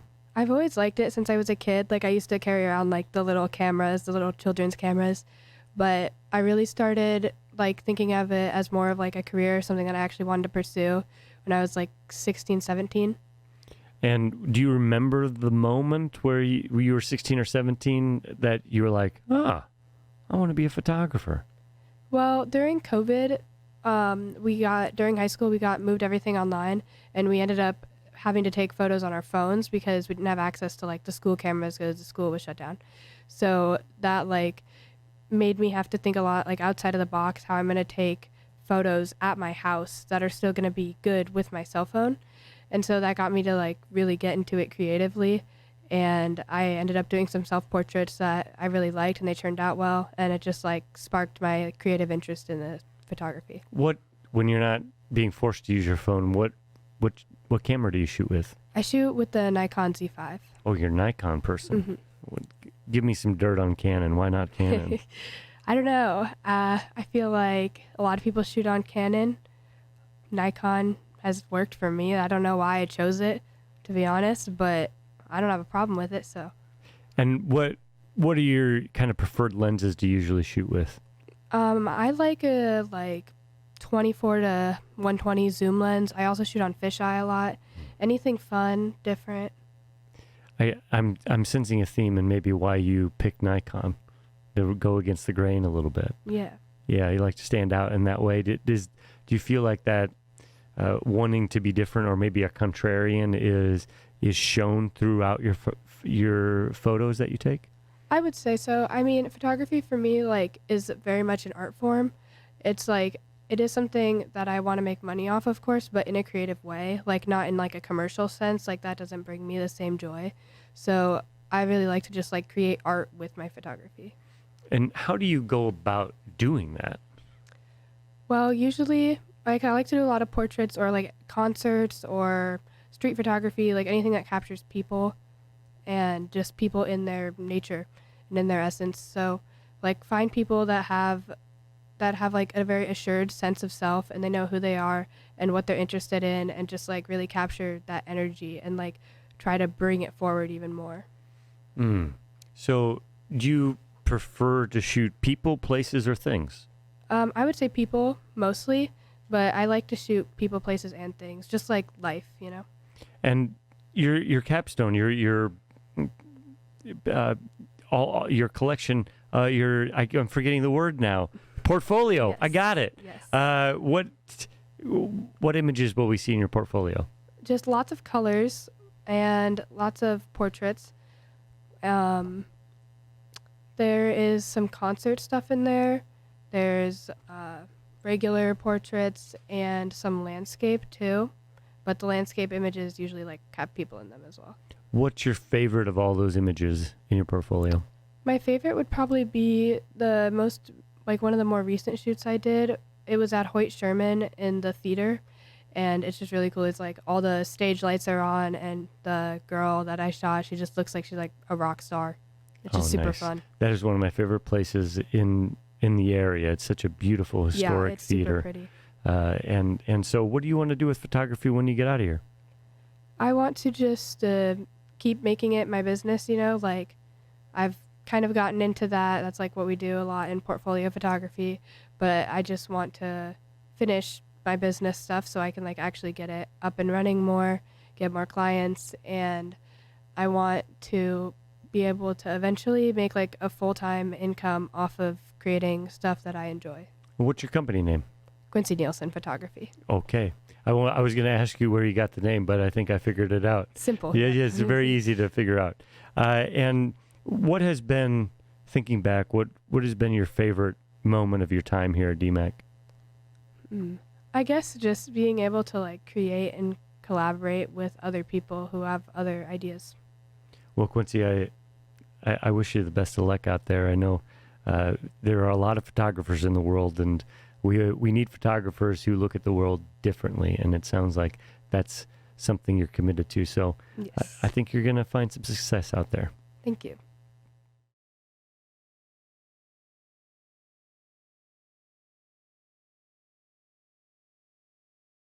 Hello, Galen. What do you study at DMAC? I study photography. Okay, photography. I like talking to photography people.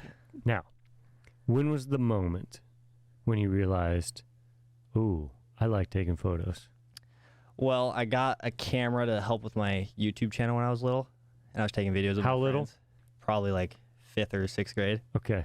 And then we all went to different schools, so I was like, well, I might as well start taking photos with it. So that's when that whole photography thing started. And do you remember the first photo you took and you thought, I'm good at this? I took some of my buddies' like senior photos, just kind of like testing it out. And then I was like, oh, I could see a future in this. What made you decide that you wanted to actually become a professional photographer? Well, I've always wanted to work for myself. So then I was like, I have a hobby in taking photos, and I want to start my own business. Why not be my own be a photographer and do that for my job? Sure.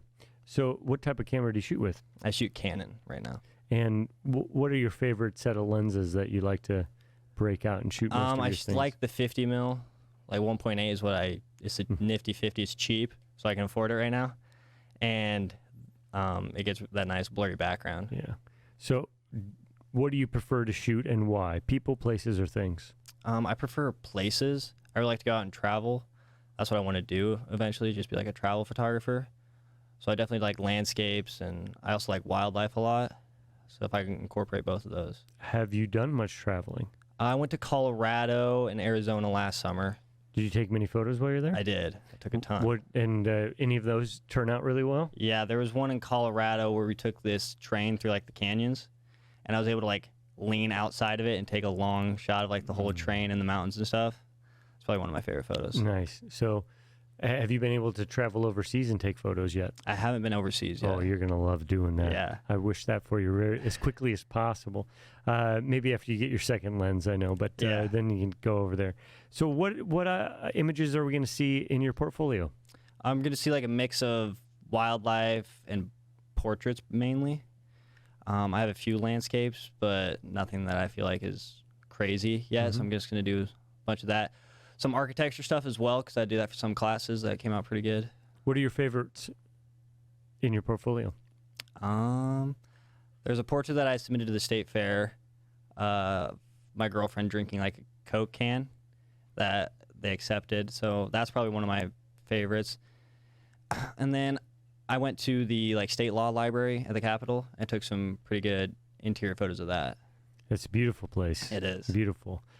So give me another image that will show up on the screen as I'm sure just saw those two right now on the screen for people. What's another photo that you were like, I really love that photo? I took a picture of this bird. I have no idea what type of bird it was, but it was in Colorado and it was just like staring straight at the lens. And so, I don't know, it's one of my favorite ones. Nice. Sometimes you just can't plan that stuff. Yeah. Can't do it. You're not supposed to, when you're doing video or photography, you're not supposed to work with children, fire, or animals. And you worked with an animal and they looked right at your lens. Yeah. You must have a superpower. So that's great. What do you want to do with photography once you go out on your own? You said you want to do, how are you hoping to build your business? Right now I'm starting to look into like digital marketing stuff. I've reached out to a few businesses and had some clients dabbling in some video stuff too. It's a little more difficult, but yeah, doing some like commercial work for sure. Okay. And hopefully taking photos of places and things, maybe some more birds. Yeah, You can get to look hopefully. right down the barrel of your lens. Well, I wish you the best of luck, and I really appreciate you sitting down and talking with Yeah, me. thank you. It's nice meeting you.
Hello, Emma. What do you study at DMAC? Graphic design. Graphic design. Okay, you know I'm going to ask this question. Why did you get into graphic design? So my junior year of high school, I was always really into drawing and photography and all that. So I thought graphic design might be a good fit for me. So I thought I'd give it a shot. So let's break those up.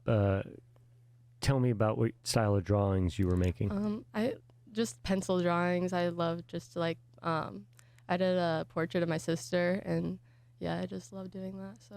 And then photography. What were you taking photos of? I just took a photography class in high school, so really just like wildlife and anything. Mm-hmm. Yeah. Okay, so you have those two kind of foundational artworks or art philosophies, and now you carry them over to graphic design. Why ultimately did you pick graphic design over drawing or photography? I took a couple classes in high school to see if I would like enjoy drawing like on the computer and stuff like that, and I ended up liking it. So. And what's your favorite computer program to work in? InDesign. Yeah, InDesign. Okay. Well, we haven't heard that one yet today, so that's good. Now, thinking back, what do you think your inspirations were artistically wise, whether in music, movies, painting, sculptures? What inspired you in an artistic sense? I really just started drawing like everything that like I would like pull up pictures on my phone and just start drawing stuff on there. So really anything I was So you just it kind of did the drawing come from a sense of wanting to pass the time? Yeah. And so did you what type of emotions came up while you were passing the time drawing? I don't know, I just felt like it was my like own like my me time, I guess. So like it just felt peaceful. Nice. So how has your experience been at DMAC? Good. I love it here. Yeah. I love like the encouragement and like the advice I get from all my instructors on my work. So yeah, it really helps. How do you think you've grown the most through your time here at DMAC? I would say a lot of my work is like minimalist, and so like they push me to like I don't know, do more stuff outside. Be a mediumalist? Yeah. Yeah, I suppose so. So you've grown that way. What areas do you think you are in need of the most growth?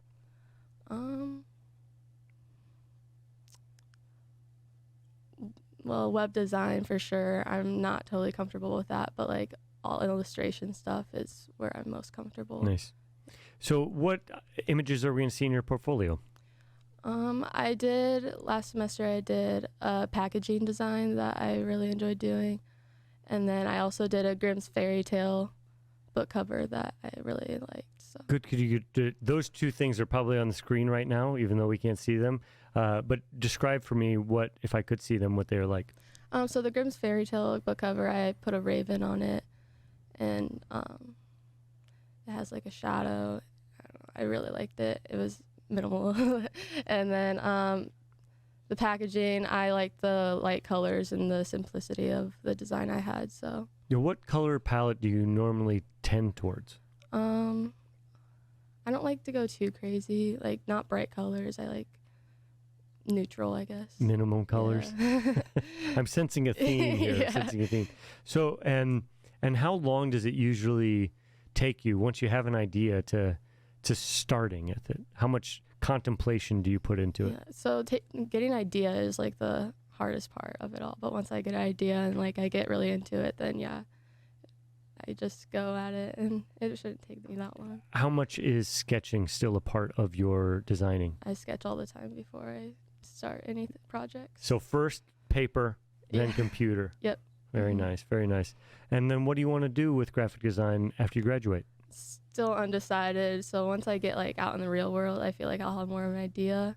But at my job right now, I work at a restaurant, and I'm starting to do like their social media, and so I've really enjoyed doing that. Okay, very nice. So social media wise, doing the graphics for that or doing text Yeah, for them? so I've been taking the pictures, and then like I'll put them into the software and edit and put in like the logo and stuff like that and make Very them. nice. Well, I'm glad that you've chosen this path and that you've been learning so much. And I know you have so much more to learn. But I think you'll get out there, you'll learn quickly, and be successful. So wish you the best of luck. Thank you so much. Hello, Nicole. What do you study at DMAC? Hi, I study graphic design. Graphic design. Okay. What about graphic design appeals to you? I would say it's like the mix of art and technology. I feel like that's what got me very interested in doing graphic design. I come from like a family of artists. My grandpa was a painter during the Civil War, the Salvadorian Civil War, and my dad has always liked to draw. Okay, so that makes sense where the love of art came from. Yes. It's a family heritage. What about the love of technology? Where does that stem from? I would say since I grew up in El Salvador, we didn't have much access to technology, and then once I got here, I just like started enjoying it. So it was really, and just an appreciation of like, oh, I have access to this now, Mhm. and so I'm going to totally appreciate it and learn everything I can about it. Yeah. That's a great story. Yeah. And so when you were younger, explain to me the style, the artist style that your grandfather had. It was pretty much more like a realistic. He would like just see people in public, and then he would like start painting, or like he would keep that image in his head, and then he would just like paint off of that image that he got. And then how did your father work? My dad is actually an anesthesiologist back in El Salvador. He didn't really do something art related just because it's not something that pays well back in my country. But he like every time that I would have like a homework assignment that involved something with art, he would be the one helping me out. Nice. So it seems if your dad is an anesthesiologist, so you have both sides of the brain working here, both left and right brain. And so you're deciding, gosh, what am I going to do? Why ultimately did you decide DMAC and graphic design? Yeah, so I started as a pre-med major in Grandview, but I just quickly realized that that was not something for me. And then I came to DMAC basically like not knowing what I wanted to do. And so I just started graphic design, and the more I learned about it, the more I enjoyed it. Yeah. So what would you say your graphic design style is? I wouldn't say I have a style just yet because I feel like I have to explore a little bit more. But so far, I just enjoy something more of on the minimalist side. How has your grandfather's paintings influenced your graphic design? I would say with my grandfather, I don't know. Actually, I don't know how like he has influenced. That's a deeper me. question for you and your therapist, and you can figure that out later. Yeah. But we'll figure out now what are the images that are in your portfolio? I have some rebranding. I did a rebranding for Boson the Florist here in Iowa, and I really enjoyed that one. I also have movie posters. So I did 2 movie posters for Alice in Wonderland, and I really enjoyed those because it was like more on the minimalist side. See, and was this Alice in Wonderland the cartoon or the Johnny Depp version? The Johnny Depp Okay, version. so we imagine that. I know we're seeing them on camera right now as we talk. And then what are some other images that you really enjoy or your favorites in your portfolio? I have 2 more of rebranding. We had to take a company that already existed and turn it into something else. So my 2 companies that I did was Amazon, and I turned it into a fast food, like with hamburgers and all of that stuff. And then I had McDonald's, and I turned it into a park. Okay. Yeah. Very nice. Very nice. And what do you want to be doing with graphic design once you graduate? I would like to do freelancing and have my own business. I have a couple of friends back in El Salvador, and we have already started working with some businesses here in the area. So I would like to keep going with that. Do you have a business name already? Yeah, it's Crearte. Okay. Yeah. Well, there you go. If you need help, she just said something I don't know how to say, but it seems impressive. So I really appreciate you sitting down and talking with me, and I wish you the best of luck. Yeah, thank you. Thank you. Hello, Juan. What do you study here at DMAC? I study graphic design. Graphic Yep. design. Okay. So why? As a kid, I just really like to, color in books, and I like to, sketch little things. And I started growing up, I started to draw more. I didn't take too many art classes in high school, so I think that's a little setback of mine. But I mean, I still, draw on my free time. So you were just drawing as a hobby? Yep. Back Yep, then? as a And hobby. what were you normally drawing? I like to draw animals, landscapes. I'm not much of a people drawer. Yep. And so were you pencil, highlighters? What were Pencil, you using? yeah, just pencil shading, all that stuff. Yep. And where did you get that idea from? Man, I don't know. That's a good question. No, but yeah, like I said, when I started growing up, we didn't have, too much. So all my parents could give me, just a little notebook and a little pencil, and that just, kept me Well, busy. One, that is a very interesting origin story. Yeah. Just, okay, well, here you go. Okay. And then, yeah, a career is born. And so you're doing that as a small child even. And then where did the switch from doing paper and pencil paper and pencil to digital come in? I think that was when I started growing up, when I was in middle school. I started to get around more technology. My parents were able to get me electronics, video games, tablets, all that stuff. So, their native language is Spanish, obviously. So that's a little bit, English is a bit more difficult. So I had to help out with technology. And so that's where I started, learn a bit more about that. And I wanted to incorporate my own artistic skills with technology. So that's where I'm. So helping your design. parents kind of sparked Yep. this joy of digital art. Yep, correct. Well, again, your origin story continues to get more interesting one. And so then why DMAC? Probably the most affordable option, and it is. So there's that, and then I just wanted something quick, to gain experience. And like right now, I am doing little side projects on the side. So like What little type is this- freelance. what freelance type of side projects? Since I work at a restaurant, my manager actually, we kind of go hand in hand in helping other restaurants make their menus, logos, all that stuff. So Okay, so editorial graphic design is Yep. something you're interested Yeah. in? Mhm. What other forms of graphic design? I like illustration, so Adobe Illustrator, taking my own sketches into Illustrator and then making something cool. Nice. And what images will we see in your portfolio? You're gonna see one of my freelance things that I did, which was brochure. I did a bunch of things for this guy. I did brochures, service menus, all that stuff for 515 Mobile Detailing. They're a local detailing company, Mhm. so I did their work, and yeah. Cool. So we have those. What else is in your portfolio? You're also gonna see some packaging design. So I don't know if you've heard of Premier Protein, Mhm. a protein brand. Yeah. So we were. Can't told you to- tell? I take it every day. There you go. No, but we were told to redesign a package, and Premier Protein's package is pretty lame. So I Agreed. went ahead and redesigned. But sponsor this video. And so you're making those, and then give me a third option. What is really your favorite image that you've created?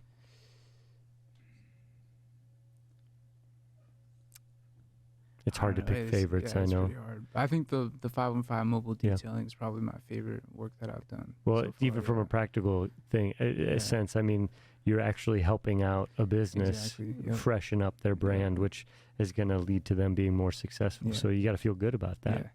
Is helping other people part of your ethos and even the ethos of your art? Yeah. I mean, that's how my dad raised me. Just be a kind human, help everyone out. So. Well, I can see that even in your origin story that we talked about. I mean, you are where you are today because of your propensity to want to help others, and that's incredible. And if that is the core driving your art, I think you're going to be successful. If karma exists at all, you're going to be successful. So, Juan, thank you so much for sitting down Thank you with me, very much. and go kick some butt out there. Thank you. Hello, Reagan. What do you study at DMAC? I do graphic design. Graphic design. Okay, so you've heard probably all these questions already, but tell me how you got started in being an artist. So I've always been very creative. My sister was the athletic one.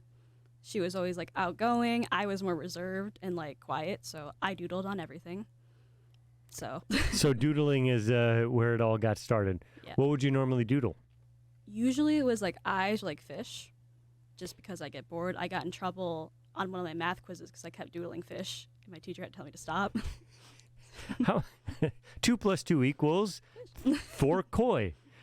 So you're drawing. It's correct. So you're drawing all that stuff, and at what point did you decide? Yeah, I'm actually pretty good at this. Well, my parents were always very like, "You're good at this. You should go into something like this." And I was like, "I don't know," but I was like, "I don't know what else to do, so I guess I'll go for it." And that's how I kind of ended up in graphic design. So, all right, through the process of elimination, we get here. And why do you ultimately decide DMAC? My sister went here. Affordable, just something really quick I can get through and see if I actually like it. And how have you liked it? I really like it. I like the teachers and the people and yeah. Wonderful, wonderful.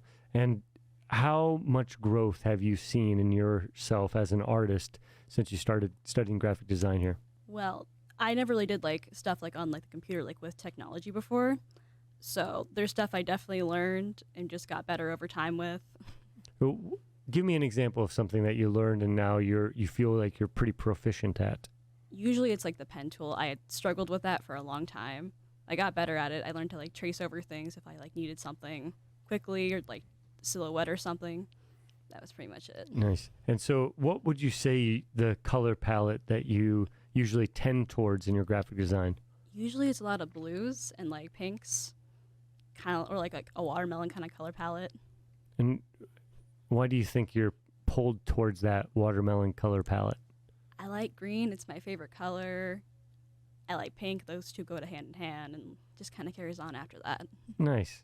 And so as you design this, the color palette that you really like, what about your style? How would you describe your style to somebody? Usually it's very minimalistic. I've heard it's very abstract sometimes. Okay, so abstract watermelon colors. I've got it. So now let's put some images on the screen of your portfolio. Hopefully you have some options in watermelon color palette. And so give me and walk me through your 3 favorite images that we'll see in your portfolio. I did some movie posters just like in a very like artistic kind of style. So like they're like a screen grab of like from a movie, and I just took those into Photoshop and like played around with some of like the effects and stuff to make it more like artsy. What movie scenes? There was one from Moulin Rouge because that's one of my mom's favorite movies. There was one from Star Wars. That's one of my dad's favorite movies. What scene from Star Wars did you turn into a poster? It was just like someone like holding like a lightsaber. So, yep. Nice. And so then you just played around with those. What else besides movie posters are in your portfolio? I do a lot of like just like magazine covers and like editorial spreads, just like playing with like covers or like type. What's your favorite magazine cover that's in your portfolio? I did one with like a fake like sports magazine with like a skateboard on it, and I played like texture and stuff I really liked. Nice. Sounds like you like to just kind of mess around until something in your brain clicks and is like, that's it. That's what I like. Is that sort of your process? Sometimes, yeah. So you have an idea, and then how do you execute that idea? Well, I actually have a thing called aphantasia where I don't see mental pictures, so it's just an idea. So then I put it like on like just kind of put it together and see like what ideas like would come up with like if it was like an actual thing. Oh, we should have got to this earlier.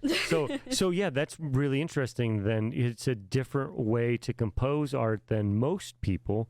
So yeah, lean into that a little bit more. Do you start by sketching or typing? How do you get started? Usually it's like sketching. Like I'll just try to like doodle like an idea to get like a start on it, and then it usually evolves like when I put like on the computer. Like with technology and that kind of stuff. Wow, that is fascinating. I hope that gives you a unique perspective that will make your art stand out from everyone else. And I really hope that happens. So thank you so much for sitting down with me, and I really wish you the best of luck. Thank you.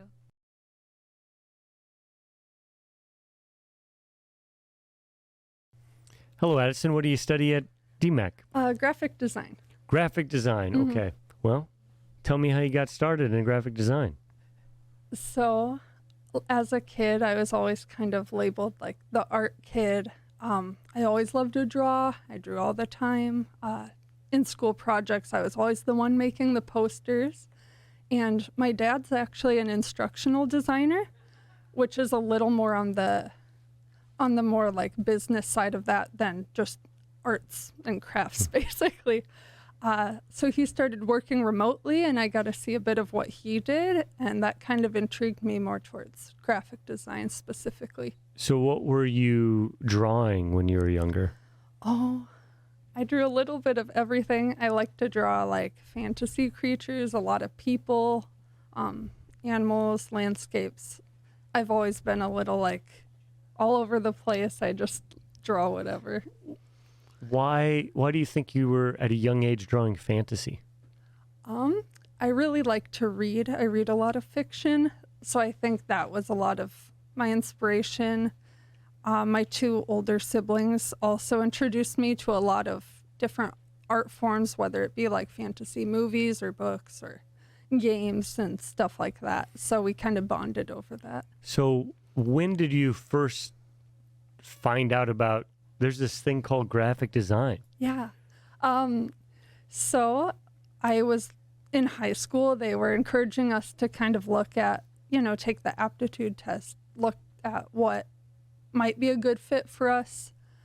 And I liked arts and crafts and stuff, but I didn't want to be like a fine artist necessarily.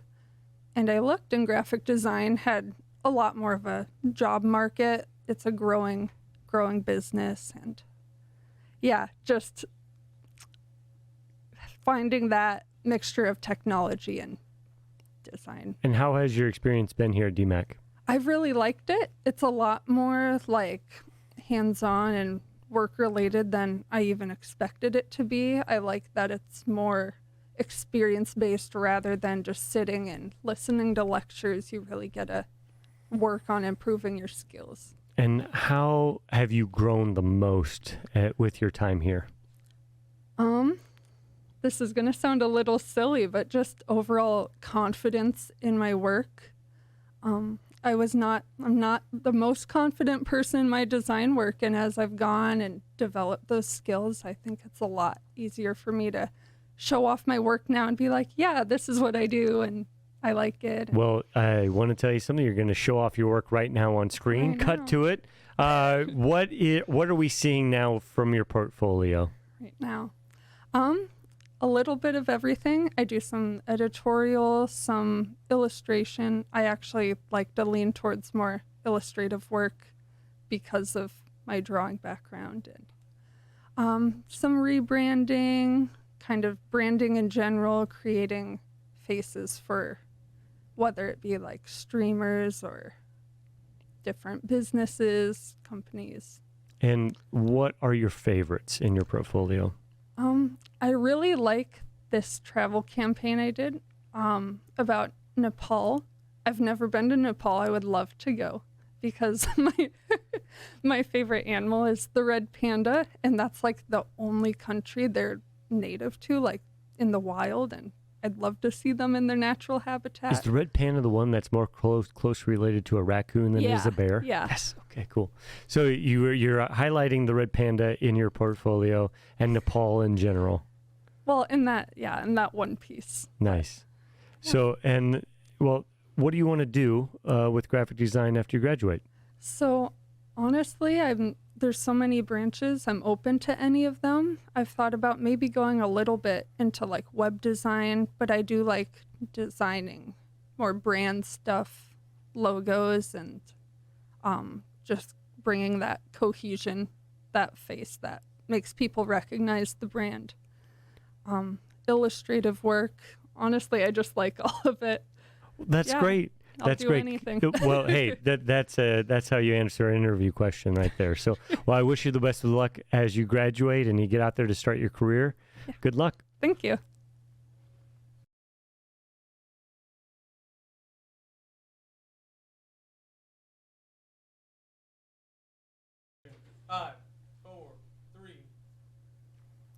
Hello, Jaden. What do you study at DMAC? I study graphic design. Graphic design. Seems like a popular major here. Yeah. Why do you think it's so popular? Well, it's in really high demand right now, and there are more artists than ever, so it seems like the most fun thing to do with what your talent is. And what would you say your talent is? Well, Graphic design? I've been told it's art. So Art, okay, fair enough. So when did you first get told that?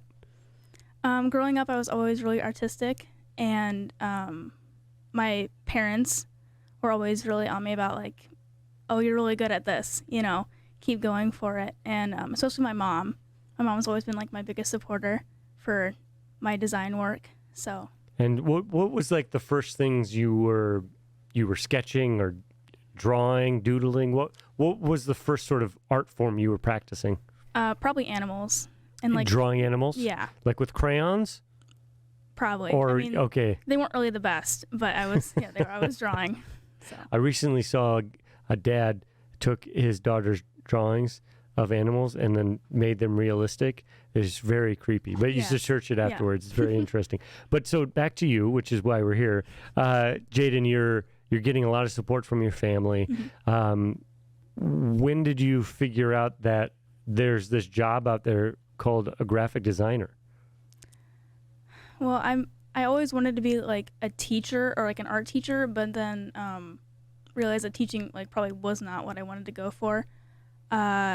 Didn't really know a lot about graphic design until high school was getting on me about what I wanted to do for college, and I looked into it and I saw that it was in really high demand as well, so I thought that I would just go for it.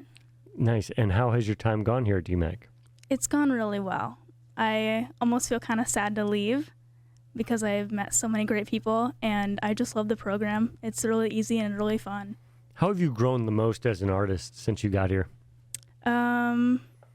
I don't know. Pretty much seeing all of my first designs from when I got here compared to now is I can really see a big difference. I'm not really sure. What is it that when you look at them and you assess them, now that you have this critical eye, what is the biggest difference between the art you walked in here with and the art you're leaving with? Definitely more expertise in things and also being more confident in what I'm doing. I just know a lot more about how to use different tools. Well, let's prove it right now. Show on the screen some of Jaden's portfolio. What are we seeing from your portfolio now? Probably some drawings that I've done, most recently probably in my digital artistry class. So are you still drawing just pencil and paper? Yeah, I do a lot of sketching and stuff like that. And part of that's in your portfolio? Yeah. Oh, cool. So we're seeing that. And what are you drawing these days? Probably like flowers or stuff like that for, classes and stuff like that. And then what are we seeing graphic design wise from a digital perspective? Again, most recently stuff like labels and rebranding, stuff like that, and posters as well. Nice. What posters were you working on?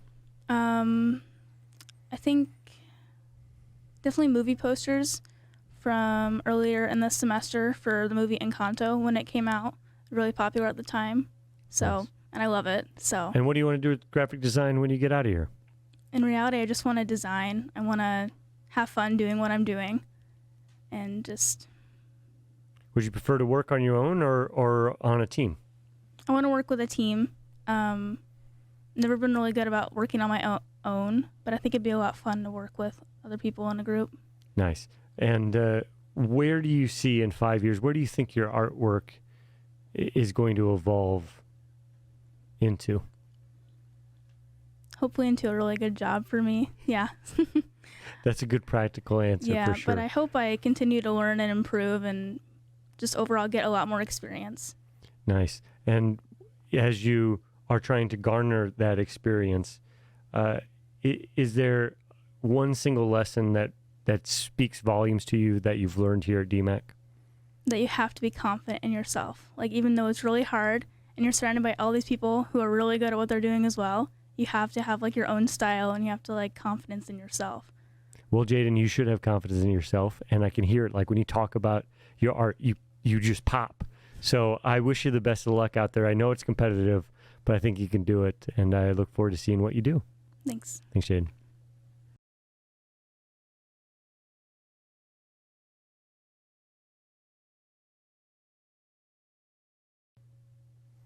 Era, what are you studying here at DMAC? I'm studying graphic design. Okay, why? I've always been interested in art, and so it felt like a logical step to go into graphic design because of the demand for work that there is, and it felt like the right option for me.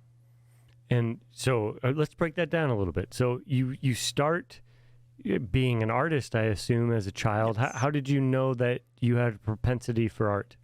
I just drew a lot. I sketched, I drew landscapes, I would draw people, and it was always enjoyable. So I knew that that was something I wanted to pursue with my life. Is there somebody in your life that you were emulating at that time? Not necessarily. I know my oldest brother was a little bit into art as well, and I tried to follow him a little bit. But then when he stopped, I just continued it anyway. Nice.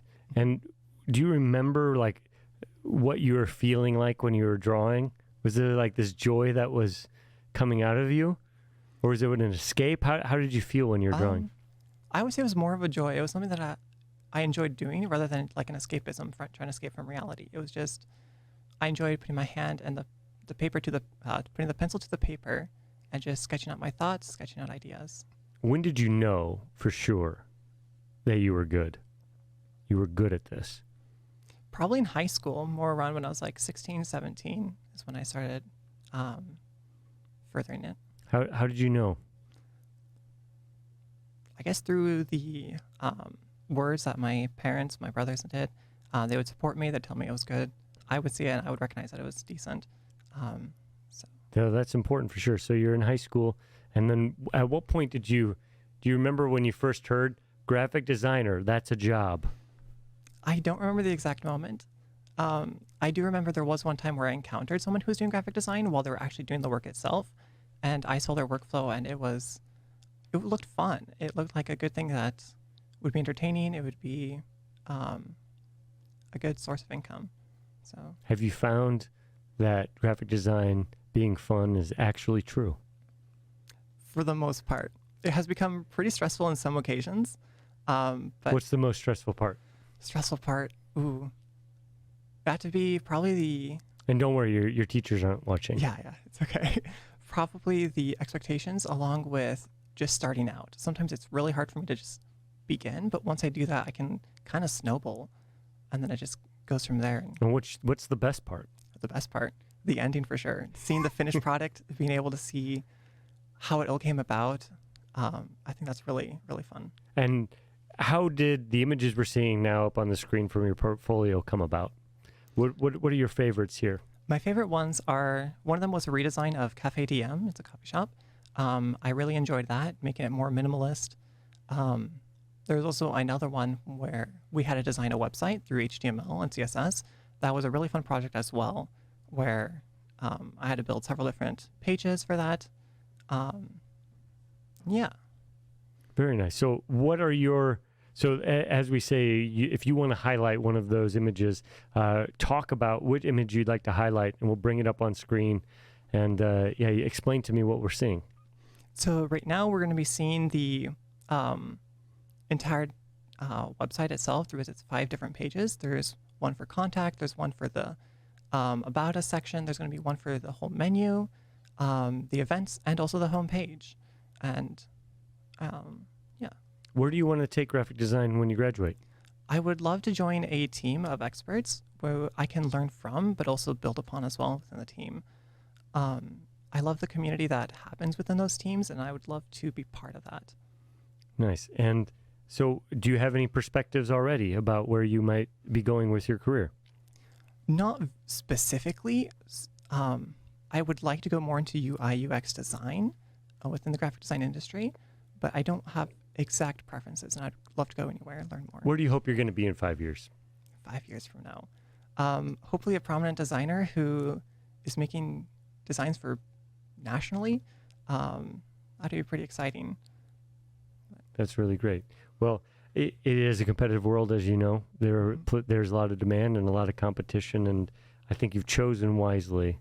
And I wish you the best out there. Thank you so much. Thank you. Mm-hmm.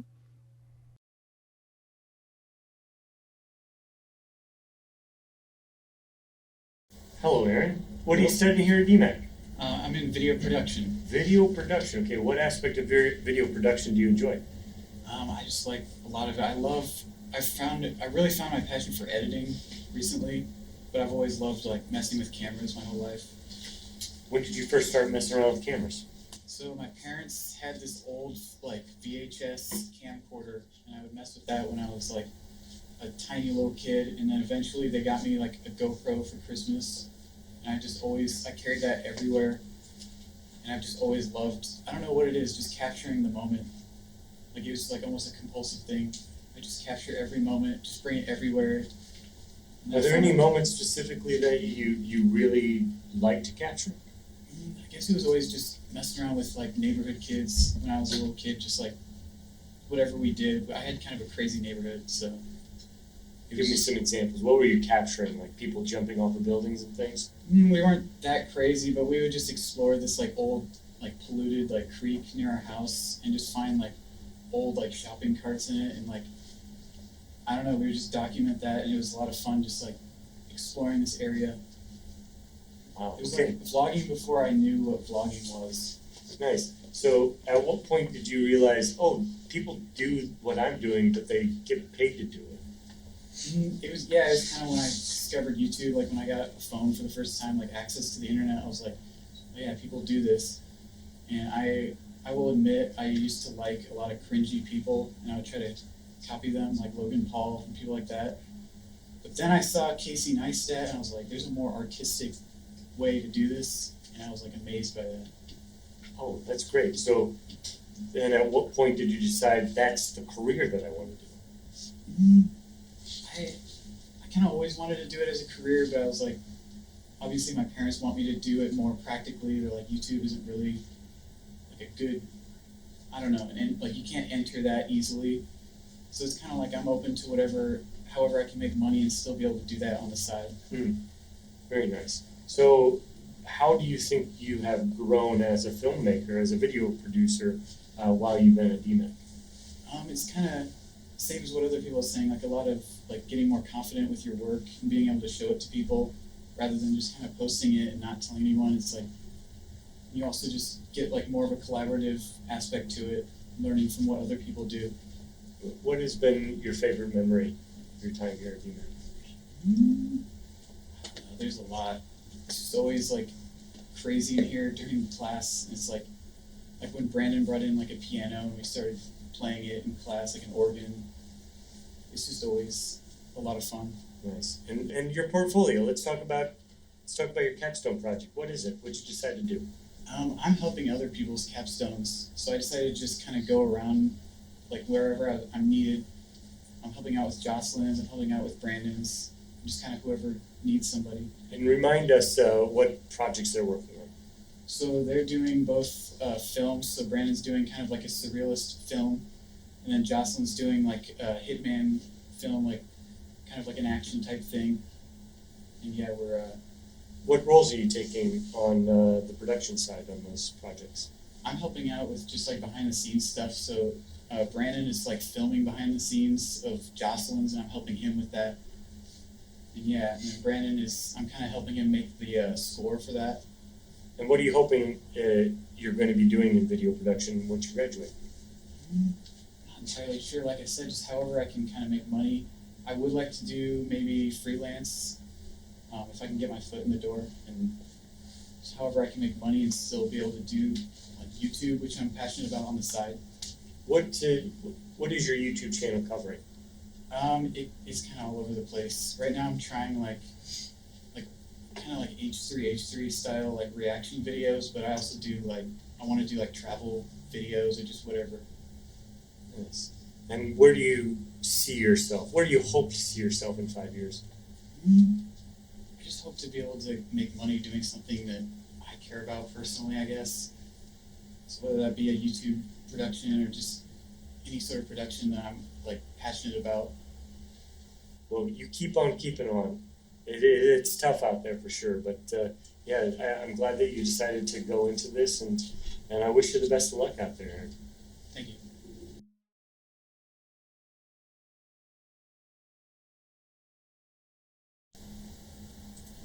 Hello, Christian. What are you studying at DMAC?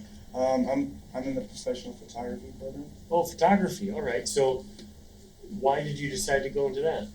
Well, I mean, I've always really liked photography ever since I was little, just going on trips and stuff. And I just figured like it'd be good for me to go into something like that since I've always been passionate about it. Do you remember the first photos that you took? I do. So it was a trip when we went to London, England, and I just took a bunch of photos on my camera. And I just thought it was pretty cool. So. Was it just the sites around London that you were taking of? Yeah, like Big Ben and just. Like, do you remember? Like, do you still have one? Do you have one printed out somewhere, or you have an image in your mind of your favorite that you took in London? Yeah. So we were on a tour bus, and I kind of just like put my camera up towards like out the window, and it's just like a big like I don't know how to explain it, but it's kind of just like it's like overshot. Nice. And how old were you when you did this? Probably 12. Oh, okay. So you were young. Yeah. And at what point then did you figure out that there are actually people who do this for a living? I think it was when I got to college, honestly. So I first started out. I originally went to Iowa Central and started the photography program there, but then like I always have been interested in shooting sports, and I've been shooting that since high school. And I shot an Iowa State game, and then like someone from the athletics department like reached out to me, and they asked if I wanted to join them. So then I've been working with Iowa State since last September, and then kind of just like doing all that, I've just kind of like been learning more and just figured out that you can actually make money from it. Oh, nice. So you were at Iowa Central, you came here, but on the side you're freelancing with the Iowa State cycle football program. Correct. And what lessons does shooting live sports teach you about photography? You have to be patient, very patient, because if you don't get a shot, you can't like knock yourself down. You just have to kind of move on with it and just like stay calm and just collected and everything. What's the coolest shot that you've gotten? Probably of my friend Brees Hall. So he was walking out of the tunnel. He was looking at me directly. I just think it was a pretty cool shot. So. Nice. Well, I'm sure that's in your portfolio, and we'll get to that in a second. But what have you learned the most while you've been here at DMAC? That's a hard question. I think just like lighting and just like real world experience, honestly. Just like it's better to go out and experience things and like shoot than like shoot in the studio, because you learn so much more out in the real world. So. And then looking at your portfolio, will your Brees Hall photo be in your portfolio? Yes. Okay, we're seeing it on screen right now. I predict that. And then tell me about a few of the other photos that we'll see in your portfolio. Well, I shoot all the sports for Iowa State. So I do football, basketball, volleyball, softball. So you'll probably just see like a bunch of sports there, and like mostly basketball because that's like my main sport. So you'll probably see a lot of basketball. Why do you? What is your favorite sport to shoot if you could choose? Probably have to be basketball, because it's just like it's easier to shoot than football because everything's going on, like just a lot of stuff's going on. So in a smaller space, so you can get on top of it all. Yeah. And I guess they don't have masks on, so that helps seeing that human expression. And then, what do you want to be doing with photography once you graduate? Well, I'm hoping I can like after I graduate, I hope to go to the NFL or the NBA. So. Oh, okay.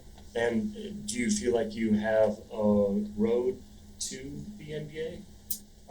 I'd say more NFL, just because like I know a couple NFL players, so I feel like it'd be easier to get there. But same with NBA too. I mean, sure. Well, I think if you get in the NFL, I bet there's some sort of connection you can make, hopefully, to get to the NBA as well.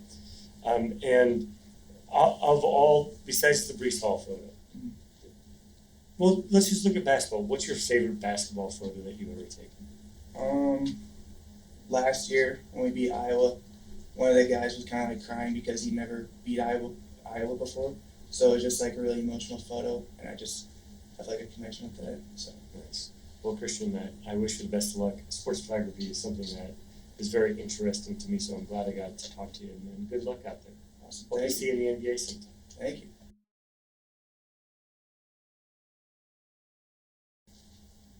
Hello, Elizabeth. What do you study here at DMAC? I am a photography major. Photography, okay.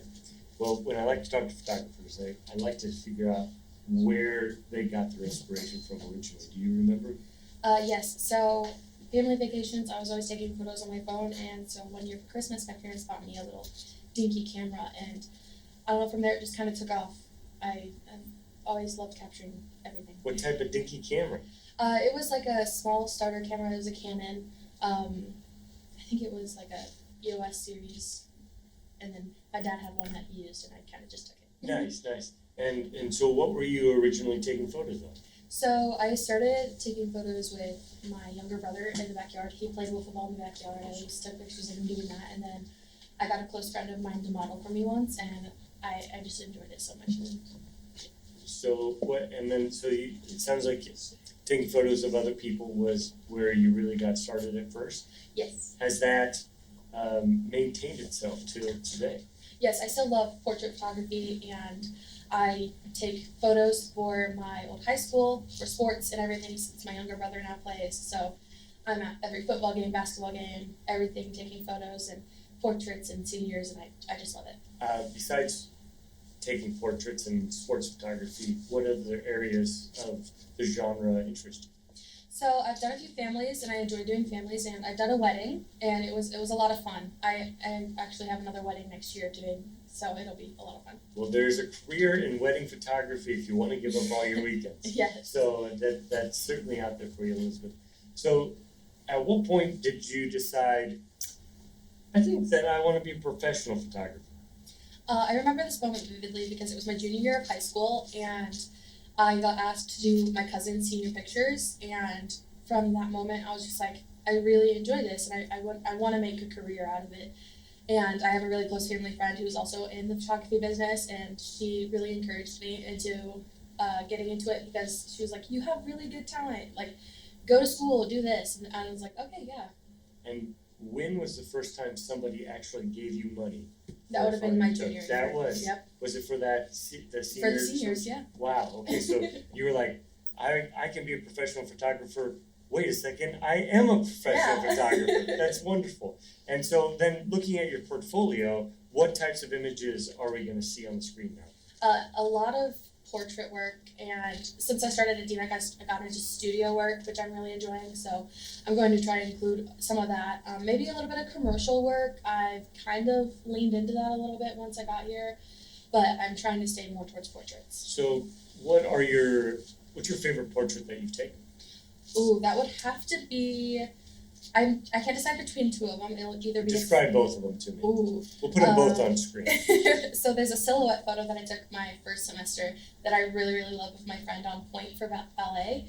And then this last semester we did a photo shoot with gels, and I really enjoy the way that those turned out. So Nice. And then outside of your portraits, what are your favorite photos you've taken? Probably there are a few like home run photos that I've gotten from baseball and a couple of dunk photos from high school basketball. So. Oh, nice. Yes. So neither of those would I ever accuse of being me. But I think, so you like the sports and the portrait. Where do you want to see yourself grow the most when it comes to your skills as a photographer? I would love to continue growing as a portrait photographer. End goal would be studio, down home, small town, just so that there was that option for people. I love growing as a portrait photographer and being involved in people's lives like that. How do you get people to be comfortable and authentic on camera? So for comfortability, it's really just like talking to them, making sure that they understand that you are there to help them. You are there to make them look good, because that's everyone's main concern when they are behind a camera or in front of a camera, is looking good. And so you talk to them, you make them make sure that they know that they are looking good and keeping that comfortability. And then, yeah, it's just that. And play it by ear. Everybody's a little different. Well, you have a bubbly personality that I think will help with that. I think that's why you're seeing success. You have seen success up until this point. And Elizabeth, I wish you the best of luck out there. Thank you.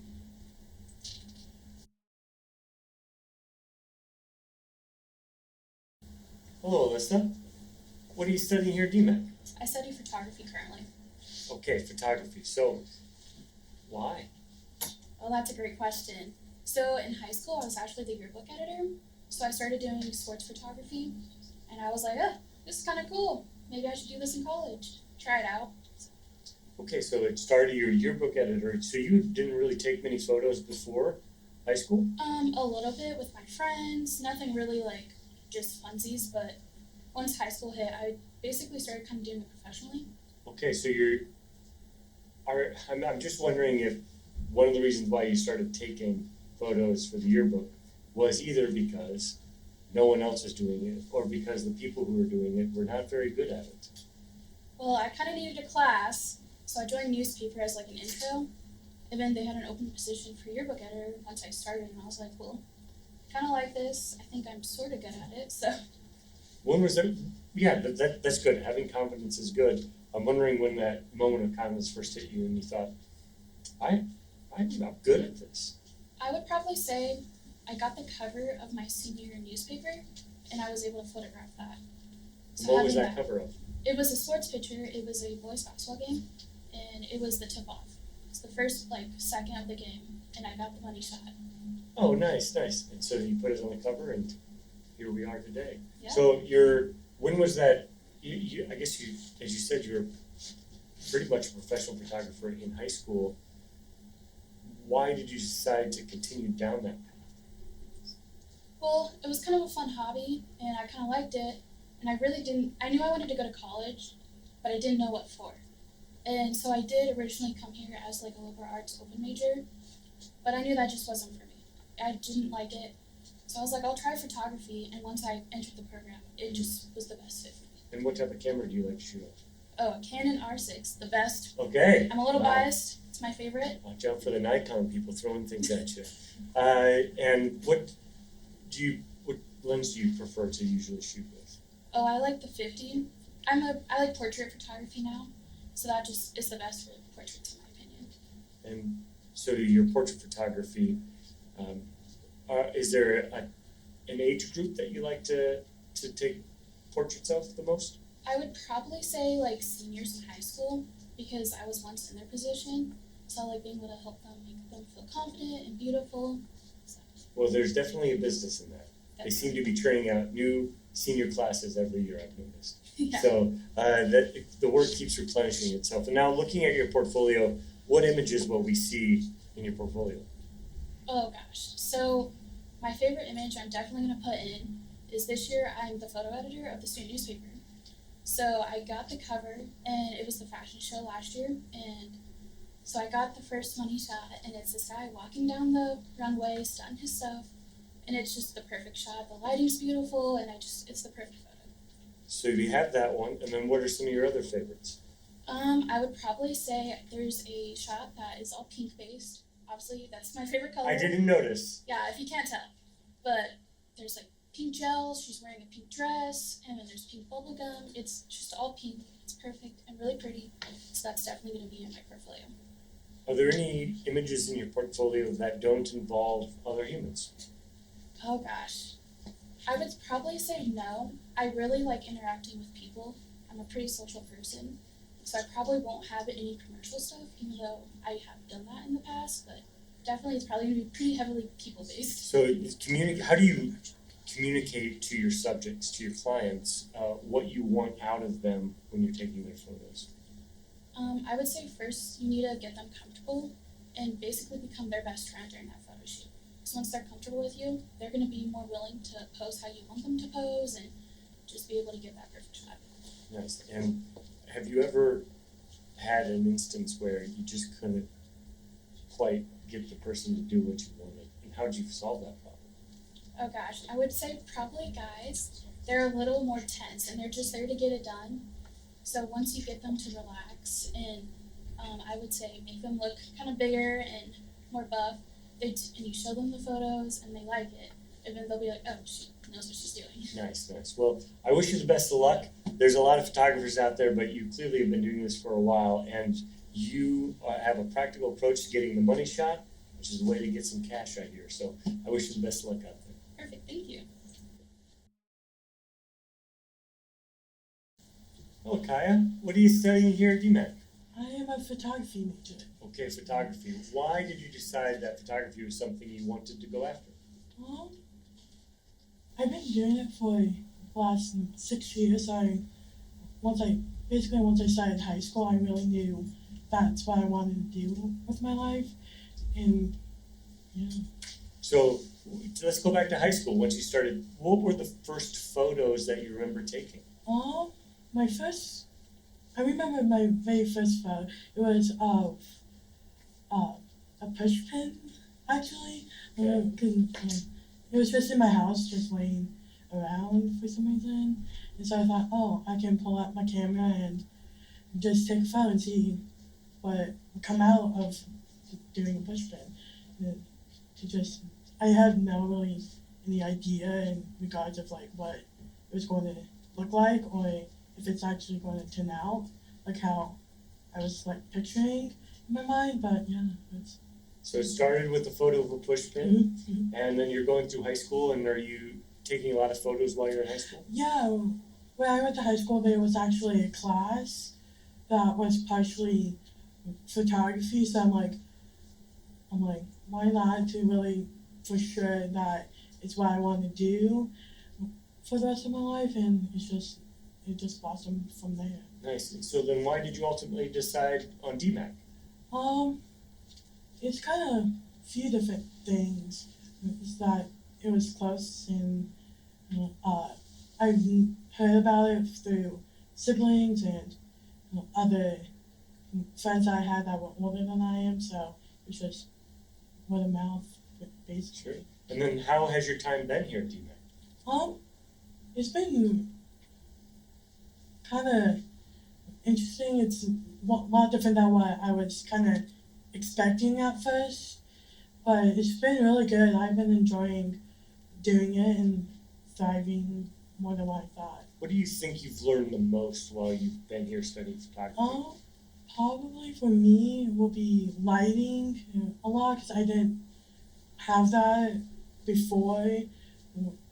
Doing photography, it's really learning more about lighting and more posing people. So I didn't have that resource in high school and everything. So, and then with my job that I had, I didn't really have a whole lot of that experience before now.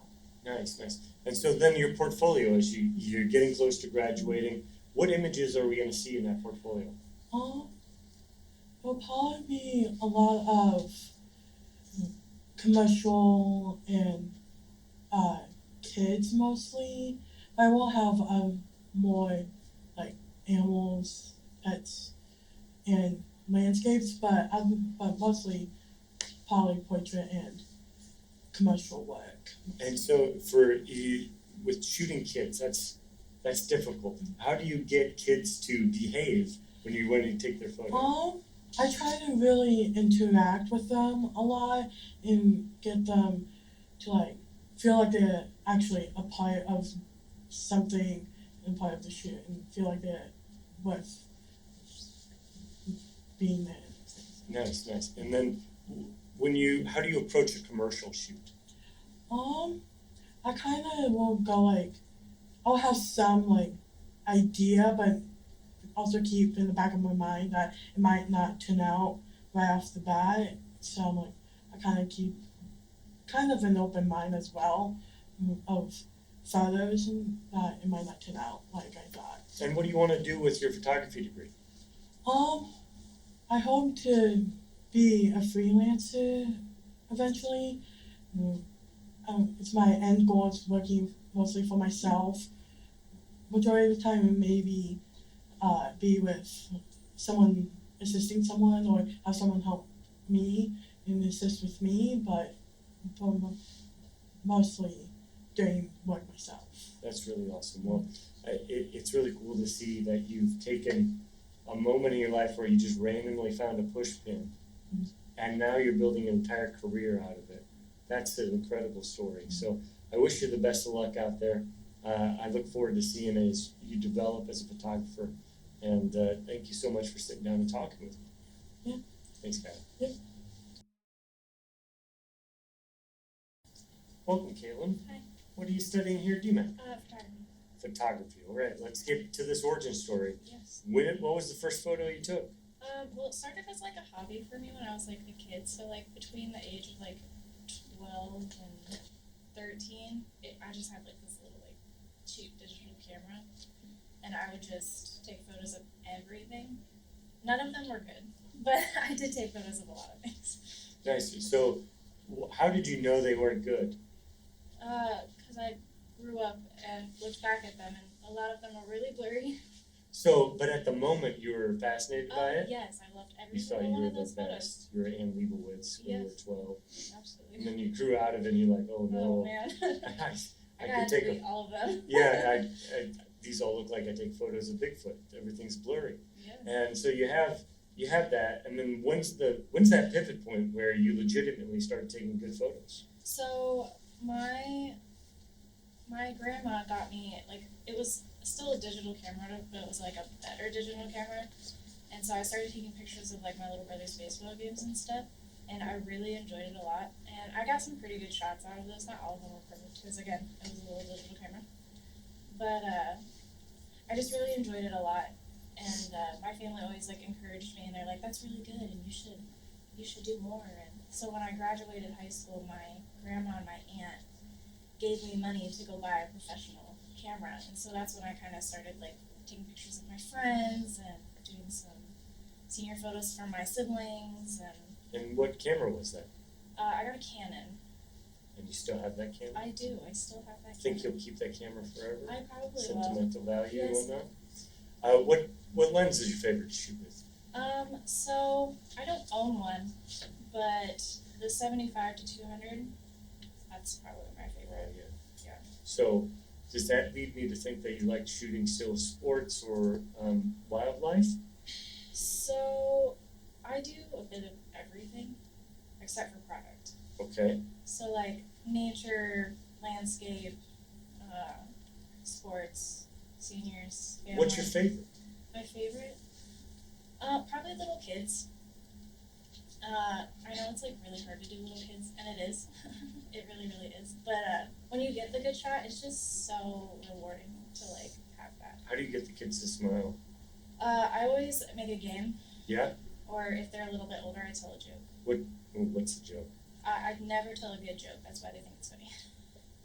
Okay, so you tell a bad joke? I tell a joke that's You're not trying funny. you're trying to tell a joke that's funny, but you're bad at it, or Yeah. you're purposely telling bad jokes? Yes. Both to both. Okay, Yes. very nice. Well, looking at your portfolio, what photos are we going to see in there? Probably mostly people. Maybe I have some landscape and some nature that I like, but like I kind of want to make most of my portfolio just people. Okay, and when you take, is it mostly in studio that you're taking photos? No. I don't have a studio like at home, and I have taken some here at DMAC, but most of it will probably be like outside or like at people's homes. Is there a framing that you lean towards that we would see repetitive in your stylings? I don't really specifically. You just you're still experimenting with a whole bunch of Yes. different things and Yes, this and- started out as a hobby for me. Right, and I just now- wanted to get good at my hobby. and now you're going to be a professional. Is that what you ultimately want to do? I think it'd be nice to own a studio one day, but it's not really like in the plans for me right now. Cool. And so then, where do you see yourself with your photography? Say, in 2 years. 2 years? Ooh, Deep question. I know. What you say isn't binding, so you can change if you want. But right now, as we sit here, do you hope you're getting paid to take photos? Yeah, I would say probably. Probably as like a little side gig. Oh, nice. What your main gig would be? So I want to be in radiology. Oh, another form of taking pictures. Yes, I Look at always that. tell people I'm like I could take pictures of people inside and out. Oh, that's a great line. Yes. There's got to be a business name. You could bring it. Hey, your kid broke a leg. Come to my business. Yes. Oh, now you're done with the X-ray. Come into my portrait studio. There you We're go. all boom right here. So that you can run with that idea. I'll give it to you. Okay. Well, I wish you the best of luck. All right, thank you. It's I'm glad this hobby of yours is bringing you so much joy. Yeah. And good luck with radiology as well. Yeah, thank you. Hello, Winter. Hi. What are you studying at DMAC? Photography. Okay, photography. I always like to start with the origin story when it comes to you photographers. Where did you take your first photo? I was in high school. I'm pretty sure it was just like one of the hallways in my school. My teacher gave me a camera, one of the ones that they just had on deck, and I just like we went around the school, took some pictures. And what did that feel like that day? I don't.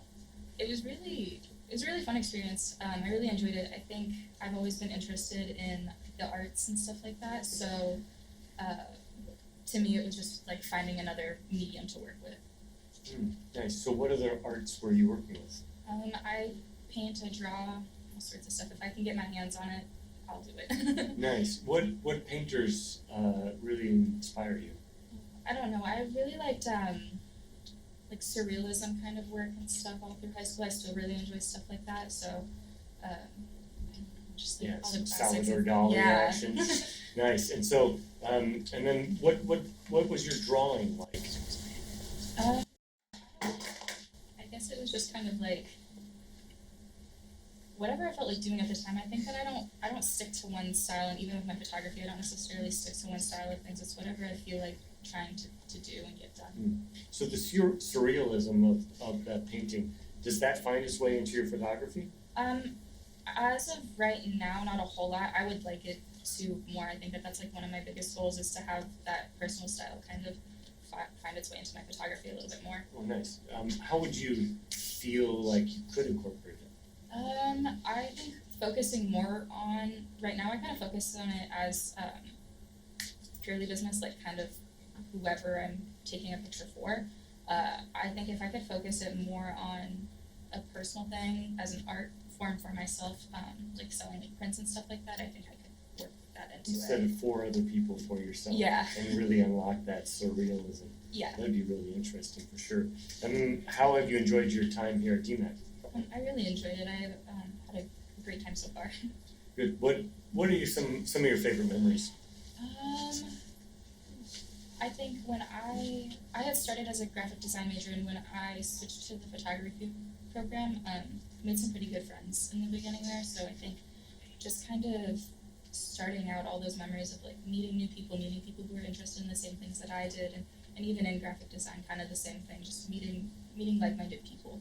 And what images will we see in your portfolio?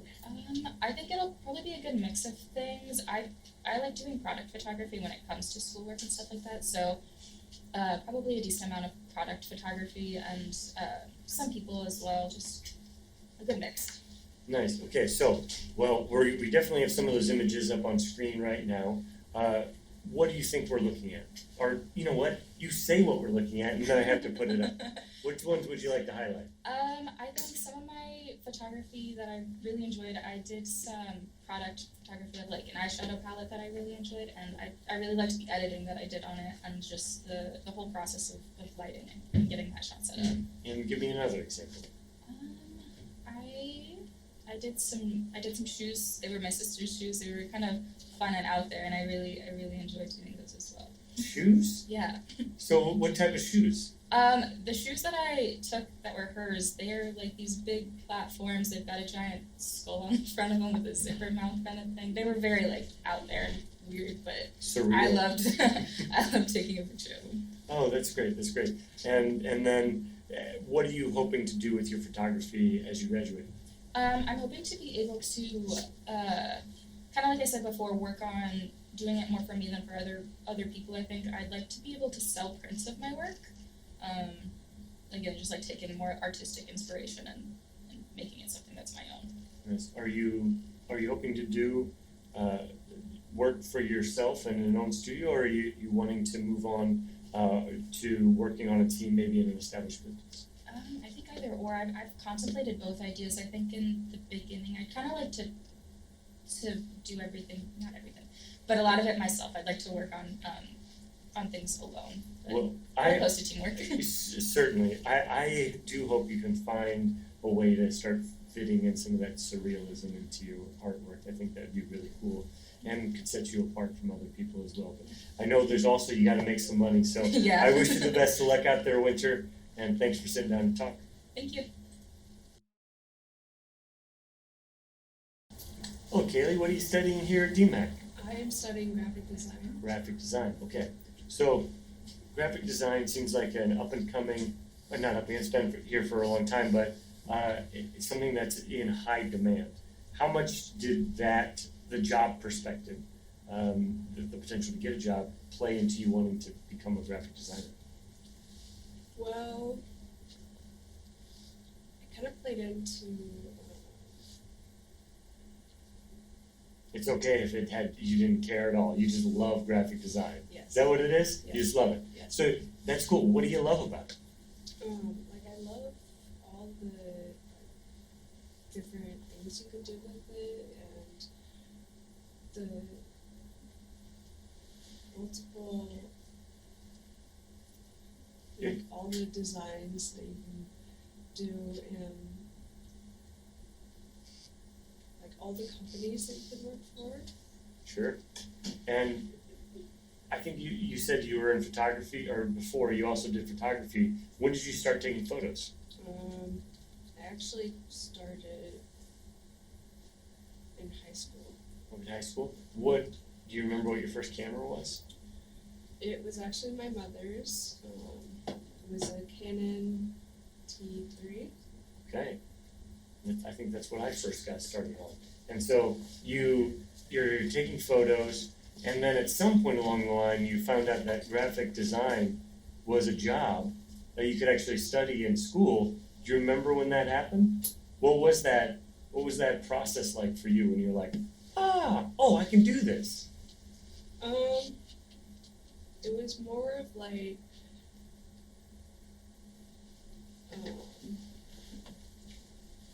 where you were out there being like, you starting to draw, or you got onto a computer and you started messing around in like Microsoft Paint or something, and you thought, Well, it actually started whenever I was little. Yeah? I loved doing arts and crafts when I was little, and I'm not very good at drawing, but once I found out about graphic design, it was more like, it was better to do that than something that I'm not very good at. That's wise. That's smart. Yes. And so you come to DMAC. How has your experience at DMAC been working your way to becoming a graphic designer? It has helped me improve my skills a lot, and well, that's good. That's what you want out of the education, right? So now we have it. You're about to graduate. You're putting together your portfolio. What are your favorite images that we'll see in your portfolio? oh, that's hard. Give me one that is you are a little biased towards. Probably my high school graduation invite that I made. Oh, okay. Tell me about that.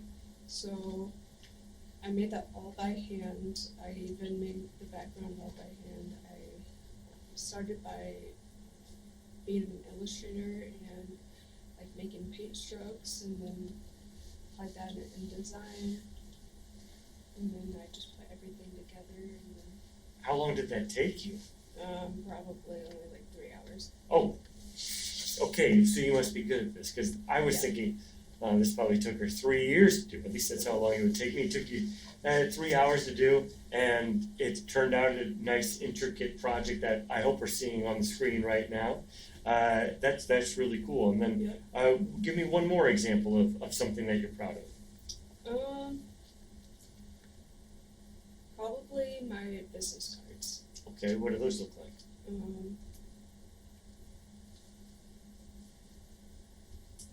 Well, I have my initials on them, and the front is like the color is black and green, like two different shades of green. Okay. And then I have my information on the back, but on the front it says graphic design and photography. Nice. The rectangle, square, rectangle? Yeah. Very nice.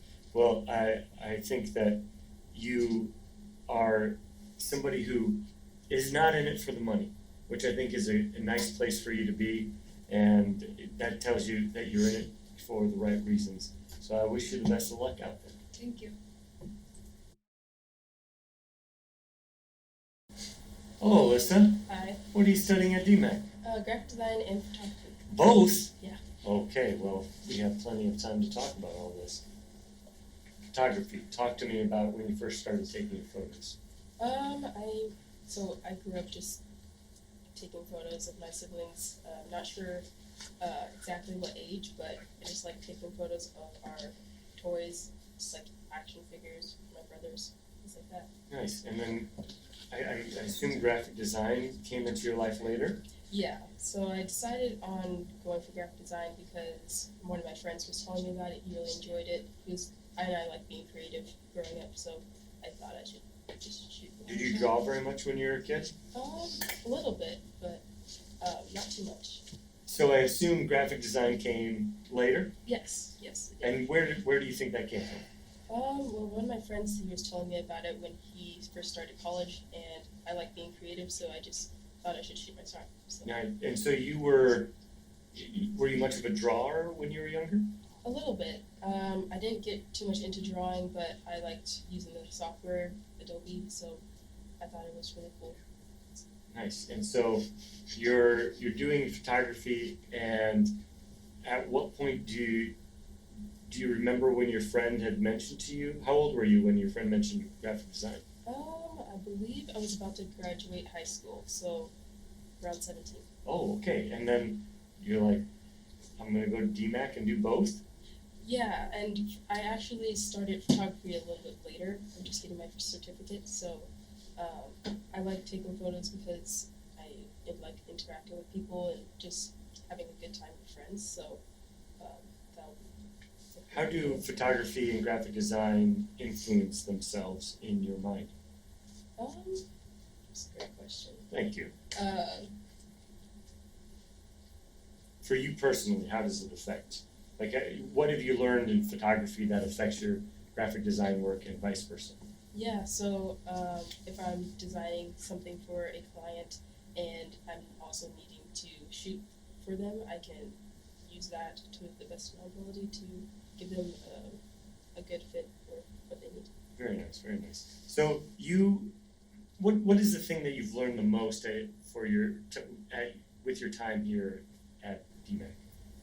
I think time management, being able to get things done efficiently, and also being creative with what I am given. So the projects that we've done, they've been really, really stretching, but we're able to grow in our skills. How has your confidence grown your time here on campus? Immensely. It's grown immensely, but yeah. Immensely is a good word. That's good. Now let's talk about your portfolio. What images are we going to see? Are we seeing a mix of photography and graphic design here? Yeah, we'll see some rebranding of a couple companies that are out here currently. Barks Root Beer, I did rebrand of them so that they can appeal to a new audience and get new buyers. And then also landscape photography, some portfolio photography. So yeah. Which ones do you want to highlight? Because if you say it, they have to put it on screen. I'm actually going to put some photos that I'm taking for a trip that I'm going to Arizona, so that will be in there. Oh, you haven't taken those photos yet? Not yet. Pretend like there's, make one up right now and see if you can find that photo. I'm going to get some photos of sunsets, cactus. Cacti? Yeah, cacti in the photos, so. Okay, we're seeing that photo now. It's like you dreamt it up. Yeah. Now you have to take the photo. Do you realize it? I am locked in, so you are. It's going to happen. Yeah, I hope all the cactuses don't die before you get there. It would be Hopefully awkward. not. That'd be pretty sad. That would be sad. Yeah. So now what do you want to do with your, what are you going to lean into for your professional career, your photography or the graphic design work? I'm currently working at my parents' home care company, and I'll just do graphic design work for them and photos for them. So I'm doing that currently right now. Use both, so yeah. Just keep doing what you're doing, but with now some more education. Mm-hmm. That's nice. All right. Well, I wish you the best of luck in Arizona finding those cacti and sunset photos. Thank you. Appreciate it. You need to find them now. Yeah. But anyway, it sounds like you have a clear path moving forward, and I hope that all your hopes and dreams come true. Thanks for talking to me. Yeah, thanks for your time. Hello, Bree. Hi. What are you studying here at DMAC? Graphic design. Graphic design, okay. There's a lot of jobs in the world for graphic designers. How much did that factor into why you chose to go into it? Honestly, I just thought it was really cool. I actually didn't originally go into graphic design. I actually graduated the ICI program here, the culinary program here, in 2020. And I worked in that field for a bit and realized it's underpaid and underappreciated. So I switched over to graphic design because I liked it was, it was a very visual kind of hands-on thing, which I'm a very much visual hands-on learner. So. You said graphic design is like, it's cool. What's cool about it? The way people make business cards, make ads, brochures, just how like the layout is. I think it's really cool how everything is made, like some ads, social media. So you came to it relatively later. I'm wondering what your artistic proficiency was when you were younger. Were you much of an artist? No, not really. That's so long ago. A food artist, maybe? Because you go into the culinary program. Yeah, well, I'm pushing 30 now, but I watched my dad do like culinary art stuff, and that really got me into that, and I enjoyed it. I don't get me wrong, I enjoyed the program. It was a great 2-year program, and that's the type of art that I like to do.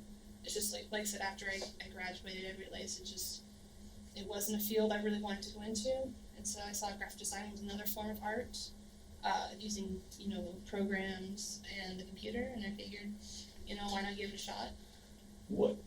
How has culinary arts that you've been exposed to now, if your father's you've been exposed to it for a long period of your life, maybe your entire life, how has it influenced your approach to graphic design?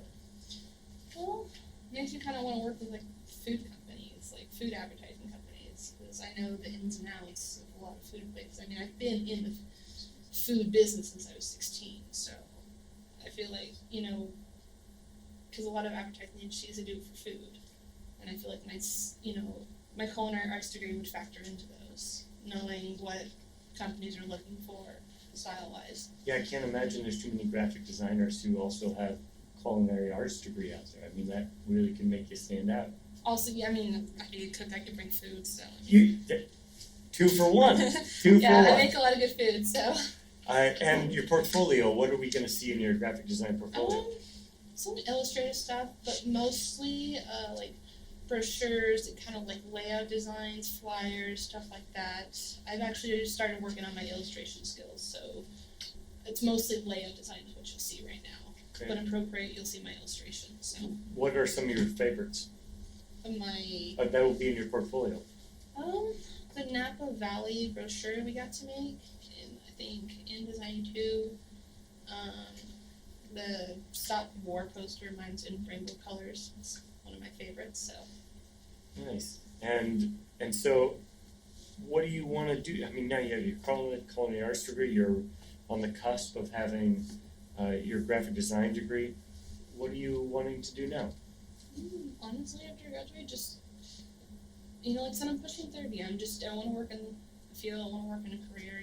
And just want a career, something that I can enjoy doing. So. Are you hoping to freelance or work with an established company? I think with an established company first, and then work my way up to freelance. Nice. And you've talked about food companies, working for them. Any other industries that pique your interest? I haven't done a lot of research, but like signage shops. I actually intern at Image 360 in Urbandale right now. Sign shops are actually pretty cool. I think working for them would be great. Nice. And looking now, you've been at DMAC for longer than some. What would you say? 2018. Yeah. How has your time been here? It's been good. The programs here were great. Like I said, the culinary, the graphic design. I mean, everything. The programs here they're awesome. It's a good school. So. Nice. Well, I really, it's just cool to see somebody who has kind of an eclectic resume like you have, and it's very different. So I hope that bodes well for you, and you can be like, hey, this is how I'm different. And so, Bree, I wish you the best of luck out there, and thank you for sitting down and answering the questions in the way that you did. Thank you.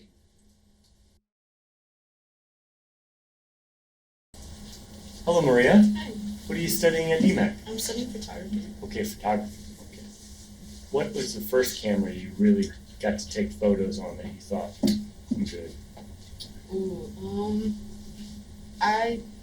my dad gave me his like old camera, and so my friend is like a person who really likes to take pictures of herself, and so I asked her, hey, like, can I have a photo shoot with you? And she's like, oh yeah, and so we were out downtown just taking pictures, and then I came home and I started editing it, and my dad's a photographer, so I asked him for like some feedback, and he told me, oh, like, these are really good, like you should pursue something more into this, and that's how I was like, okay, yeah, and that's how we started doing that. All right, so it runs a little bit in the family. then. Yes. Oh, what has your dad taught you about photography?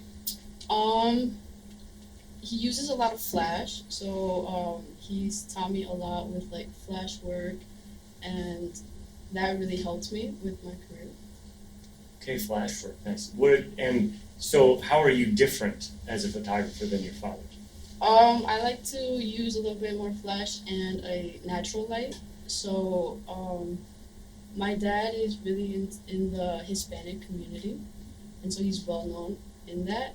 And I've seen that they use a lot of flash. They use like minimal editing they want to use, and as in the American photographers, I've seen that they will use more natural light and like less equipment and all that. And so I wanted to use both, and I've been learning both ways as well. Oh, nice, nice. So when did you decide that I think my dad is right, I should pursue this as a career?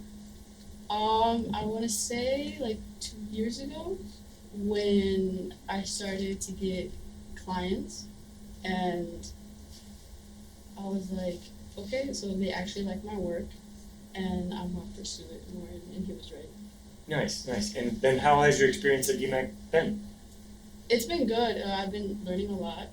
I'm more into like people, but as well as DMAC has taught me like more as product and like I'm in a commercial right now, so I'm learning more about that with in the studio and props and all that stuff, which has helped me. Nice. And now it is time to almost graduate, so you put together this portfolio. What are a few of your favorite images that will be in your portfolio? There's this one with a girl in a quinceañera dress, and it's like one of my favorites. It's a beautiful long red dress, and I like the background with all the landscape, and the sky I changed the sky, which looks amazing. So. Nice. What are a couple of other examples? There's another example of my best friend, the same one that I used in the previous, and I liked how I first started with her and how the example in my portfolio is now. So that's like one of my favorites as well. Nice. And you're on the cusp of going out into the world and trying to find photography jobs. What do you hope for? I plan to at least have my own business, have a successful business, having my own studio, and I hope it's like successful, that I will have a team, a small team, and I would like to do that. Do you already have a business name in mind? It's just my name, Maria Fernando Photography. Well, that has a nice ring to it. And it's alliteration at the end there. So, and ultimately, what do you think is the area of growth that you need the most as you head out into the quote-unquote real world? I think it's more like handling business and getting my work out there and stuff. So not so much the photography itself, but the marketing and the business acumen that goes along with it. Mm-hmm. Well, you will get a crash course in that very quickly as you run out there, and it's been a pleasure to talk to you, Maria, and I wish you the best. Thank you. Good luck out there. Thank you. Thank you for joining us. I think you've seen enough evidence to know that DMAC is churning out really talented students. So if you need somebody to work for you, reach out.